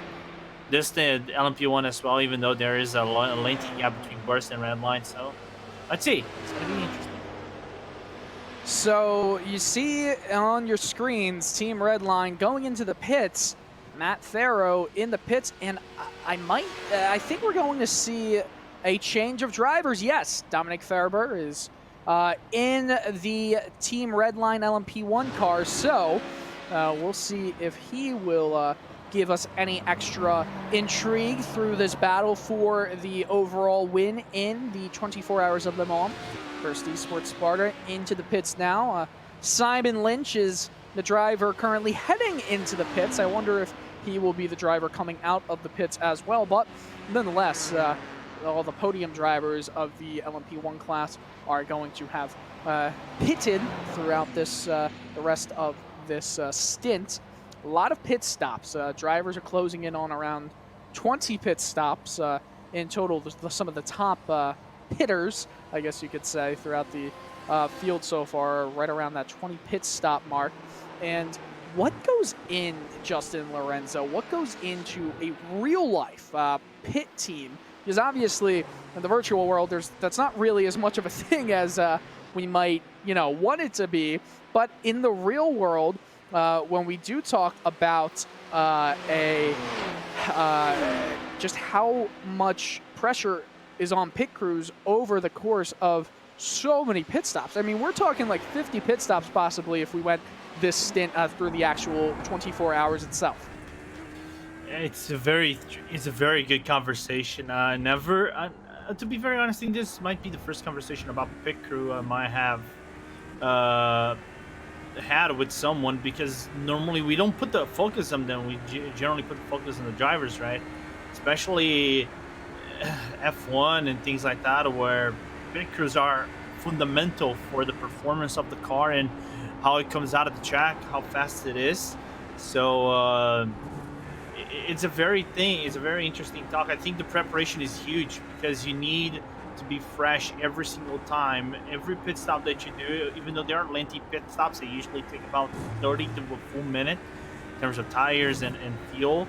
You have to be on your physical preparation, top physical preparation and mental, and make sure you're not tired enough. Always take a break after those pit stops. We normally see, pit crew sleeping, as we are seeing the Movano Sim Racing LMP2 Russell heading into the pit lane as Alex Trainer will do his pit stop. I just want to see if he's gonna go for a double stint. Yeah, he's gonna go for it.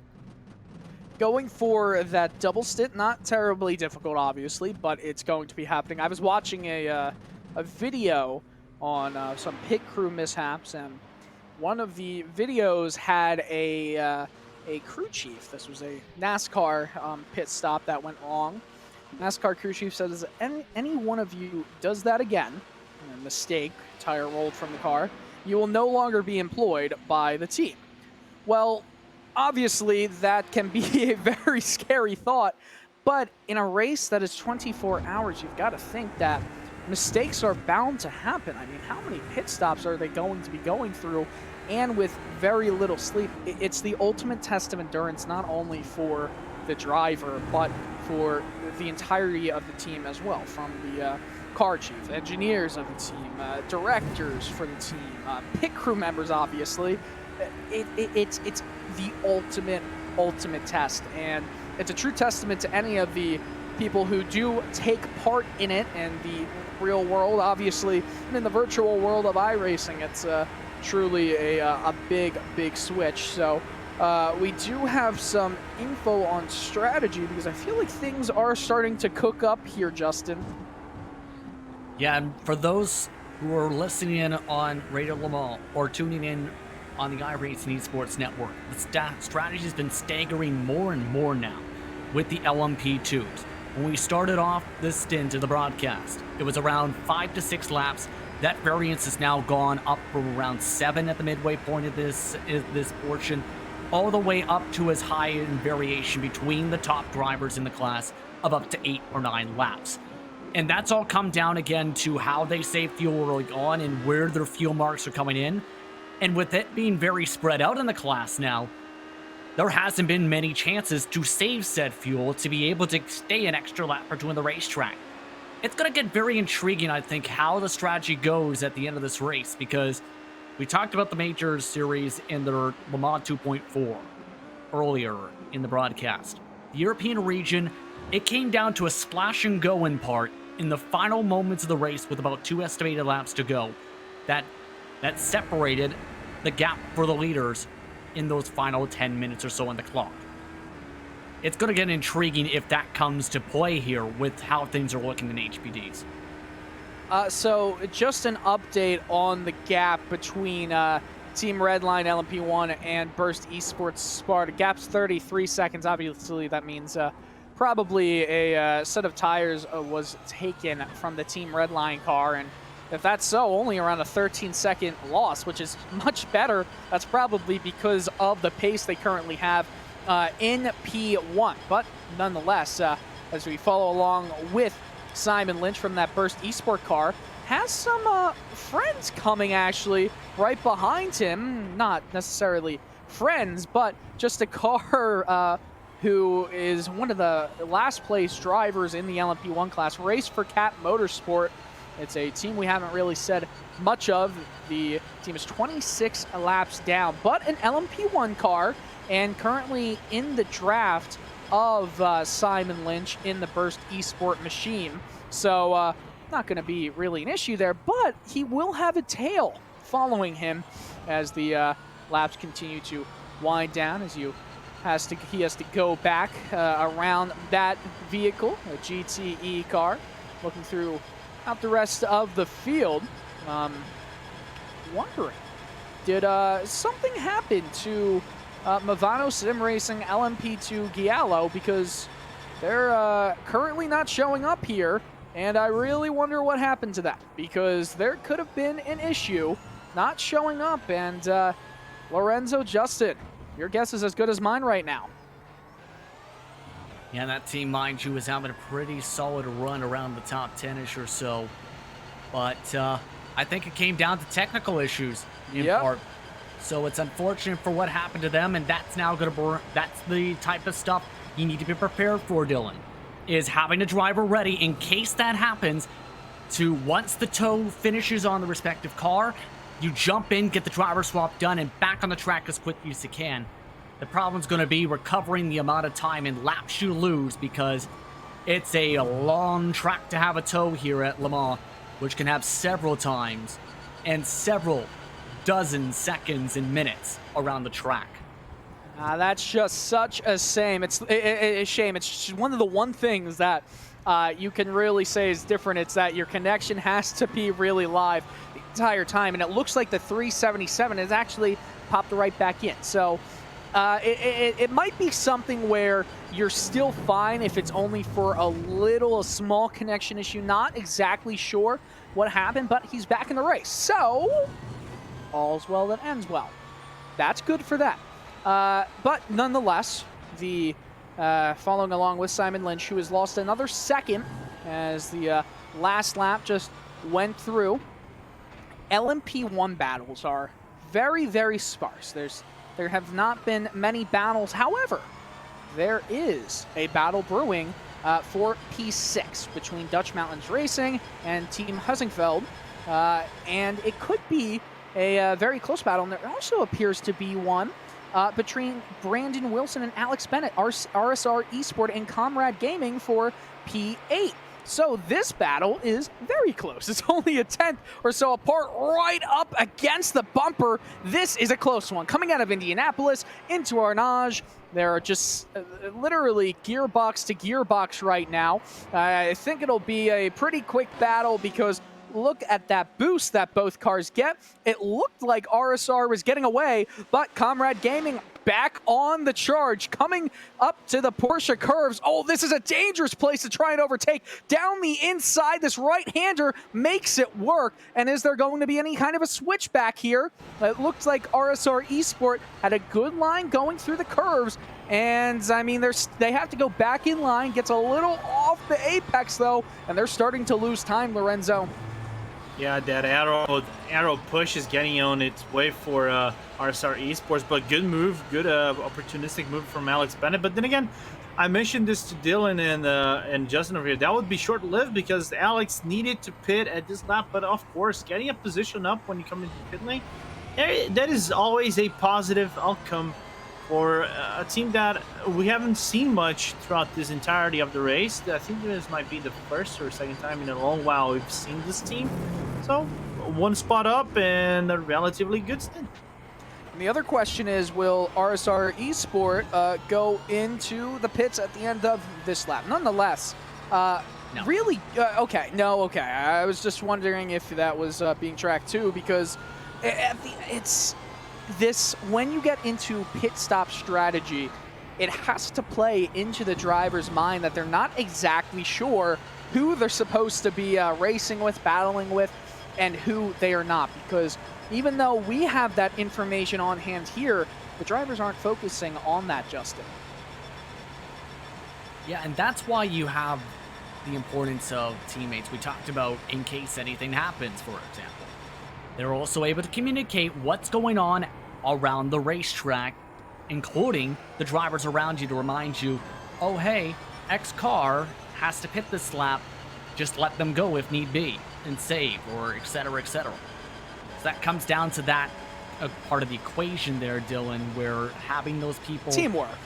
Indeed, and having that teamwork and having those teammates in your ear can help you calm down, as well as keep all the information you need relevant to your situation. Right, and then that adds a world of difference. Now, you were riding on board with that RSR Esport car, and it looks like the back half of the LMP1s have some pretty good battles going on right now, and I'm actually watching LOR Esports almost get involved with an LMP2 car. He just flashes him as he goes by. That was very dangerous as they exited Tertre Rouge. Basically what happened was a GTE car was getting passed by an LMP2, and an LMP1 wanted to pass both cars, and obviously that could have been cataclysmic. It was not. Wild Animals Orca, however, that team, the number 18 car, is within just a few seconds of the 21 LOR Esports cars, so that is pretty close to becoming a pretty good battle that we should keep an eye out for. By the way, Burst gained a second or two in the last lap or so. Now to 32 seconds between and Team Redline. It's still ways to go, but Justin and Lorenzo, can you believe we're already getting close to the halfway point of the 24 hours of Le Mans? Absolutely crazy. The time has just flown on by throughout the past 4.5+ hours. That's just how quick the racing can go and how things fly when you're having fun, to say the very least, Lorenzo. Yeah, it's been the crazy 5 hours of broadcast. It's been really good thus far. Time has really flown by. I didn't even realize we're actually reaching the 5-hour mark in about 18 minutes.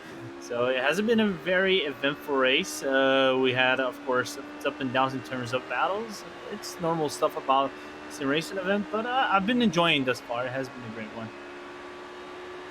Yeah, it's been it's been more discussion-based fun than I think on-track fun, because when you get into these hours, it's really just about survival. You're not going to be able to get a good result at the end of the entire event if you're not just surviving through the hardest hours of the race. And it's almost like when you get past that midway point, when the clock starts to go down in your head instead of going up, it has this completely different feeling to it. Right, and I think you guys can agree with me on that. You start to realize you're getting closer and closer to the end than you are from the beginning, and I think that's a big psychological thing.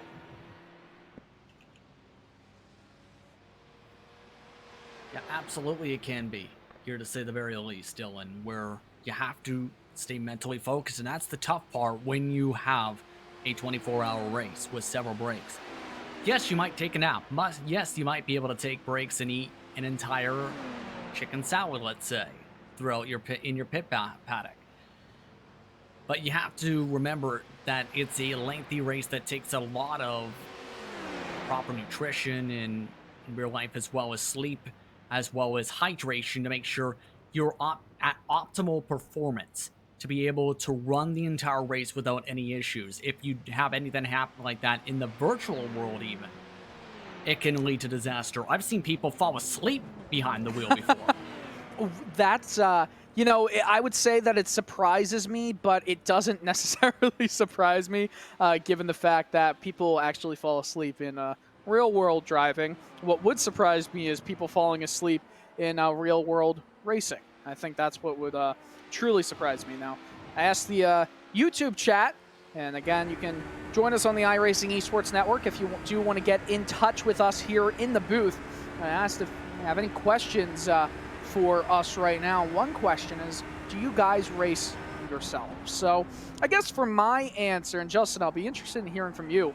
I do a lot of racing and a good amount of sims, but I don't do much online racing just because there's a lot of ease from just going into a sim and running some test laps, sometimes racing against some AI. I'm always down to join a league of some sort. Just got to be at the right time, right car, But I do a good amount of racing myself, but not a huge setup. I've got virtual reality, Oculus Rift here, and Logitech G920. But that's a story for me. How about you, Justin? I'm actually someone who races a lot of the iRacing service, especially on the oval side, is my main focal point with stock cars and NASCAR. With one of the top higher up teams that has alliance with some of the NASCAR technical alliances. It's something that takes a lot of work, to mind you, to carry the speed too. Actually have a strong setup for that as well. VR headset, that's my preference to answer that question. As well as the direct drive wheel to get that extra sense of feel, which we talked about a little bit before, as well as some Fanatec pedals. So again, I think both of us have some decent experience racing, whether it's in your multiple sims for you or in iRacing on my end. Yeah, I'd always love to get more involved in iRacing, but it's just the time, you know? It's the vested time that has to go into the world of sim racing. But nonetheless, when you do have that time, it's such a rewarding experience. And the great thing is that there's so many great communities that you can get involved in just in the iRacing world. It's almost like you're in a city of sorts, right? You're almost having to deal with a bunch of different microcosm neighborhoods in one city. And so I'll go through some more positions or more questions in the chat. So we have a question from Jason. How many splits were there for this race? How many total competitors? And I feel like that one is, well, there's not many, or there's not many. There's so many splits that we'll have to get that answer for you specifically very shortly. But I think we do have someone to talk. So we're actually going to say goodbye to Justin. And Justin, thanks so much for joining us here. It was our first time joining a booth together. And you have another broadcast to do, so best of luck with that. Anything you'd like to say? I'd like to say this is the most fun I've had broadcasting in my time with RaceSpot TV and the iRacing Esports Network, a 24-hour race such as this. Heck of an entertaining event so far. Lots of fun. We'll have to see which teams come up on top and are able to survive throughout the nighttime in these next few hours or so. Awesome. Well, thanks so much, Justin. And while you go, we have Jim. Jim Hodgson is going to be joining us here, Lorenzo and myself, for time with our last hour or so of the split. Jim, thanks so much for joining us on the broadcast. How you doing? Man, I'm fantastic. I've been having such a good time watching the feed for the last couple of hours. Would just like to start by saying thank you so much to Justin and the rest of you guys for a great time and such great commentating. It's really been enjoyable. Awesome. Well, I will say, did you hear me say that it rose in the north, the sun? I did hear that, but I'm so sorry. I've removed it from my memory. It was horrific, and it will not leave my memory anytime soon. So we still have Lorenzo as well, Jim, and have you done any broadcasts with Lorenzo yet? I have not. I'm pleased that this is my first chance to do that. Don't be pleased. Don't be pleased. I've noticed in the everybody seems to be giving him a little bit of stick. I don't know why. He seems like a perfectly capable guy. Oh, well, I mean, he's capable, but, you know, when you're able to take it, I think that's where it really comes into play. I mean, Lorenzo and I go back a few years. We even met up. He's a Brazilian. I'm from Philadelphia, or around there, and we actually met up in Philadelphia, and we had a beautiful dinner at a beautiful restaurant called Applebee's, and it was very nice. It was a good dinner. The way you make this sound like Dylan, we kind of like I had a date. I mean, if you want to say it was, then I think it was a date. Fair enough. It was. I mean, we both got pretty dressed up. It was. You flew up from Daytona. Yeah, I flew up from Daytona. I landed in Philly. I had an amazing time in Philly. Unfortunately, the problem in Philly, I got sinusitis, basically for the entirety of the trip in Philly. So I spent like 4 days at my friend's home, but unfortunately, I couldn't enjoy Philly more. I'll go back to Philly eventually at some other time, but that is a promise. Okay, then beautiful. Then you will promise me, and hopefully we will have another date, a really cute date. I'll bring some flowers for you as well. And Jim, Jim, where are you from? What part of the world are you from? Well, if I could just step back for a moment, I want to share my horror with the two of you that you went to Applebee's. Okay, well, let's just say it was something I feel like we were used to. Applebee's is in Brazil, I presume, Lorenzo. Yes. Yes, of course. So we You were. can hear the regret in his voice as he says yes. I mean, I'm not. This is in no way a sponsor for Applebee's. It was just easy. It was just easy to go there. You know what I'm saying? There was no question about what we were getting, and what we were getting was food. Yeah, well, Yeah. if they can offer anything, it's definitely volume. Of course.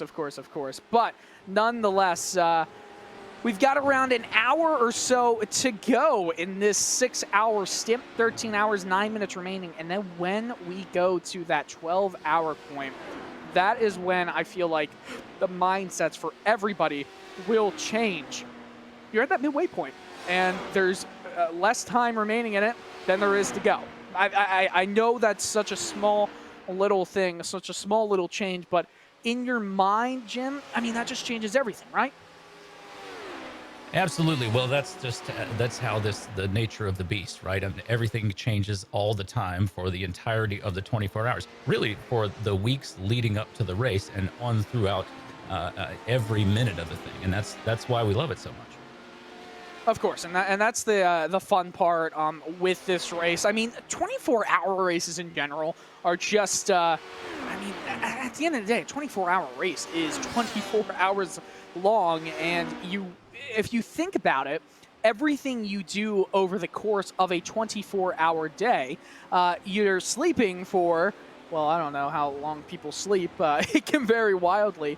You're sleeping for, let's just say, 8 hours. How much on a work day are you working? 8 or so hours. And, I mean, what else? I mean, 8's probably giving it lightly for everybody. But at the same time, if you're paying attention to a race for 24 hours, that takes a whole nother level of mental endurance. That's more than just physical endurance. You have to get yourself in this mindset, and it's really hard to get yourself into that mindset if you've never paid attention to a 24-hour race before or even been a part of one. Well, you're absolutely right, and you can't even really count the sleep that you get in the garage, or when you've got this sort of adrenaline going from the racing that you've been doing. You can't get into that deep, restful sleep that you normally would have during a workday, because you're doing something that's one of the most exciting things that a human can do. Right, and I mean, going fast in a race car? Yeah, I mean, that's literally one of the best things you can actually be a part of, as we're right now seeing the Movano Sim Racing LMP Turoso team 17 seconds ahead of Team Redline HPD.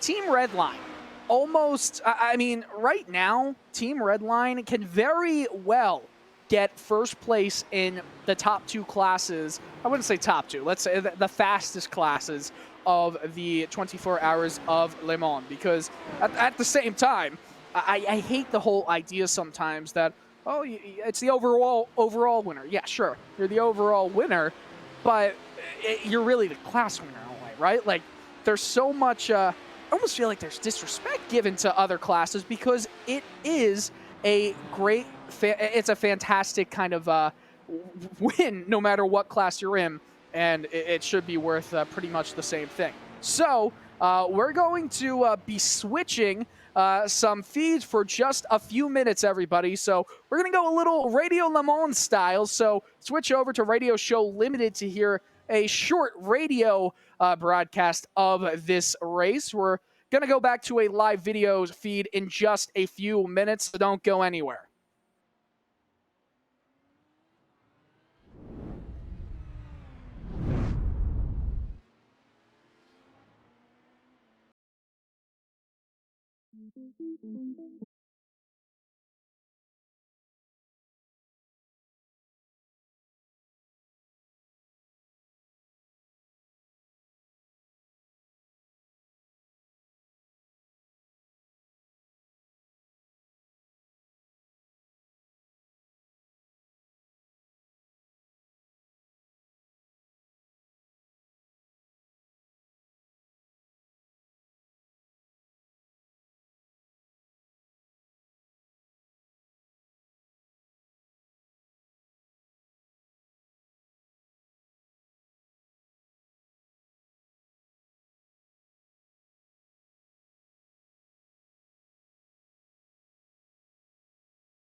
24 hours of Le Mans. We're around 11 hours into it. 13 hours to go. We're nearing that midway point for all of the 55 total teams in this race, or at least you started this race. You're watching on the iRacing Esports Network or RaceBot TV, listening maybe on Radio Show Limited. However you're joining us, we really appreciate you coming on and getting involved with us in this race. It's certainly been an intriguing one from start to midway point right now. We've got some battles in the GTE P5 position between Mala Racing Team and our Wheat G Esports in the GTE. That's all for P5. They're right now exiting the, I believe, the Mulsanne corner, or actually, they just exited Arnage, and they're heading into the Porsche curves. That's some good battles. We'll keep it up with you on the live feed. I'm Dylan Coyle, alongside Jim Hodgson and Lorenzo Bonder. And guys, really glad to have you joining with myself here. We've had a lot of fun on this broadcast so far. And Jim, I know you're just joining this broadcast right now, but what have your impressions been so far from watching it beforehand? Well, I think we've seen some great driving, obviously. That goes without saying. But, you know, the thing that's been really remarkable to me is driving under the lights like this is a lot harder than it might seem. I mean, you have your headlights, but they don't really give you the depth perception that you would get in the daytime. So it's even harder to hit your marks and hit your braking points. But I've been surprised and really thrilled by the skill of the drivers to keep it clean for the most part. We've had a few incidents here and there, as you know, but for the most part, everybody seems to be running along pretty well. I think you would see a much larger sort of delta of attrition were the drivers not so skilled.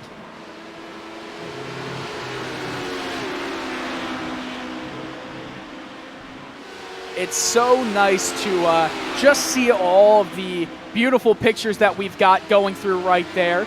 And look at that difference. It's very close in the LMP2 battle between Satellite Racing for P8. But let's go through the standings for all three classes right now. In LMP1, Team Redline, LMP1, is it a surprise really at this point that Team Redline is doing as well as they are doing in really all the classes. They're P1, 30 seconds ahead of Burst Esports Sparta. 2.5 minutes back, Movano Sim Racing, Protocharge Sim Sport, the only car 1 lap down on the leaders. Team RSO 117, Dutch Mountains Racing Toucan, Team Hussenfeld 48, and RSR Esport by G Performance rounds out the top 8 in the LMP1 class. You know, if I could just jump in there, terribly sorry, carry on. It's okay. Movano Sim Racing LMP2 also is leading with Team Redline about 20 seconds behind. Of course, they are in the off cycle on the pits. Vendaval Sim Racing Yellow is in third. MSI Esports Blue is in fourth. For F4H Red Sonja is in fifth. And there's the Leo Racing Team HPD 95 in sixth. And there's this, I would say, battle in seventh for 8th place, but 7th is Movano Sim Racing Giallo. And there we got the P8 battle between Satellite Racing and STL Logitech, STL Esports by Logitech G Wide, which is right behind them, about 0.4 of a second. And if we continue going down to the GTE leaderboard, the top 8, Taylor Racing Team Uronic in first, Sim RC in P2 with Manatee Racing Gold. What a fantastic name, Manatee Racing Gold. In P3, rounding out the podium, AAA Esports White in P4, our Wheat G Esports in P5, followed closely behind by Mala Racing Team, DV1 Triton Racing in P7, a lap down, Porsche 24 driven by Redline, also a lap down on the GTE class leader. So like we just said, and we've been talking about, pretty good battle for P5. Our Wheat G Esports, they've been climbing up the ladder for most of our stint, Lorenzo. It's been nice to see them just a continuous climb. Yeah, it's been a steady climb for both Satellite and SDL, and also some other teams, because now I think the heat on the HPD might be kicking up a little bit. I think the strategies might converge a little bit on this half race hour and this 12-hour mark. So it's going to be interesting how the race develops from our 12 to 18, which unfortunately we're not going to be covering it. I mean, we as you, Dylan, me, and Jim is going to be Chaz, Arjuna doing the cameras, if I recall correctly, Paul Smith, and a third broadcaster, which I'm going to be, I forget that. I apologize, I'm going to bring up the name in about 20 seconds tops. Well, Arwheat G Esports is heading down pit lane, so they'll be taking another pit stop, and we've got around 50 minutes left in this stint. That's going to be my cue afterwards to get going and get kicked out of here. But been having a good time with everybody, especially when naming directions and other things. However, don't laugh. So yeah, it's been a good race so far, and LMP2 has provided a great battle, not only right now, but between really the entire race. It's this battle for 8th place, Satellite Racing LMP2, Alexis Federo, and SDL Esports by Logitech G White, Alexander I'm so sorry, Grayville. You know, it's funny, we're just seeing most of these names. Graville. This is the first time we're seeing most of these names, which can be a little difficult, especially with pronunciations, and especially when there's, 207 drivers signed up for one session, so it can be difficult. Nonetheless, they're going around Tertre Rouge, and they are just half a second apart. Yeah. It's interesting. We gotta say we're thankful for seeing at least 200 names tops, not 5,000, about 5,550 names throughout all the splits we are having on this 24-hour of Le Mans. It has been pretty fun, and Jim, I'm really glad you were able to join us just at least for this portion, because I know that while we did have Justin Prince for the majority of this 6-hour stint, I know that, is this your first time with RaceSpot? It is, and I'm so thrilled, and he did such a great job. It's a pleasure to be able to step into his shoes, and he left them nice and warm for me too, which is always good.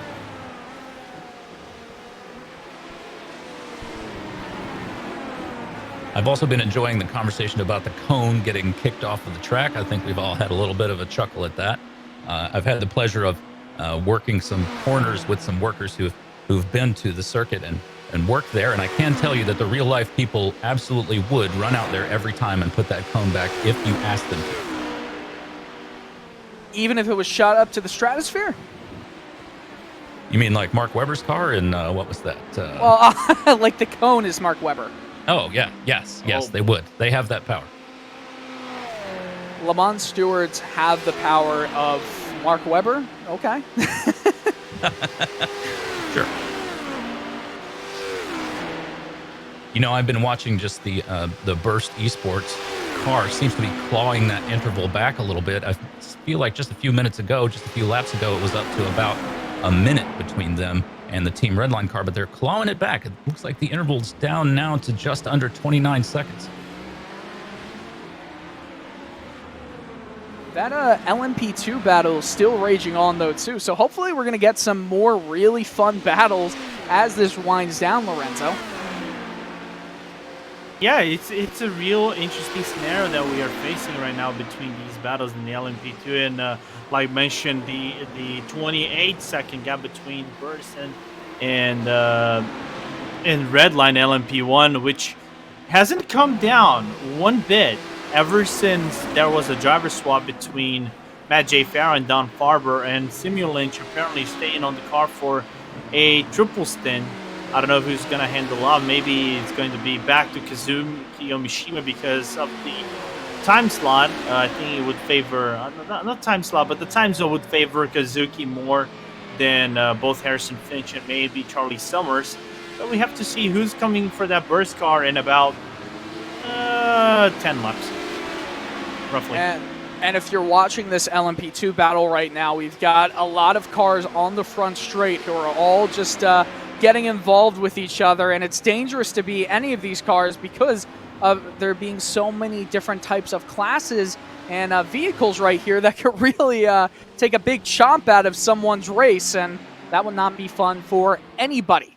As right in front of this LMP2 battle is the Team Redline HPD car, currently in P2, or lap ahead of the Satellite Racing and SDL battle, but it's not like they will play kindly, because they still want to make themselves go as fast as possible, and they're not just going to hold down if they do catch up there. No, Let me I ask don't you think guys- they're going to be holding out. Go ahead, Jim. I was just going to say, do you guys think that this is... I know that you're as charged up as I am about this LMP2 field, because being in the same car brings it really all down to driver and team skill. Would you guys agree? Yes. Agreed. Totally. I don't even think there's more to it than that. I mean, same car, maybe different setups, but it really does come down to the skill. That's really just... That's it. That's as far as it goes. When you have the same cars, you're put on the same playing field, and that's really all that goes into it. I think that's I agree with you that that's, I think, what the awesomeness of this battle really means. And by the way, still looking at LMP2, Team Redline might have a little bit of an issue right here, because a car wants to get their lap back. It's not like there's going to be any kinds of flashing, because they're in the same class, and this Satellite Racing car just wants to get back on the same lap as this lead group, and I don't see any problem with trying to fight him for position. I just know that Team Redline, HPD, and Fabrice Cornelis is not going to be happy if he's having to battle a car that's a lap down. Yeah, well, especially not if he's a little bit faster on a different part of the track. I apologize. Yeah, I was just going to mention for Fabrice of having another driver that is a lap back, taking its lap back from him is not going to be pleasant, especially for a guy that I normally see driving LMP1s. I'm tired of seeing Fabrice Cornelis driving LMP1 cars, so it's going to be really interesting how Cornelis drives that a prototype car. I've seen him drive once or twice the LMP, and basically the entirety of the Redline GT HPD car are, I'm going to say, rookies with air quotes around it about that car. So they're doing really well thus far. I got to give them props.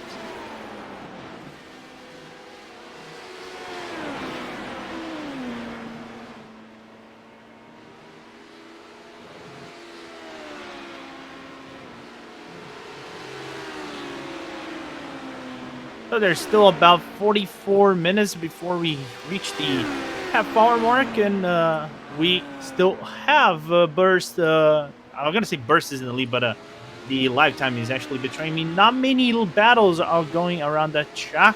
Just trying to look for anything interesting going on this far. But again, because of the pit strategies and the team's pit cycles, it kind of dwindled down a little bit. It's spaced out in terms of battles. We're not going to see many things unless they come to the pit, and then things heat up again, Jim. It looks like we do have some fairly close cars. It looks like the number 377, the 64, and the 5 machine are within 6 or 7 seconds of one another, which is not that much on a 3-minute lap, but certainly not quite nose to tail, are they? Yeah, they're not quite nose to tail. They're basically trying to keep each other at bay in terms of, fighting over gaps. And one interesting fact that Tobias Brockman, our fellow producer and commentator, brought it up, who did also we'll see over here for the pre-show, did it, is that the LMP1s are on lap 200. Overlooking over here at my live timing, it is a total program for 436. We were talking about doing solo 24 hours. We've seen people do the 2024 solo. It's kind of simple to do, but what about doing 436 laps all by yourself over a 13-kilometer track? I don't know what to tell you. When it gets to be about 8:30 p.m. my time, my wife and I high-five one another, and we go to sleep. So I don't know about... We're pretty much on the same boat, except I don't have a watch. Now, when I was a younger man, I participated in some 24-hour races, and I've done, overnight engine swaps and all that stuff. But at my current age, no, thank you. So I can see why it would be exciting, but I can also, it's just when the sun goes down, I start getting this feeling in the back of my ancient old man skull, and it says to me, you need to go to bed. You need to take your old bones to bed. Yeah, fair enough. And I think we have Dylan Coyle back. He was dealing with some Yeah, Animal Planet issues. like 5 or so spiders. Yep, like 5 or so spiders I had to deal with. Just all of a sudden got into a corner and I had to deal with the web. But nonetheless, it's taken care of. Everything's good. I hope, because I hate spiders so much. But we've got some good battles here, so I'm very, very happy with this battle going on right now. So I will say that with these GTE battles starting to get closer, I feel like it's indicative of what is soon to come. I'm honestly jealous of the radio show limited broadcasters, because once they get that final 6 hours, I just feel like all of this, it almost feels like a bubble that is going to burst, and it's going to really explode once a lot of these drivers to take some chances, especially drivers like the Burst Esports Sparta team, who really need to start making up some big time once that final 6 hours rolls around. I'm jealous. It's going to be a really fun ride. Well, I think you're absolutely right. And there is that feeling, isn't there, once the sun comes up of, we're nearly through this thing.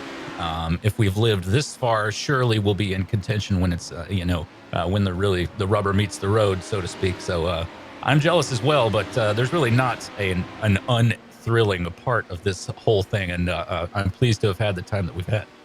Right, and I feel like endurance racing in its own is all about strategy and just being patient, trying to get inside the mind of these drivers and see what they're thinking, what the best time to attack is, how it is to deal with traffic. I feel like dealing with traffic has got to be the most exciting part of the entire event, especially when there's all of a sudden a big conglomeration of so many cars dealing with each other.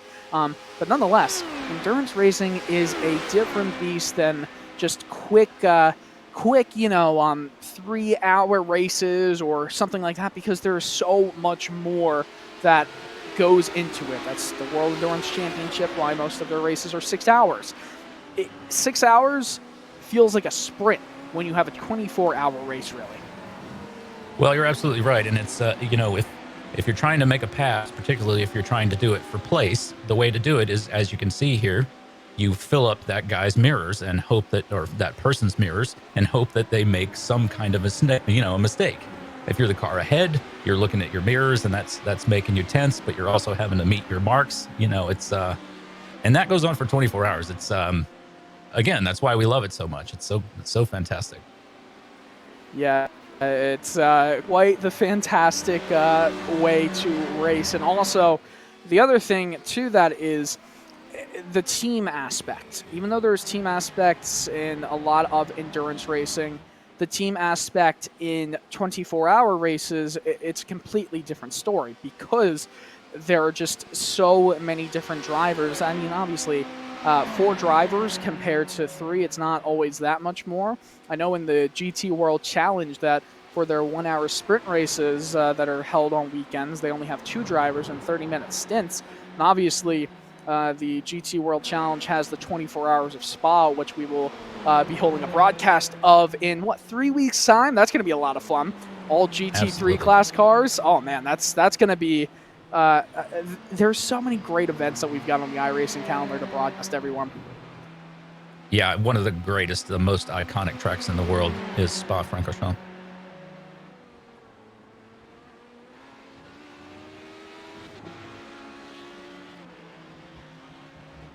One thing that the nearly contact between Charlie Collins and the Maniti car by Ryan Barneveld, but that was close. Both drivers are blinking headlights. I think they agreed that was a close call. And there it goes, Charlie Collins on the inside of turn number 1 as he heads to the unlock. A little bit of a late braking for Ryan Barneveld. Not enough for him to actually close the distance and put side to side. And CMRC is now in P2, back in P2 before actually the Maniti pit. Well, that is really dangerous, though, for SimRC. You know, it was all going so well for SimRC until around halfway through the stint.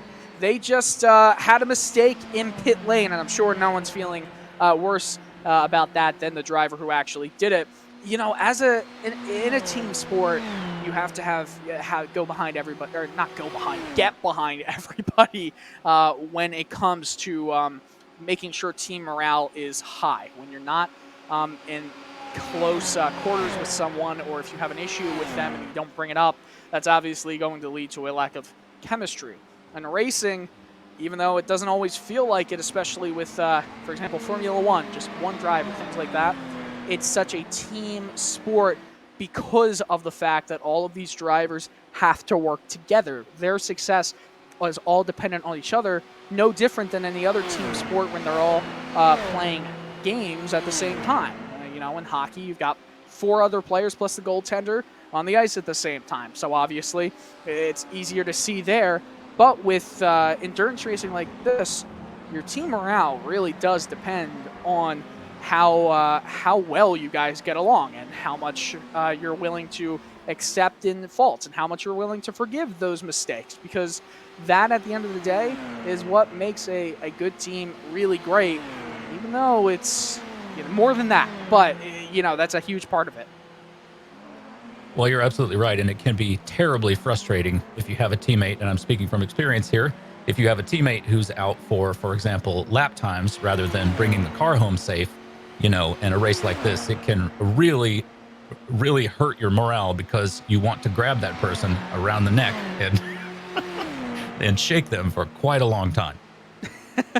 Okay, yeah, that's I get that feeling, but more about just normal sports. I used to play some ice hockey, and I usually was the one that people wanted to have their my neck. Yeah, that was usually that person. But nonetheless, and soccer. I was a goalkeeper in soccer, football, for a travel team for a couple of years, and I was good. But every goal, I felt, personally responsible. That's kind of the weird part of. I feel you. Yeah, it's weird. You feel personally responsible with anything in sports if it happens to you, but at the same time, you don't want to make your teammates feel that way, but you want it on yourself. But it's it's catch-22. They'll do the same thing for you. So that's true. Now, let me now put you guys in the spotlight over here. Now I'm gonna bring you a controversial question to both of you. All right, here we go. So if you had to go to a Le Mans race, for example, as we're seeing the gap for 9th on the LMP2 class between, just taking a quick look over here, that might be the SDL and, no, sorry, that is the S2V Esports, and Satellite is coming down. Alex Federer is actually being the quicker guy because he just came out of the pits, so he's probably going to get back up to speed in about 1 lap or 2. He's going to take advantage of that draft. But coming back to my question, if you had to do a 24-hour Le Mans and you had to pick up 3 teammates, who would you choose in the commentary world? Not just sim racing, but real life commentary, sim racing as well. Real life sim racing. Yeah, you guys understood. Okay. I mean, man, that's a hard one. Obviously, not you. But that's a given. That is obvious. That's obvious. I'm sorry, Lorenzo. I would want you as my my motivational trainer. I'll be the cheerleader. Motivational trainer. There you go. So who else? That's a Jim. Help. I got my answer. I don't think you guys are going to like it, but I'm going Kimi Räikkönen 3 times. I want 3 Kimi Räikkönens. 3 Kimi Räikkönens. Okay. That's right. They're not going to say a thing. Not one of them is going to say a thing, and I'm going to laugh the whole time. And I love that gif of him just all the other drivers are warming up their tires, and it's just him on the straightaway, just still. Like, he doesn't need any more warmth to his tires. He's got it all done. But if I have to think of if I'm legitimately commentators. So no commentators or no drivers. No drivers, commentators. Oh, no drivers. So sim racing are real world commentators. Now, yes. I'm going to cheat a little bit. Jeff ahead. Gordon. Jeff Gordon, Okay. because he's a commentator now. You know, I got that going. I'll choose our very own Peter McKay with Race Spot TV. He's a commentator. That's fun. And Tyler Maxon, I think that we should choose you. You're a driver in real life and do production. It counts. I'm going to choose you. I'll choose another person too because that was too easy. Another commentator. I feel like, oh wow, that's difficult. Martin Brundle. Why not Martin Brundle? Sure. All right, Jim. What about you? You still keep me rocking it, but that was a driver. Now you have to pick 3. Yeah, well, Sim racing and real life. in my mind, he's become a commentator despite the fact that Fair he enough. doesn't like talking. Okay. Do they have to be motorsports commentators? Yes. Ouch. Well, Brundle, Okay. Coulthard, Okay. and I like Crofty. I'll take Crofty. All right, Crofty, Brundle, and Coulthard. All right, respectful. Before I give mine, I'll pass the word to Tobias Brockman because he's just joined over here in the broadcast. But for a little bit, Toby, first of all, good evening. Where you're in Germany. So, if you had to pick 3 commentators in sim racing and real life to be your teammates for Le Mans, who would it be? Of course, I extend this question to our chat, whoever's watching us on iRacing Esports Network and also on Radio Le Mans, on Radio Show Limited. So do they need to be English speaking, or can they No, be German as well? anything. All right, I probably would take Martin Brundle, and Jan Seifert actually, and I think Eddie Mielke as well because he's doing also the DTM stuff. He's worked on some more stuff as well. So yeah, that would be a fun team, I guess. All right, I'll dig it. I'll put my 3 over here. First and foremost, Hugo Luis, because Brazil got to represent. We gotta have each other. And you just want a world championship winner, right? Yeah, of course. I need a world championship winner. Doesn't matter where. So second one, I'm actually gonna put Tyler because he's a very good driver. Believe it or not. I like Tyler as a driver. He drives in TCR in the American championships.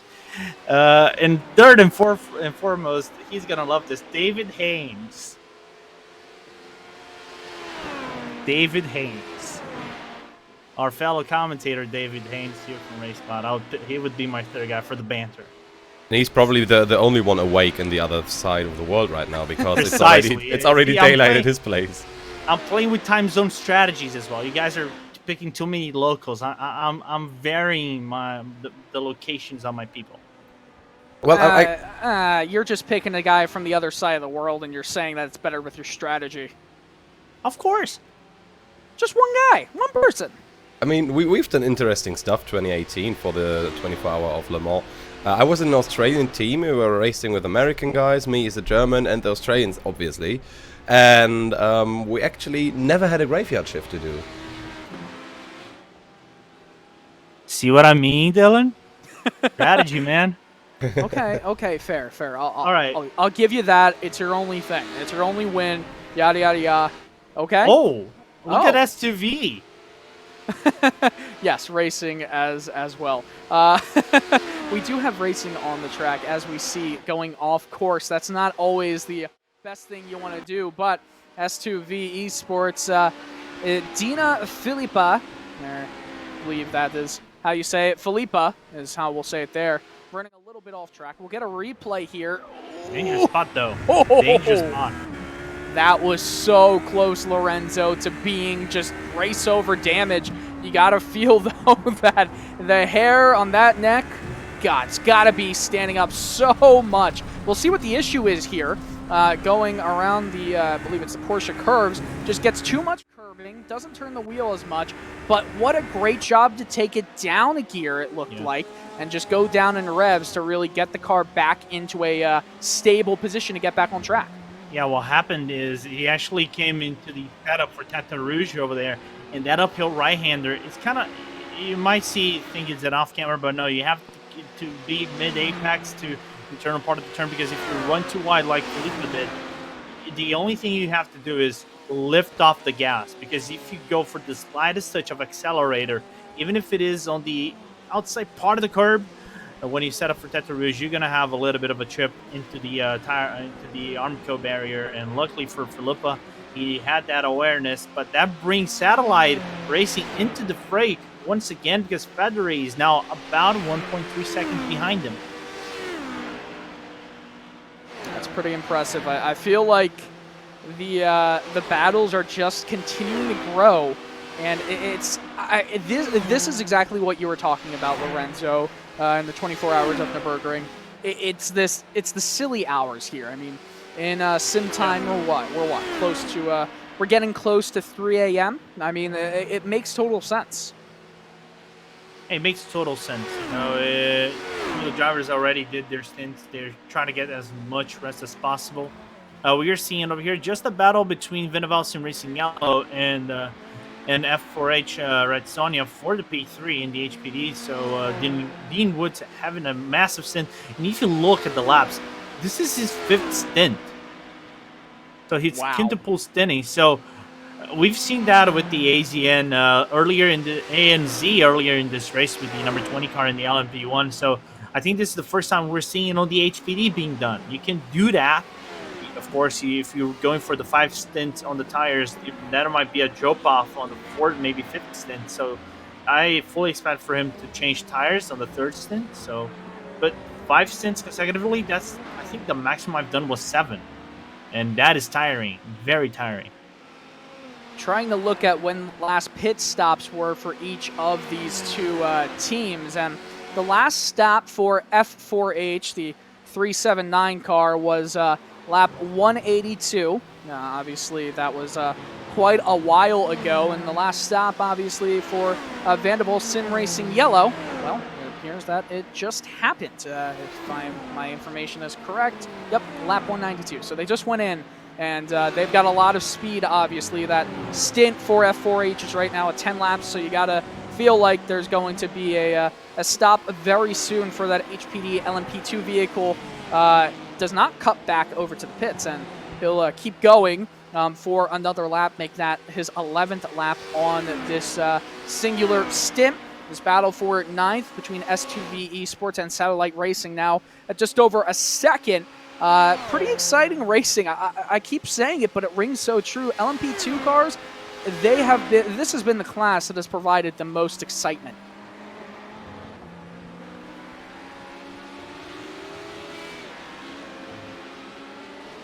Yeah, it has been the most action packed. Again, we mentioned time and time again, it has been the class that has the most balanced field, just not because it is just one car make, but the level of drivers is just astounding. And basically,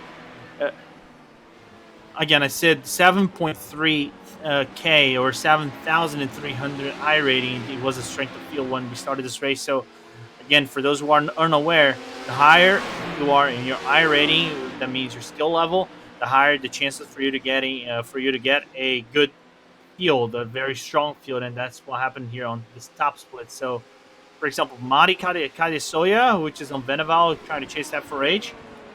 It's amazing that he did the Porsche Esport Super Cup race earlier today. Therefore, he did 2 races, and one of them was a high stakes race in Le Mans. So he's doing double duty on Le Mans, I would say. Double duty Le Mans is a difficult thing to do, especially. Assuming it's obviously 2 completely separate vehicles, so your braking points, your brake markers, they're just so different. I mean, how do you contend with that, Lorenzo and Jim? Jim, I'm not sure how much sim racing you do in your free time, but going from one track to another, or one car to another in the same track, it's got to be a funky experience.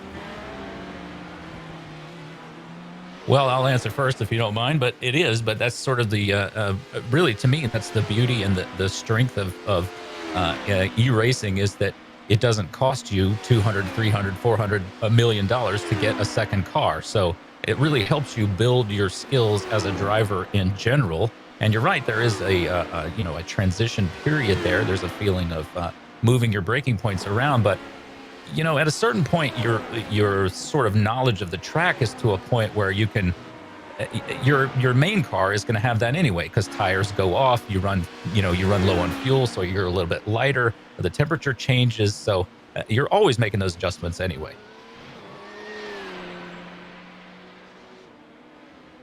Yeah, but I think it's a little bit more than that maybe, because for example, the Cup Porsche brakes a lot differently than the LMP2, I would suppose. Like the whole dynamics of the car are obviously very different.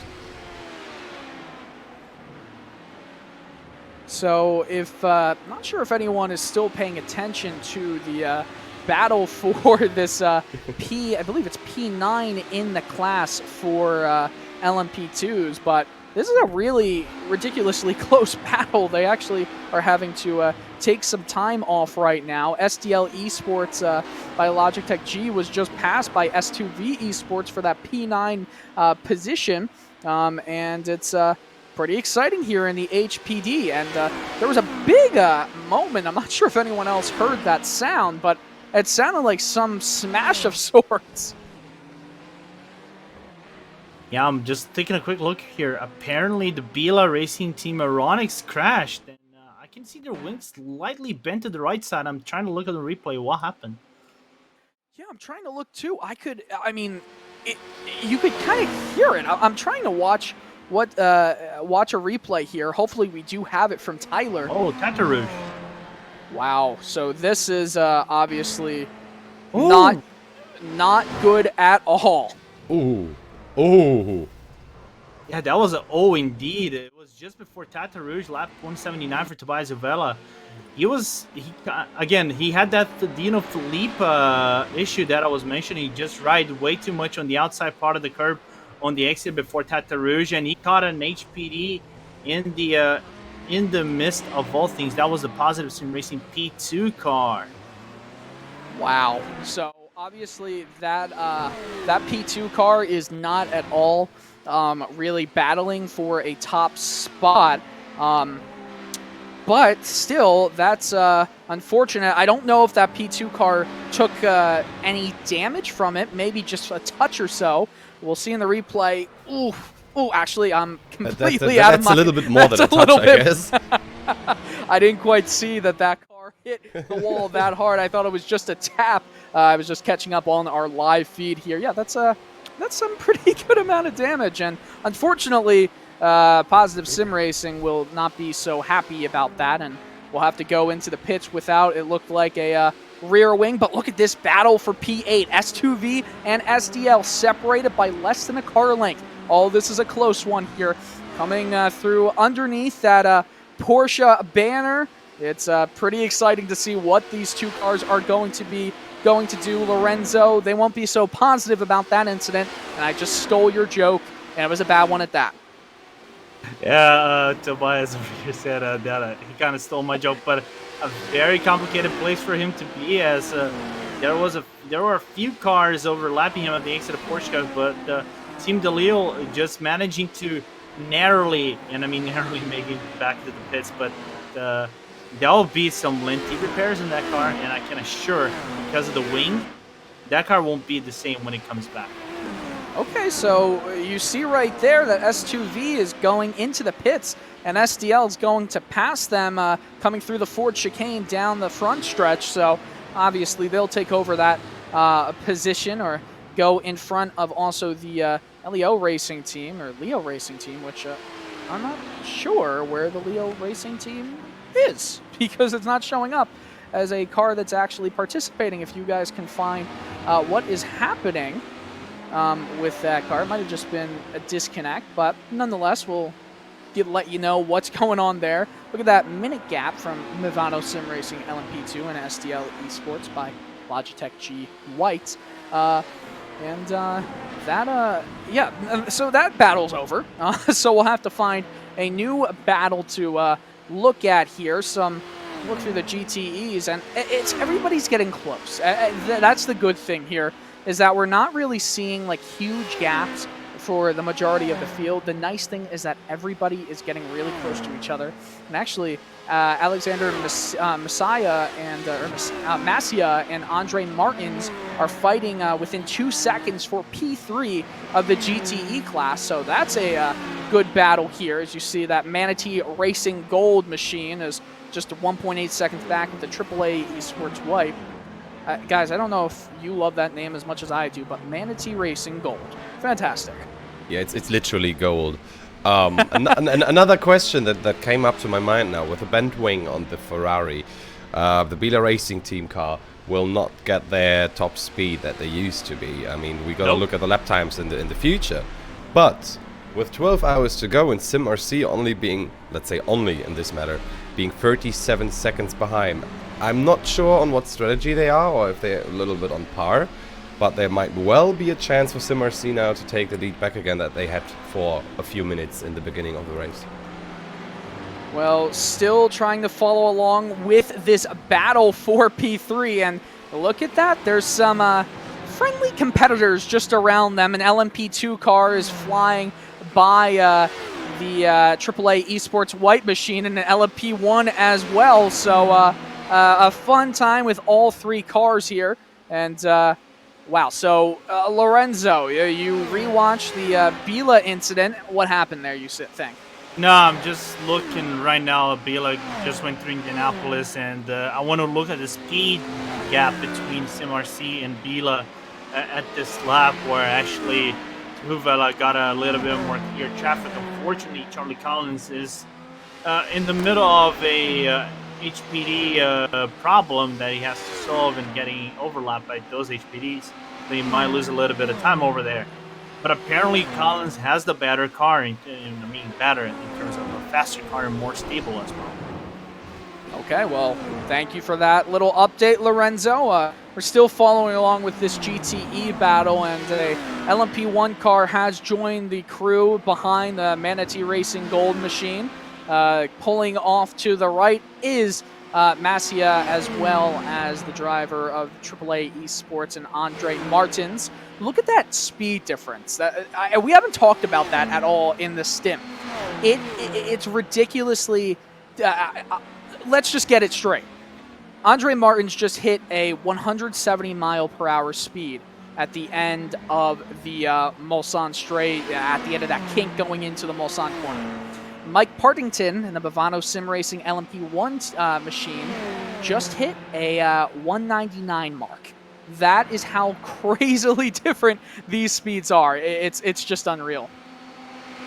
It always feels like the speed difference is even worse though when accelerating, because of this of the hybrid engines, of course, from the LMP1 cars. I mean, you and your GTE, when they're next to you and accelerate, it feels like you don't even get off the spot.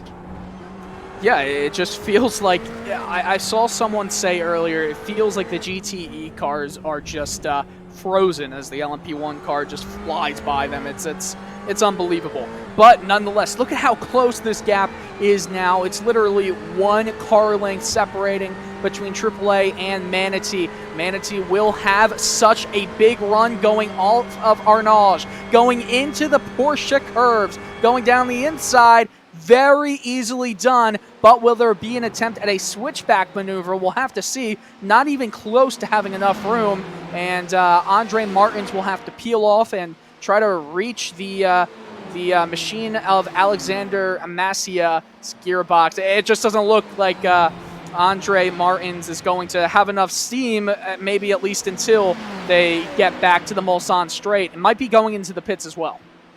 You know, if I may, I think that wing damage really hurt there in that fast corner, and that's why that pass was able to happen so easily. I think that was a perfect corner to take advantage of the downforce. That's fast, every bit of downforce needed there.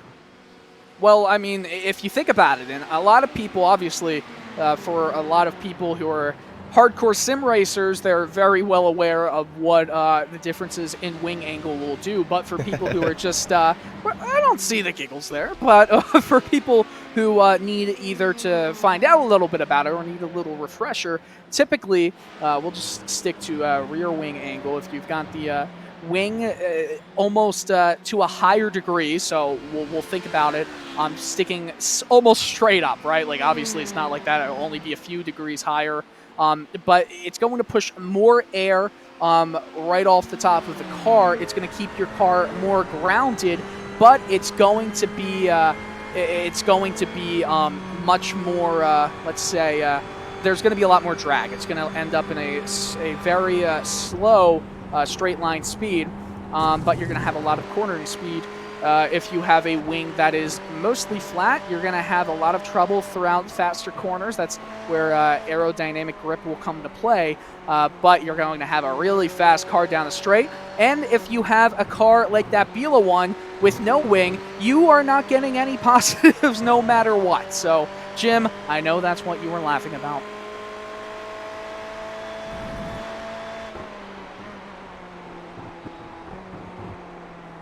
Copy, Jim? Yes, indeed. It looks like I was just waiting for the pen to do its magic. I apologize for being mesmerized by the yellow pen. Yeah, I didn't even notice it. You know, in sim racing, or at least on our broadcasts, we sometimes lovingly call this the Daytona package because of the angled wing. it's a little meme, I think, in the community. Well, you don't often see a 3D, you know, an extra element of the wing on one side, but I guess we're seeing that now. You also don't often see carbon fiber wings bend like that, but hey. Tyler Maxim finally got to use that pen, and I'm sure he is so happy. You know, this is a great shot, actually, and we can see the gap. Look how many seconds that Charlie Collins with Sim RC is gaining on the Bila Racing Team Euronics car. 3 seconds a lap. On lap 179, it was 6 seconds. And the crazy thing is that Sim, we were talking about it maybe 45 minutes ago, how great of a race Bila Racing Team Euronics has been having.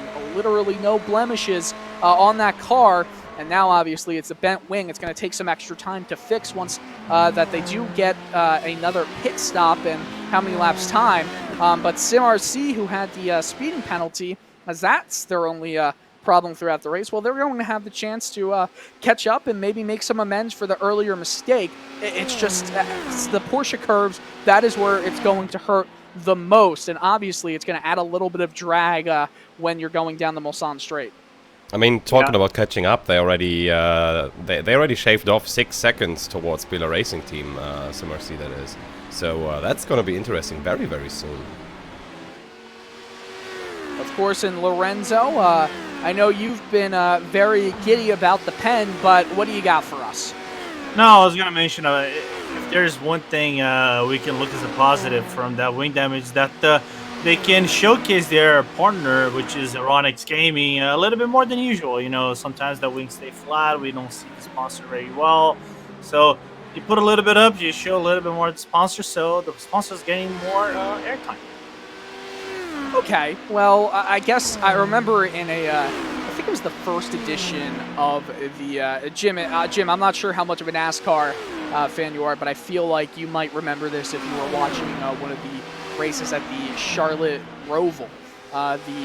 One of the cars went off into the grass and took with it a big banner or like an advertisement, and it basically, if you've ever been at the beach or at the shore, that's the New Jersey shore in Philadelphia, then you will know about a airplane flying over the ocean with an ad, a banner right behind it. That's what it looked like on the car, and that was some great free advertising there.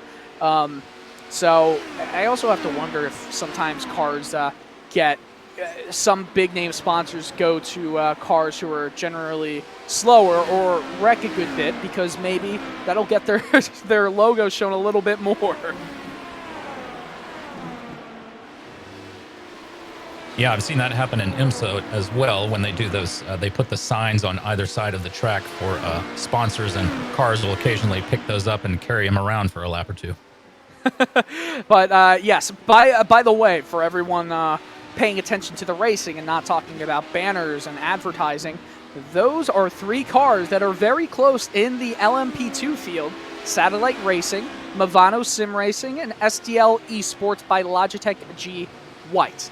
For Movano, it's the Giallo. Those are the teams right now, very close to each other. Satellite Racing is got around 2 car lengths between them and Movano Sim Racing. SDL Esports is going to hope that they battle a lot and slow each other down so they can just pull away with it right here.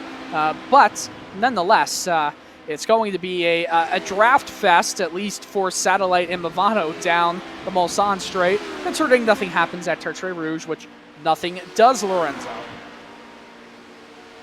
It is a really interesting battle that we're having so far between Satellite and Movano Sim Racing. The gap in terms of fuel, it is pretty much dead even between Luka and Scheik, even though Movano has the advantage in it. There goes Van Scheik getting overtaken by Alex Federi. And now Federi wants to catch up to STL and Alexandre Gavouille, but it is the long ground. I think Gavouille will just say merci beaucoup for that battle because the gap has extended a little bit. It was about a 1.3. Now it is about 1.7, 1.8 seconds. Well, there are some great battles, and you see that clock. 6 minutes, 50 seconds. Oh, another cone. 6 minutes, 46 seconds before we get to the midway point. 12 hours in, 12 hours to go of the 2020 24 Hours of Le Mans presented by VCO.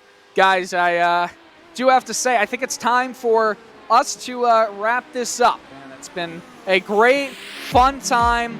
So excited that we got to do this stint, the 6 to 12 hour stint of the 24 Hours of Le Mans. We hope that everyone listening in on Radio Show Limited or the iRacing Esports Network has enjoyed this as much as we have, and I know we've definitely enjoyed it. From Lorenzo Bonder, from Jim Hodgson, Justin Prince, myself, Dylan Coyle, at Dylan R. Coyle on social media. Had to plug myself. I'm so sorry. We've had a great time bringing it to you. We'll have another great crew of RaceSpot TV commentators coming to you in just a little bit. And Tobias Brockman is Brooks_EU on social media. There you go. But we've had a great one. Thanks so much, everybody. And we look forward to the next 12 hours as much as you have. So long, and have a great one.